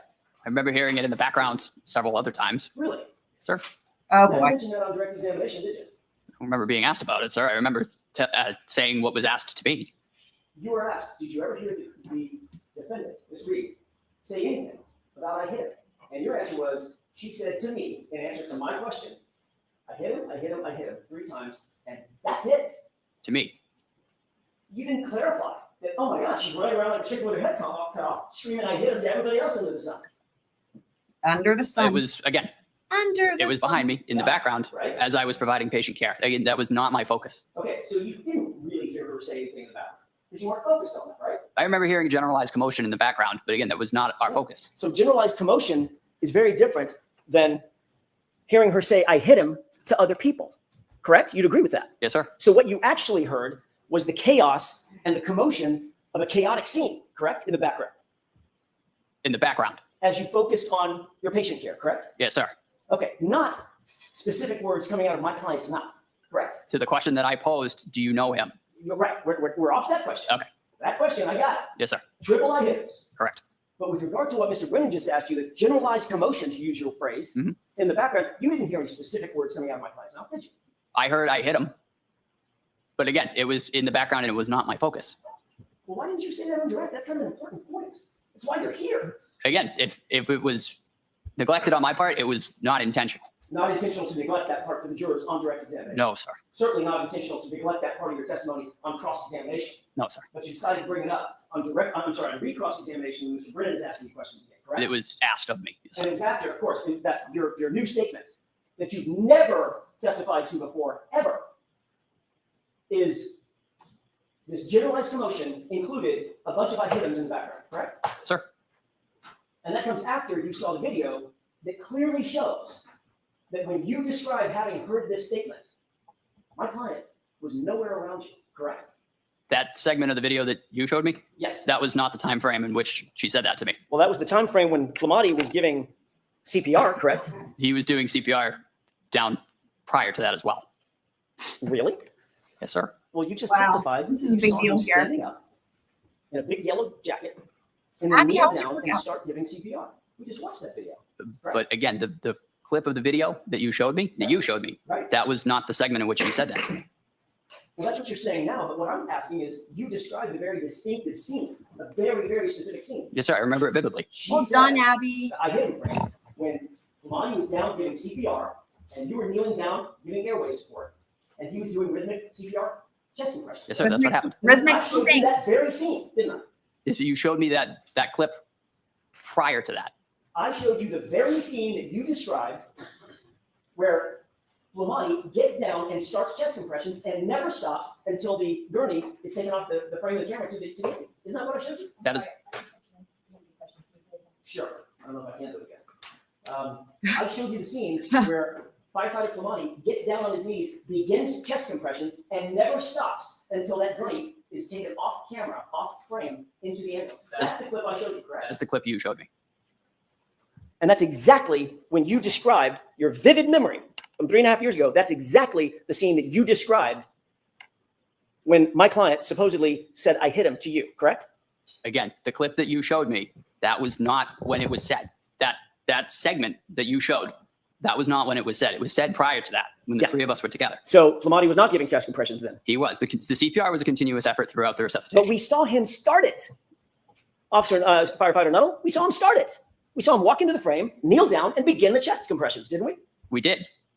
And at no point at that time or after did my client even approach you, did she, in that clip? She did. What? Oh God. Objection. Oh wow. Just a question. Sure, Mr. Jackson. sure.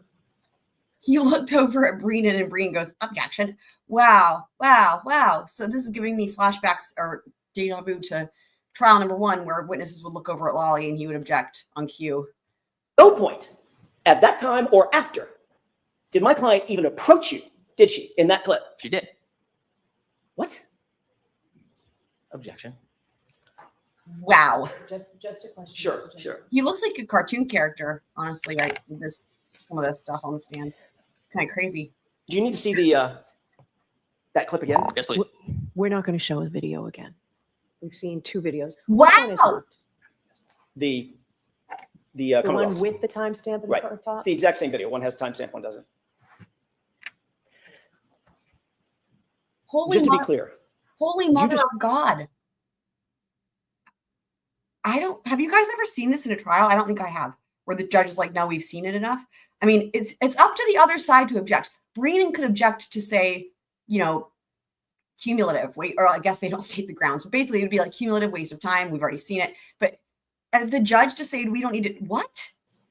do you need to see the Blown away. that clip again? Yes, please. Yeah. We're not going to show the video again. Yeah. We've seen 2 videos. Which one is marked? The Wow. the The Commonwealth. one with the timestamp? I'm in the just, front? I can't even fucking believe this shit. Also though, for any of you guys who were watching last night, we were watching Curb Your Enthusiasm in the Discord. I was thinking about this with all the pumping and the rhythmic pumping and all that. And I was thinking to myself, do you guys think that these EMTs keep a bottle of Tabasco sauce just in case they they start getting tired of the pumping and they're getting a little bit limp with their rhythmic pumping so they can keep going? It's the exact same video. One has timestamp, one doesn't.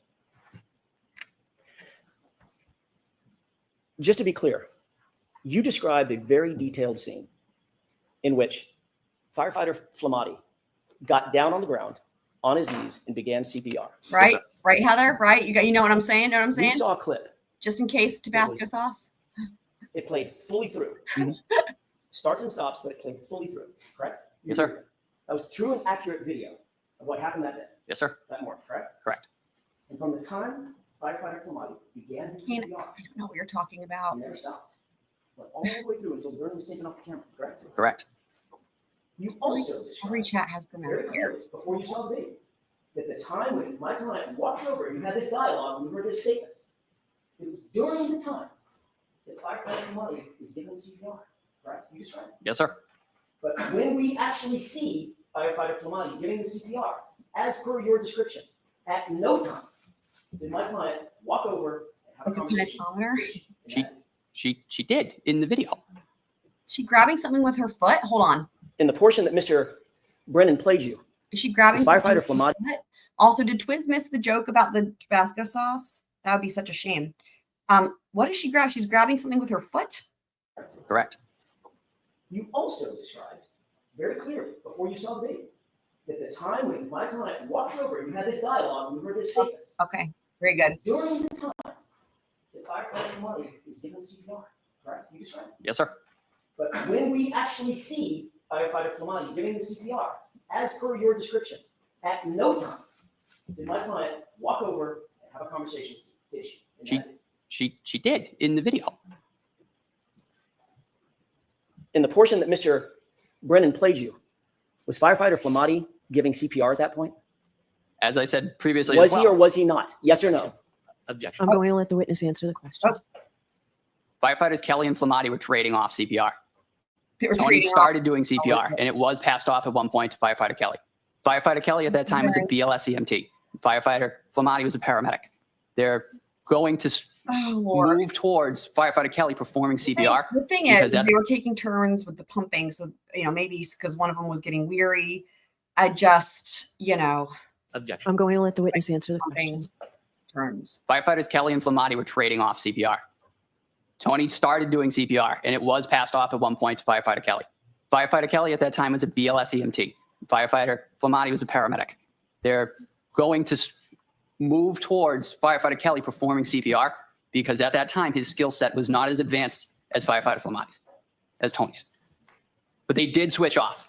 That is a routine cardiac arrest. We switch off compressions. But the video that Mr. Brennan showed you was earlier in time, a few seconds or a minute or two earlier. Yes, sir. You'd agree with that, correct? I would. And firefighter Flamati had not begun CPR, had he? I don't believe so. That's right, he hadn't. But that's the time that my client walked over your general area, correct? Correct. Before CPR was started, correct? CPR was started immediately, sir. Can we wrap this up? I don't know if we can, Judge. Give you a couple more minutes. Do you understand the confusion? Objection. Sustained. All right, a couple more questions on this. The video that Mr. Brennan showed you, Yes, sir. and you pointed to and said, oh, that's the time when she walked over and said the statement. Yes, sir. Remember that? I do. Firefighter Flamati was not even kneeling down giving CPR, was he at that point? No, The answer is yes or no? No. Okay, he was not. Later, as the video continues to run, at some point, we see firefighter Flamati enter the screen, kneel down in that bright, reflective yellow jacket, and begin CPR, correct? Yes, sir. You had previously said that when you heard the statement and she walked over to you, it was when firefighter Flamati was giving CPR, correct? Yes, sir. And at no point, you'll agree with me, we just played the video, at no point after he started giving CPR did my client come anywhere near you. Isn't that what the video showed? That was the segment that you showed me. You indicated on redirect, that Mr. O'Keefe did not have any injuries to the left side of his body. Not that I recall. Isn't it true that in addition to the egg on the right side of his head, he also had a black eye on the left side? I remember that the swelling had started to, it's referred to kind of as raccoon eyes. It's a bruising of both eyes. Do you remember battle saying- signs. Do you remember saying, in answer to the question, did it look like in addition to the egg on the right side of his head in the front, did he also have a black eye on the left side? Your answer is, if memory serves correct, yes. Yes, sir. So it's not true that he didn't have any injuries on the left side of his body or face, correct? That swelling kind of migrates over time to both sides. That is a common occurrence for both eyes to be swollen. Did he have an injury to the left side of his face? He did not. Did he have a black left eye? Yes, he did. Would you consider a black eye an injury? Yes, sir. Let me ask you the question again then. Oh, Did he boy. have an injury to the left side of his face? Yes, sir. Thank you. Wow. Fucking hell, dude. Wow. Just slaughtered. You guys, I just have to say, I'm really excited later on whenever we go back and dissect these opening statements because I just had so many thoughts, and I didn't want to just completely disrupt the entire thing by pausing it to talk. I wanted to hear it. And honestly, it's in hindsight, after even just seeing this first witness, it actually makes it even better to go. But whenever we go back, and and again, we have another witness, so I'm just really excited whenever we go back over those tonight. So.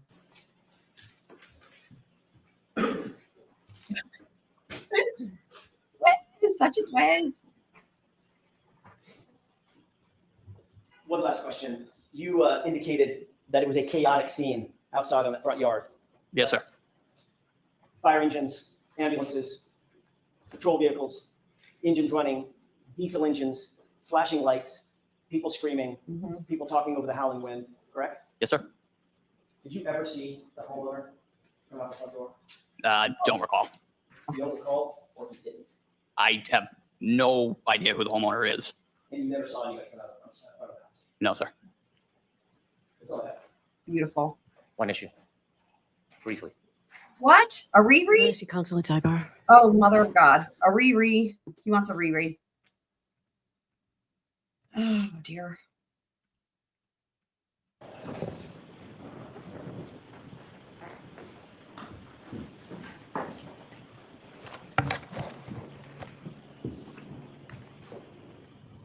Sir, to Mr. Jackson's questions, he asked if you had ever said that you heard the defendant say, "I hit him,"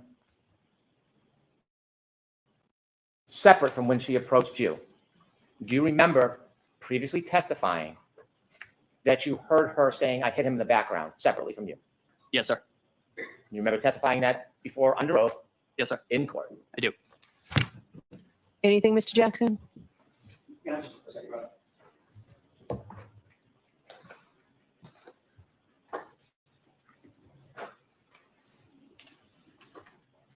So a reread direct and a reread cross.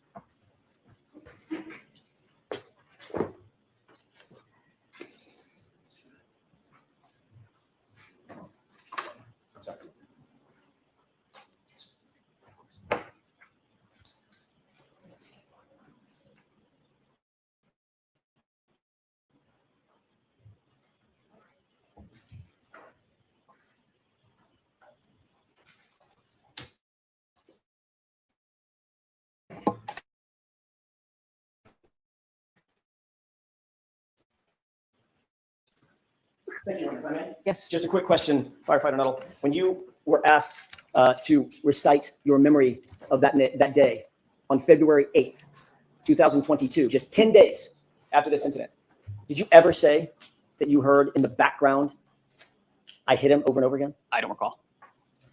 All right. When you testified at the grand jury, last question, when you testified at the grand jury, did you ever say that? I don't recall. But again, your memory is better now than it was then. Yes, sir. Firefighter Nuttall, you are all set. Thank you. All right. All right, So your next witness, Mr. Brennan? Kerry Roberts. Thank you. The Commonwealth calls Kerry Roberts. Okay.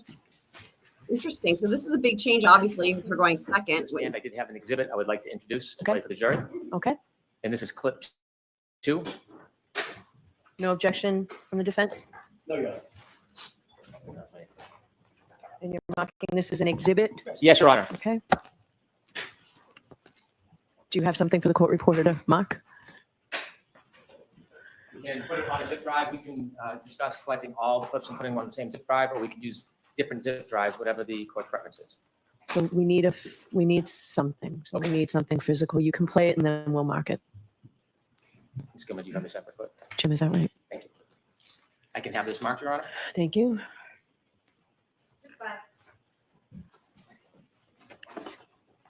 All right, Ms. Roberts, please.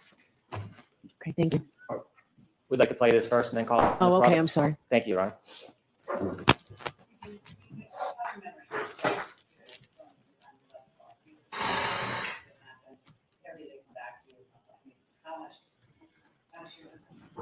I remember it, but I question, do I remember it because it's been relived so much?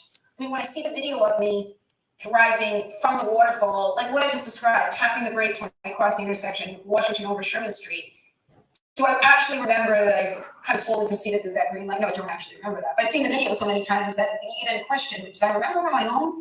Or was my memory chugged? But I also wondered, did I say, could I have hit him?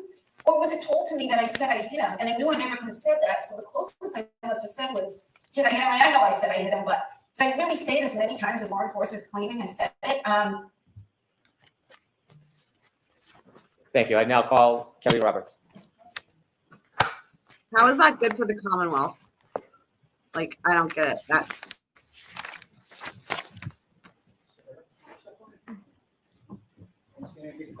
Raise your right hand. Do you solemnly swear the evidence given before the jury in the case down here is the truth, whole truth, and nothing but the truth, so help you God? Thank you.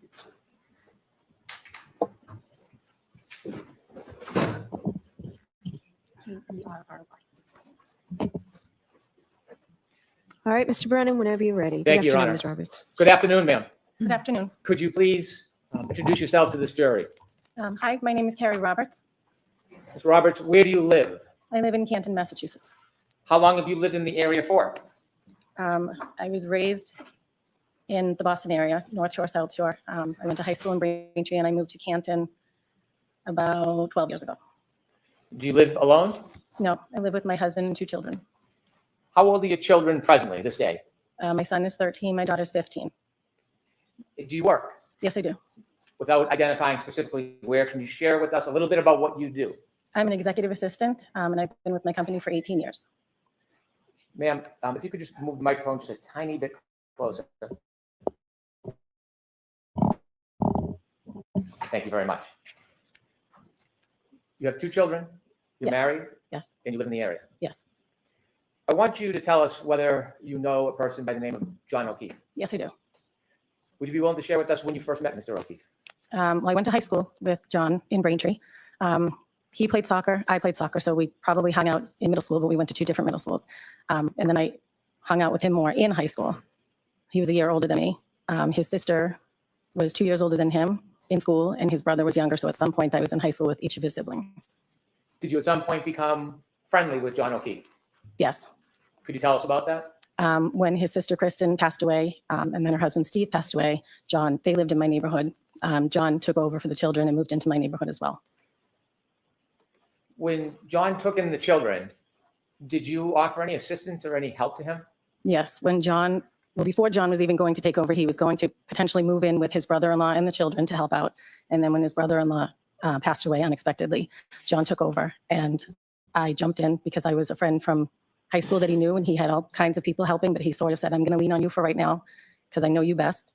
And I knew his parents and his siblings. And so I introduced him to my husband and we jumped in. It was, preschool drop-offs, preschool pickups for my son and his son. And just from then until the time of his death, we were just friends, very close friends. And we hung out all the time. The children hung out all the time. And he was the emergency contact list at my children's school to call if something had happened. Were you close friends before he took over the care of the children? No, I wasn't very close friends with him then. Were you close with his family before he took over care of the children? No.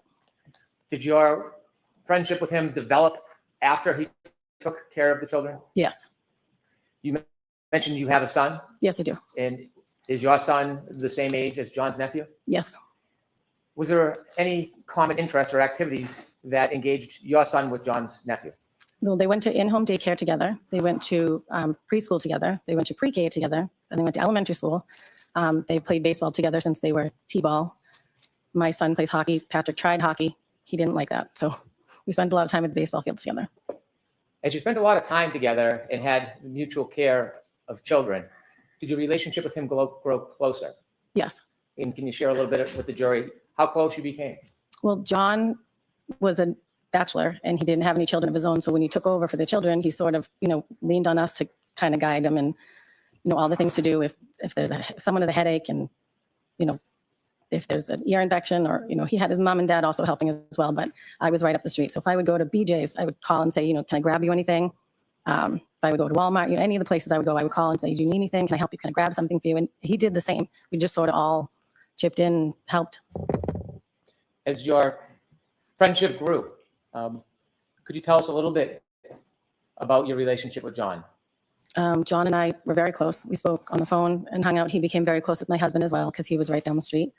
But we just had a friendship, a very close friendship. Tell us about the day-to-day activities and how you would try to assist John with the children. Well, John moved across town I don't remember when. I forget how many. Patrick, I think, was in 5th grade or 4th grade. And I would take him home with me on Wednesdays because John would be working. So it was more of a, you know, and if he was at my house and my daughter needed a ride the other side of town, he would take her with him. We were just very close friends. We did a lot together. We would do baseball tournaments together. We would have drinks together. We would, you know, all the things friends do. As you grew closer to John and helped with the children, did you become closer with his family? Yes. And who specifically did you become closer with? Mrs. O'Keefe and Mr. O'Keefe, his parents, and Paul, I would see from time to time, but not a lot. He doesn't live in Canton. But Mr. and Mrs. O'Keefe would be there all the time to help as well. And Mr. O'Keefe would take my son and Patrick, the nephew, out to Dunkin' Donuts all the time. Can you tell us a little more about the collective effort of other people, including his family, helping John raise these children? There was a lot of us that jumped in to help. It was not just me. There was a lot of Kaylee's friends' parents that jumped in and helped out for Kaylee, his niece, and Patrick. There was a lot of us that helped out with Patrick. All of the community all came together to help him because there was this guy that just lost his sister and brother-in-law, and he stepped in to take care of these 2 kids, and he didn't really know what he was doing at first, but he got the hang of it pretty quickly. You have a son that shared a lot of interest with his nephew. Yes. He also had a niece. Yes. Did you spend more time helping with his nephew or with his niece? With his nephew. Were there other people in the community you knew of who spent more time helping with his niece? Yes. And who was that? Jen McCabe. Did you know Jen McCabe? I had met her once. John got a discount at Reebok, so he would take the kids. Well, he would take anyone with kids up with him to get shoes, like sneakers for back to school or whatever. So one day he did take Jen and I up to Reebok, but other than that, I never talked to her on the phone. I never saw her out. Her children are older than mine, so we never really crossed paths. As it relates to the night of January 29, 2022, how much earlier was it that John took you out with the children and Miss McCabe out with her children to get sneakers? How many years before that? Years, like 6 or 7 maybe. And from that time you met Jen McCabe in the years past, did you ever spend time with her again before January 29th, 2022? No, I did not. I didn't know her. Were you friends with her? I was not. Did you speak on the phone with her? No, I did not. So other than that one meeting, you were strangers? Yep, that was the only time. I knew her. I knew of her. She has 4 girls, but I didn't know her. At some point, as you were part of John's life, did you learn that he was dating a person by the name of Karen Reed? Yes, I did. And do you see that person here in the courtroom today? Yes, I do. Could you point her out and describe an article of clothing that she's wearing? She has a black suit jacket seated at the front table. When did you first become familiar or know about Miss Reed? July, I think it was, of 2020. John, we were having people over, and so I invited him, and he said, I'm going to bring Karen over. And I was like, I don't know who that is, but okay. He assumed I knew because he had been dating her for a little bit, but it was COVID, so we didn't see him very often during that time. So Karen came over that night. This is early 2020? I think it was summer, so I think it was around June or July. Briefly, just tell us a little bit about where and the circumstances of meeting John and Karen for the first time. They came over to my house, and we hung out on the back porch, had some drinks. There was music. Kids were around. Just a nice, normal summer night. We had other people over as well. Over the next coming months, did you become more familiar with the defendant? Yes. Did you see her more often? Yes. And could you generally describe for the jury how you learned more of her and saw her more often? She would take care of the kids a lot. Mainly, well, not mainly There's Patrick, a lot of but background not on mainly it. Kaylee either. She helped out a lot with the kids. So if we were at baseball, she would come to all the baseball games, or she would drop off or pick up my son or Patrick if they were going to the golf course or the driving range. Would you see her during events with your son and John's nephew? Yes, we did baseball tournaments. And So if you go to baseball tournaments, would that be away, an overnight type trip? one of them was down the Cape. How often would you spend time with John and the defendant? Not that often together, but John would stop by himself. My husband would go out more with John, but I didn't spend much time with the two. Not a lot of time outside the baseball field. Did you become friends with the defendant? We were friendly. Did you ever spend time alone to go out or socialize? I did not. Would you see her when you would pick up or drop off kids, or she would pick up or drop off kids? Yes. Did you ever speak to her on the phone? Yes. In relation to what? Corresponding with the kids, pick up, drop off, mainly Ryan and Patrick, not about Kaylee. Did you ever spend any important dates or times or holidays with John and Miss Reed? No. I want you to take us ahead to January 28th, 2022. Okay. On January 28th, 2022, do you remember that day? Yes, Generally, what do you remember about the day of January 28th, 2022? there was a blizzard coming, and it was my daughter's friend's birthday. So we were going to be going out celebrating that night, but we did it on the early side because there was a blizzard coming. What was your plan for that evening? We went bowling. We got dinner, then we went bowling, and then I came home because I wanted to be in before the snow started. Had you communicated in any way with John that day? Yes, he texted me. My son had had an issue at school. Patrick had been dismissed, I think, for a doctor's appointment. So he did text me to see how my son was doing. Did you simply text or did you get a chance to speak to him that day? I believe we just texted. Did you go out that night after bowling? No, I did not. Was your husband home? Yes, Did he go out that night? he did. He went out with John. And do you know where he was planning on going? They went to McCarthy's, a bar in Canton Center. Had you been to McCarthy's before? Yes. Can you just briefly describe what McCarthy's is? It's a restaurant bar. There's a large bar in the middle, the seating on the left and the right. It's right in the center of town. Do you remember about what time your husband went out? I do not remember exactly. I don't know if I got home and then he went out, or if he was already gone when I got home. I don't remember, but it was he went out around the same time that I arrived home, which was on the earlier side. How many times had you been to John's home, would you say, over the past couple of years before this night? Oh, many. Many times? Many times. Were you familiar with the house and the driveway? Yes. May I approach you on? Yes. I just want to point something out. I know we've already seen her testify before, but we'd seen Nuttall testify before as well. Also, the fact that we were having a way more interesting conversation in the chat about manicures and pedicures and dyeing our hair and hot stone massages and Kane's feet just goes to show you, like, thinking about like this jury. Think about it, right? Like, this is way too much background that he went into with this whole thing with her and the freaking kids and the whatever the fuck. I mean, I just wanted to point out, I bet he's losing the jury. That's my point. Bet he's losing the jury. Cold Stone massage. What? Dude, Cold Stone ice cream is the shit, though. They have a vegan stuff. Thank you. I also like Cold Stone. Ma'am, I've asked you to take a look at that photo in front of you. Do you recognize what is in that photo? That is John's house. Is that a fair and accurate depiction of how his house looks? Yes, it is. I'd like to move this to evidence, please. Okay, any objection? No objection.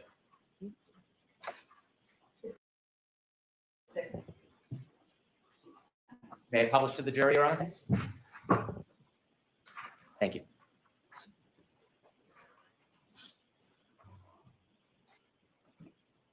Thank you. Continue now. I've shown you a second photo.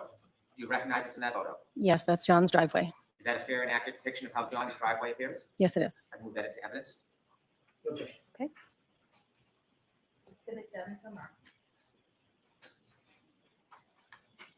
May I publish? Yes.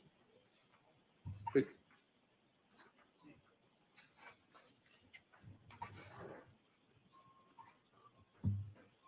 Thank you. I'm showing you a third photo. Do you recognize what's in that photo? Yes, And could you share with the jury what's in that photo? it's the side of John's house looking up from the driveway. Is there anything you notice on the side of the house? The lights or the ring camera.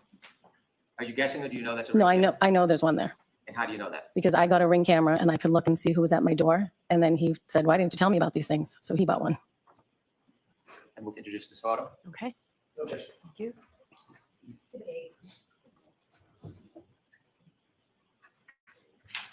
May I publish, Your Honor? Yes.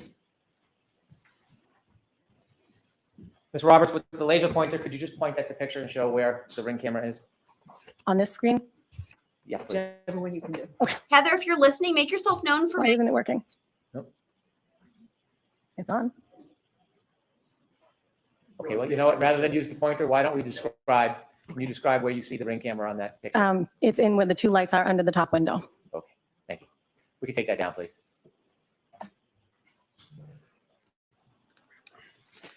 How many times would you guess you had been over to his house? I don't know. More than 50,000. I don't even know. A lot. It was weekly. That night, you told us that your husband went out to meet John at McCarthy's bar. Yes, he did. Do you remember your husband coming home that night? Yes. Do you have any memory of about what time he returned? I'm guessing, but somewhere around 10:30. So I'm not going to let you guess. Do you know? Do you have I don't know. It was around 10 or 10:30. I can't be exact. Did you see him come home? Yes, What was the forecast for that night and the next morning? there was a blizzard coming. Was that part of the decision-making of going out or staying home? Yes. At that time, when your husband came home, did you look outside? Do you have any memory of what the weather looked like around 10:30?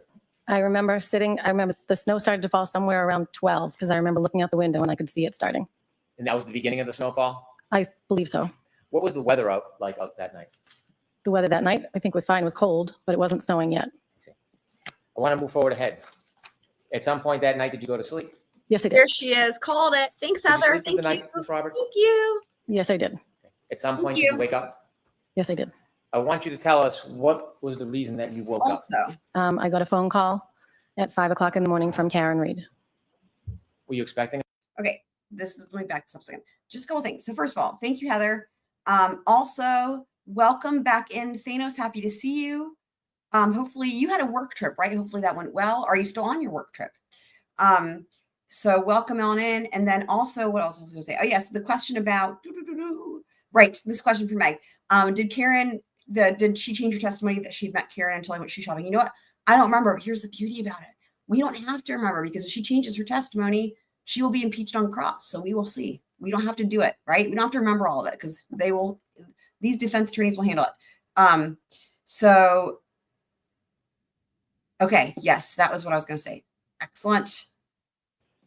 I want to move forward ahead. At some point that night, did you go to sleep? Yes, I did. Did you sleep through the night, Ms. Roberts? Yes, I did. At some point, did you wake up? Yes, I did. I want you to tell us what was the reason that you woke up. I got a phone call at 5 o'clock in the morning from Karen Reed. Were you expecting a call? No, I was not. Had you ever received a call at 5 in the morning from Ms. Reed before? No. Share with us what happened that morning. What did you hear? Karen called, and the first thing she said was, Kerry, John's dead. And then she hung up. And then, When she said that, did you have a chance to have a conversation with her? no, I did not. Describe her demeanor when she said that. She was yelling loud enough, my name, I think it was 3 times, it might have been 2. She was yelling loud enough that she woke my husband. Your husband was sleeping next to you? Yes, he was. Was she loud, yelling, screaming? Yes, she was very loud. She was screaming. After she said, Kerry, John's dead, did you know what she meant? No, And did you say this was around 5:15? this was at 5. She called me at 5 on the dot. After she hung up, what did you do? I was half asleep still. I didn't know what was going on. So I started to get up, and I think I tried to call her back. I know I tried to call her back, but I don't know exactly when, because I was like, what? So my husband said, what was that? I said, I don't know. Something's going on. I don't know what's going on. That was Karen. And then I tried to call her back. I know I tried to call her back, but I don't know if she answered or if she called me back the next time I spoke to her. After she called you again, did you have another discussion, or did you hear her say something else the second time you spoke to her? Yes, the second time she said, I think something happened to John. I think he got hit by a plow. He didn't come home last night. Kaylee was home. He would never leave her by herself, and I was not supposed to stay at the house last night. So I think something happened to him. Did she say anything about drinking? Yes, she said, we drank so much, I don't remember anything from last night. And I said, okay, where are you now? She said, I'm driving. And I said, you need to go home. Where's Kaylee? And she said, at home. I said, you need to go home and be with Kaylee. She cannot handle this, thinking, her uncle's missing. I said, you're going to get a DUI. You need to go home. Was there anything else in the conversation that she said to you at that time? She said, I'm going to drive to your house. Would you drive my car? And I said, yes. So at that point, I started to get dressed. I turned on the automatic car starter so it would warm up. Told my husband, I don't know what's going on. John didn't come home. And so I think my husband tried to call him, and I tried to call him. And my husband said, you're not going anywhere. It's a blizzard. He's probably on somebody's couch. And I was like, I know, but she's really upset. I'm just going to go. She wants to come here. I'm going to drive her car. And then I went out to my car and sat and waited for her. When you called John, did you get any response? No, I did not. As you were waiting for the defendant, did you make any other phone calls? I did. When I was in the car, I thought to myself, well, she thinks he got hit by a plow. I'm going to call the police and see if there was any accidents, or maybe something happened. They brought him in. And I spoke to the officer, who said, no, nothing of that sort. I've been here all night. And then I called the Good Samaritan Hospital and Milton Hospital to see if they had anybody that was taken in an accident. When you called the police to look for Mr. O'Keefe, did you call 911? I have not. No, seen I called the him in non-emergency a long line. time. Do you know if that call was recorded? I believe so. Not I'd seen like him to in a long introduce an time. exhibit. Okay. Any objection? Yeah, I don't know. Hopefully too fast is okay.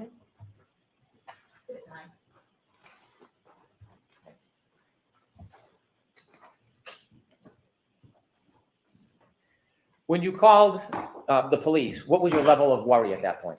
I wasn't super worried. I mean, he didn't come home, but they were out drinking. So I assumed, like my husband said, he's probably on somebody's couch. The second call you had was Miss Reed. Can you describe her demeanor in that second call? She was frantic. She was frantic. I mean, she couldn't find John, so she was very worried. How soft or loud was that phone call? It wasn't as loud as the first one, but it wasn't a regular conversation. With court's permission, I'd like to play the exhibit of the call. Okay.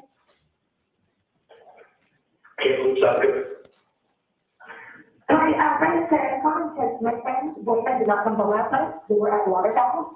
And now she is calling me hysterical because she doesn't know where he is. You didn't take anybody outside the name of John O'Keefe, did you? John O'Keefe?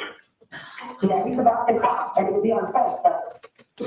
No. And he probably got a ride and passed out at someone's house, I don't know, but. Yeah, no, we didn't want anybody else or anything like that. And where does he live? He lives on Meadow, downtown. He lives on Meadow, off Pleasant. Okay, and where's the white home? You said your girlfriend? With his girlfriend, yeah, they were out having drinks, and then she left and expected him to come home at some point, and he never did. Yeah. And so I said to her, you know, my husband had been out with them earlier in the night, but then he obviously came home. And he has custody of his niece and nephew because their parents passed away. Okay. And so she knows when we can have the nails and have to be home. And so she's nervous because she never been home. Yeah. So she's like, I feel like something happened. And I said, okay, well, so call the area hospital and you'll be back in. I personally think he probably take him out to the doctor. I don't know. Yeah, wait, did he drive last night? No. No. Okay. I mean, yeah, I mean, again, it's more, it'd be driven by, she would have to, call in, come to the patient, and talk to us. But I mean, as of right now, it's more, he just didn't come home last night. This is a common sometimes happen with them. No, that's why. That's Yeah. she didn't tell me. That's kind of why she's more freaking out. So I figured I called the other hospital and then I called Canton Police to make sure they pick it up. They said police officers very old Dutch people. If anybody couldn't pick them up, Yeah. we get it up. Okay. Again, we're doing a little bit of party or something. Yeah, no. Unfortunately, I was stuck here. But we didn't get any calls, anything like that. Nobody was arrested or anything like that. All right. All right, well, thank you. All right, no problem. Good luck. Okay, thank you, bye-bye. Were you in your car when you called the police station and the hospitals looking for John? Yes, he was. Do you know at that point whether anybody else had called the police station? No, I don't know. Do you know at that point if anybody else had called any hospitals? I don't know. How long did you wait in your driveway? I don't know. I'm sorry. Okay. Wow. Maybe like 7 minutes, 8 minutes. What were the conditions like out that morning? It was bad. It was in the middle of a blizzard. When you were outside in your car in the driveway waiting, describe the lighting conditions for us. It was still dark out. It was 5 o'clock in the morning and it was snowing. So it was not great. How was the visibility? Not great. It was coming down really fast at that point. You said that night when you went to bed, the snow just started. Had snow accumulated at that point? No, I don't think so. It was just starting to stick. I'm sorry, that was the night before. But at this point, when you were in the driveway, had the snow accumulated? Oh, yes. Do you know how many inches it was? No, I don't. Okay. Enough that the plows are out. As you were waiting for the defendant, did she arrive at your house? She did not. What happened?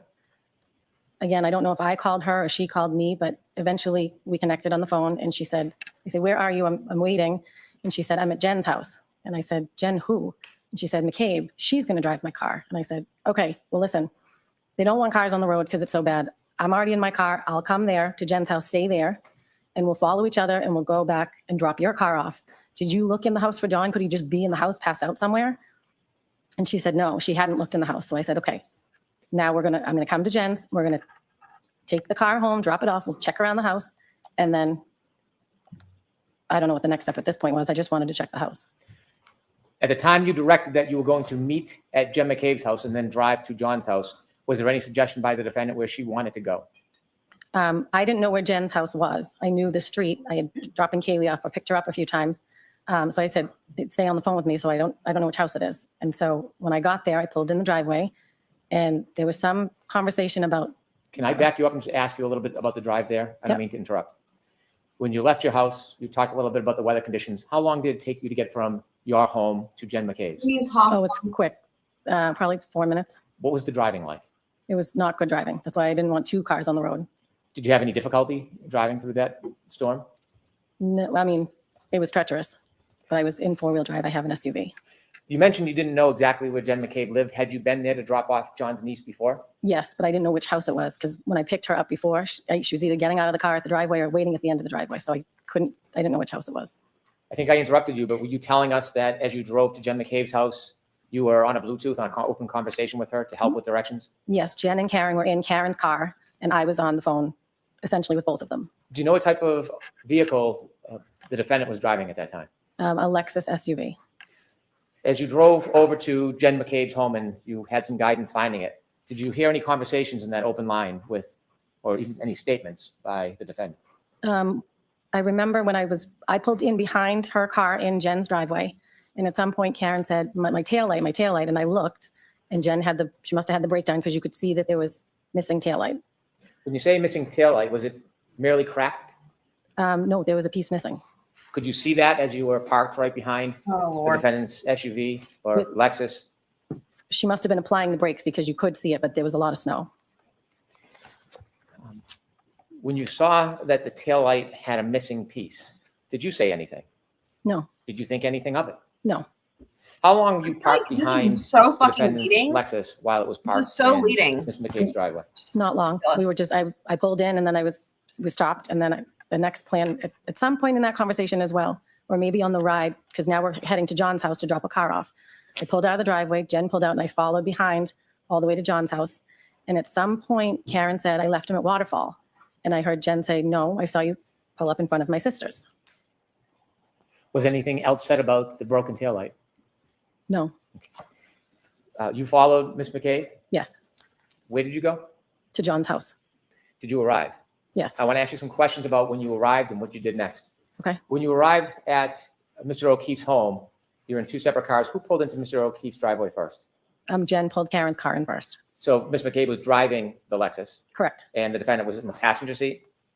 Yes. After you both pulled in, tell us what happens next. We went, I wasn't sure if it was, at some point Karen showed us the taillight up close, but I didn't know if it was when we arrived or when we left. But we went into the house to look for John. We love When official. the Lexus was parked by Ms. McCabe in Mr. O'Keefe's driveway, was it facing the street or facing away? Facing where the basketball hoop is, not facing the street. Would you like to approach? Okay.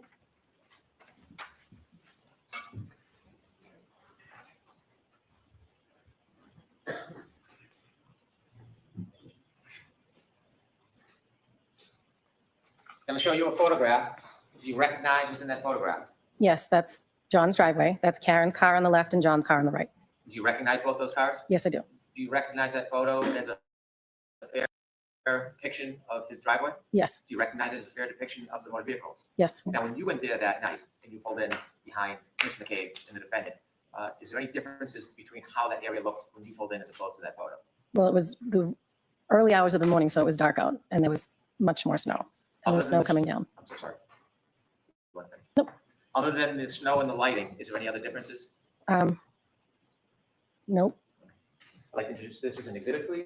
All right. There's no objection, Mr. Jackson. No objection. For the court's permission, I'd like to publish. Okay.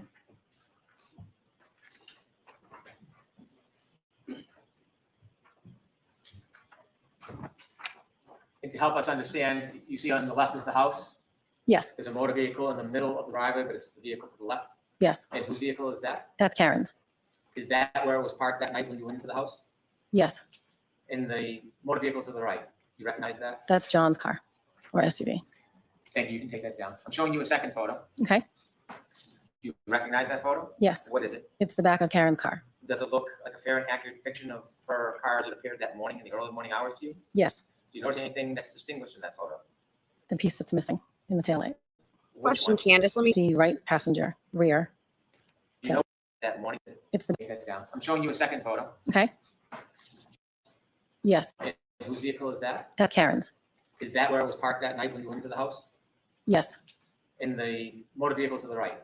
You recognize that? that's John's car or SUV. It might have been like a setting on Showing you a the second photo. screen or whatever. Do you recognize that photo? Yes, What is it? it's the back of Karen's car. Does it look like a fair and accurate depiction of her car as it appeared that morning in the early morning hours to you? Yes, Do you notice anything that's distinguished in that photo? the piece that's missing in the taillight. Which one? The right passenger rear. Do you know when, I'm sorry, do you know when this photo was actually taken? I do not.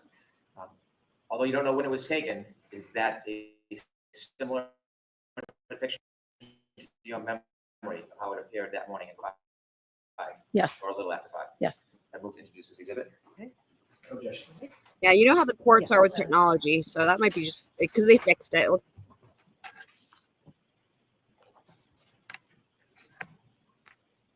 We can take that down, please.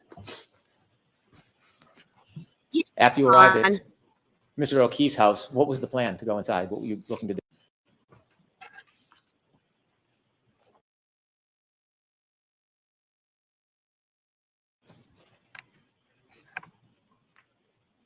We can take that down, please. Just wanted to pause it so you guys could look. After you arrived at Mr. O'Keefe's house, what was the plan to go inside? What were you looking to do? To go inside and look and see if he was passed out somewhere. So we went in through the garage and I started looking. I think Jen ran upstairs to Kaylee's Y'all want bedroom to take another and I look? just started looking through the Let me living back room. it up again. Basement door was locked from the inside, so I knew he wasn't in the basement. And it was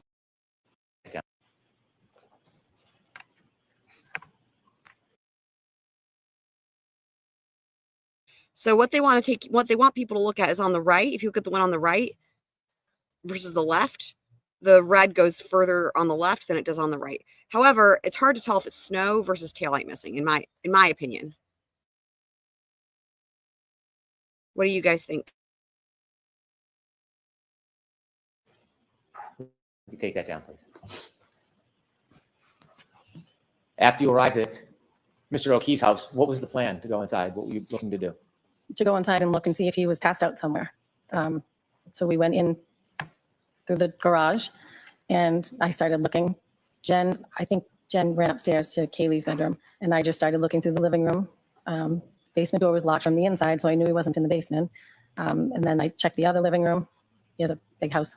Then I went to the top of the stairs to check his bedroom. As you looked around, what was your mood? What was my mood? Yes, were you calm? I mean, I was worried. So we were, at this point, Jen had already established that they went to her sister's. Sustained. Okay. Jen had already. Let me ask Hold the on, question- Ms. I'll ask the question better. My apologies. How many rooms did you look through in John's house? 5 or 6. Did you see Miss McCabe looking in rooms as well, searching? She went upstairs when I was looking downstairs. At some point, as you were looking, did you see the defendant? Yes, Was she looking with you? she was in John's room. What was she doing? She was just standing there when I came up to the top of the stairs. Did she say anything? No. Did she do anything? No. Was she searching? I don't know. She was in the room. What happened next?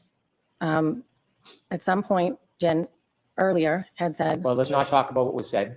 Let's Well, just talk about. the plan best at you this can, point your is to go to memory of what was 34. All right, said. Ms. Roberts, I know that I'm just going to ask you to wait for a question because we can only get one person at a time. So next question, Mr. Brennan. Again, my apologies. And so as you're looking through the house, you don't find John, what happens next? the plan was to go back to Jen's sister's house. Who made that plan? Karen wanted to go back there. Well, tell us a little bit about that. How did that conversation come up, and share with the jury what was said? And the car ride to Meadows, Karen said, I left him at Waterfall. And Jen said, no, I saw you pull up in front of my sister's. So then Karen said, we need to go back to your sister's. And I said, no, we're going to go to Meadows and we're going to drop the car and we're going to look there. Then we'll go there if we don't find him. When you were at the house, Meadows, John O'Keefe's house, and you didn't find him, was there any further conversation about what the next steps would be? I said, let's go. He's not here. But I didn't know where Jen's sister lived. So we got into the car. Jen was in the passenger seat. I was driving my car. Karen was in the back seat. Did you And Jen was begin, giving directions. did you begin your way towards Meadows? Yes, And it was Ms. McCabe who was giving directions? yes. As you began driving to head towards Meadows, In addition to trying to drive, were you doing anything like looking or searching? Well, yeah, we were looking on both sides of I was looking on both sides of the road in case he was walking home. Did you see Miss McCabe searching? Yes, she was looking out as well. Describe a little detail about what you saw Miss McCabe doing. She was looking out the window as we were driving. So was I, as I was driving. And where was the defendant during that time? She was in the back seat. Was there any conversation, comments, statements? Well, she would be in the back seat, and then she would be in between Jen and I, in the back seat, and then in between Jen and I. She was just very frantic. Okay. Was she saying anything? Specifically, I mean, there was conversation on the way there. Okay. Was she looking as well? Did you see her looking out the windows like you and Jen? I don't know if she was because she was in the back seat. As you drove to Meadows, what was the visibility? The same or better or worse? No, it was poor. Did you make your way towards Meadows? I did. As you finally got to Meadows, was the house on your left side, your side, or on the other side? Are you talking about Fairview or Meadows? I'm sorry, Fairview. Okay. The Fairview house came up on the left-hand side. Before you got to the house, is there a tree line between that house and the house before it? Yes. There's a cluster of trees and bushes. All right, take us back. I want to talk about that morning. As you're driving and approaching Fairview, tell us what you hear, what you see, what's happening. Jen's giving directions, and it was really bad driving. I was white knuckling because it was getting slippery. Karen wouldn't put on her seatbelt because she was in between us again the whole ride, and then sitting back. But she was worried because we weren't finding John. You having words? Yes. Tell us. I said to Jen, where are we heading? And she said, my sister lives on Fairview. I said, where is that? She said, off of Chapman. I said, oh, okay, near Spring Lane. At some point, Bella's mom came up. Tell me what that means. I didn't know who it was, but it was one of Kaylee's friends, Bella's mom. Well, the directions. At some point, Karen was talking about Bella's mom to Jen, saying she never liked me. I didn't know who this woman was that they were talking about, but apparently Bella's mom lived near where Jen's sister lived on Fairview. Did you learn any more about the relevance of Bella's mom? No. Oh, well, I think John had dated her. I'm going to allow it. So as you approached Fairview, tell us what happens. As we approached Fairview at the house. You mean the house or the street? Yes, the house. The house. Jen said, my sister's house is right up here. And I said, okay. And as we approached the house, Karen from the backseat is now screaming, there he is, let me the F out of this car. And she's kicking the back door to get out. When you heard the defendant scream, there he is, and started kicking the car door, did you see anything? I did not. Did you see anybody? I did not. Did you look?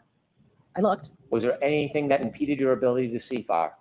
No, it was just snow. How far could you see when she was yelling, there he is? How far could I see? Yes. I mean, the visibility wasn't great. Okay. Was she pointing or giving any direction? No, she just said, there he is. Okay. What happened next? And then I unlocked the car.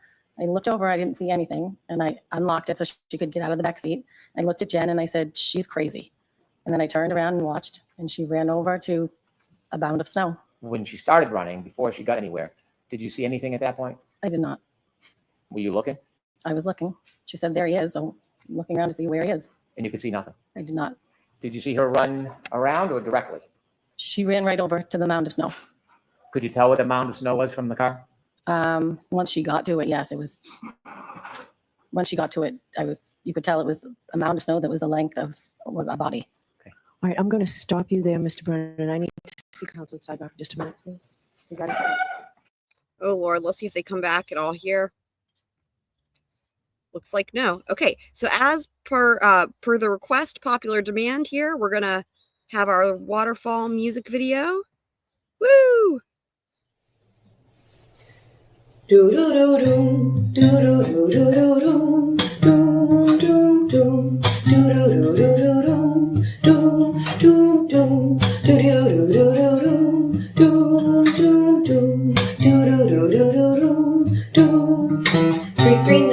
Canton time, Jackson United, it's time to shine. There's snow, there's snow, there's snow, there's snow. To the window, to the wall, to the wall, to the bartender's last call. At the waterfall, I sleep, sleep, motherfucker. I sleep, sleep, goddamn. I sleep, sleep, motherfucker. I sleep, sleep, goddamn.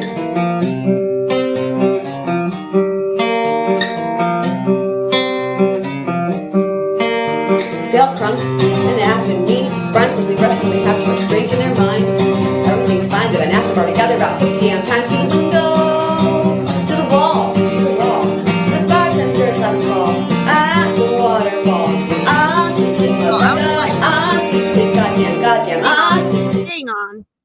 on, it messed up. Let's try it again.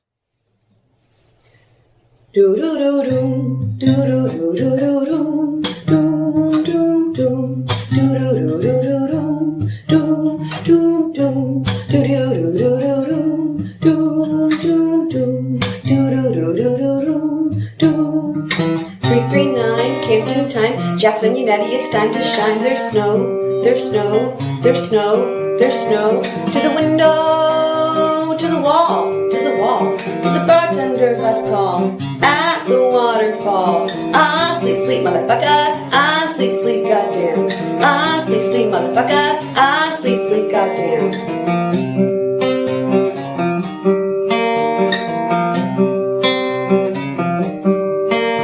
They'll crunk and act and meet. Friends will be resting, they have too much drink in their minds.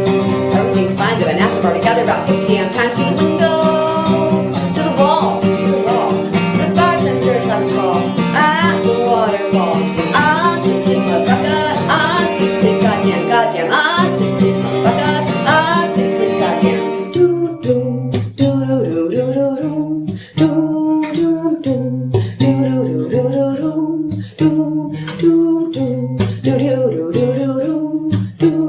do, do, do, do.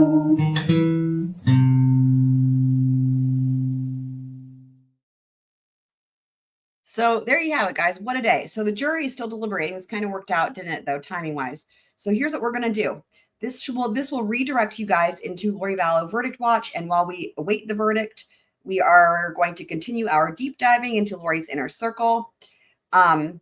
So we will also later on, depending on what goes on with Lori, but assuming we get a verdict, then we will also be recapping this day later on tonight, especially breaking down opening statements, as I mentioned before. Because there was just a lot today, and there's probably going to be some new documents that come out as well. So we will do that as well. But right now we are going to head on over into Lori. Yeah, so there you go. What a day. Love you guys. This should redirect y'all, but we will see you guys in a minute here, and I will just roll the outro.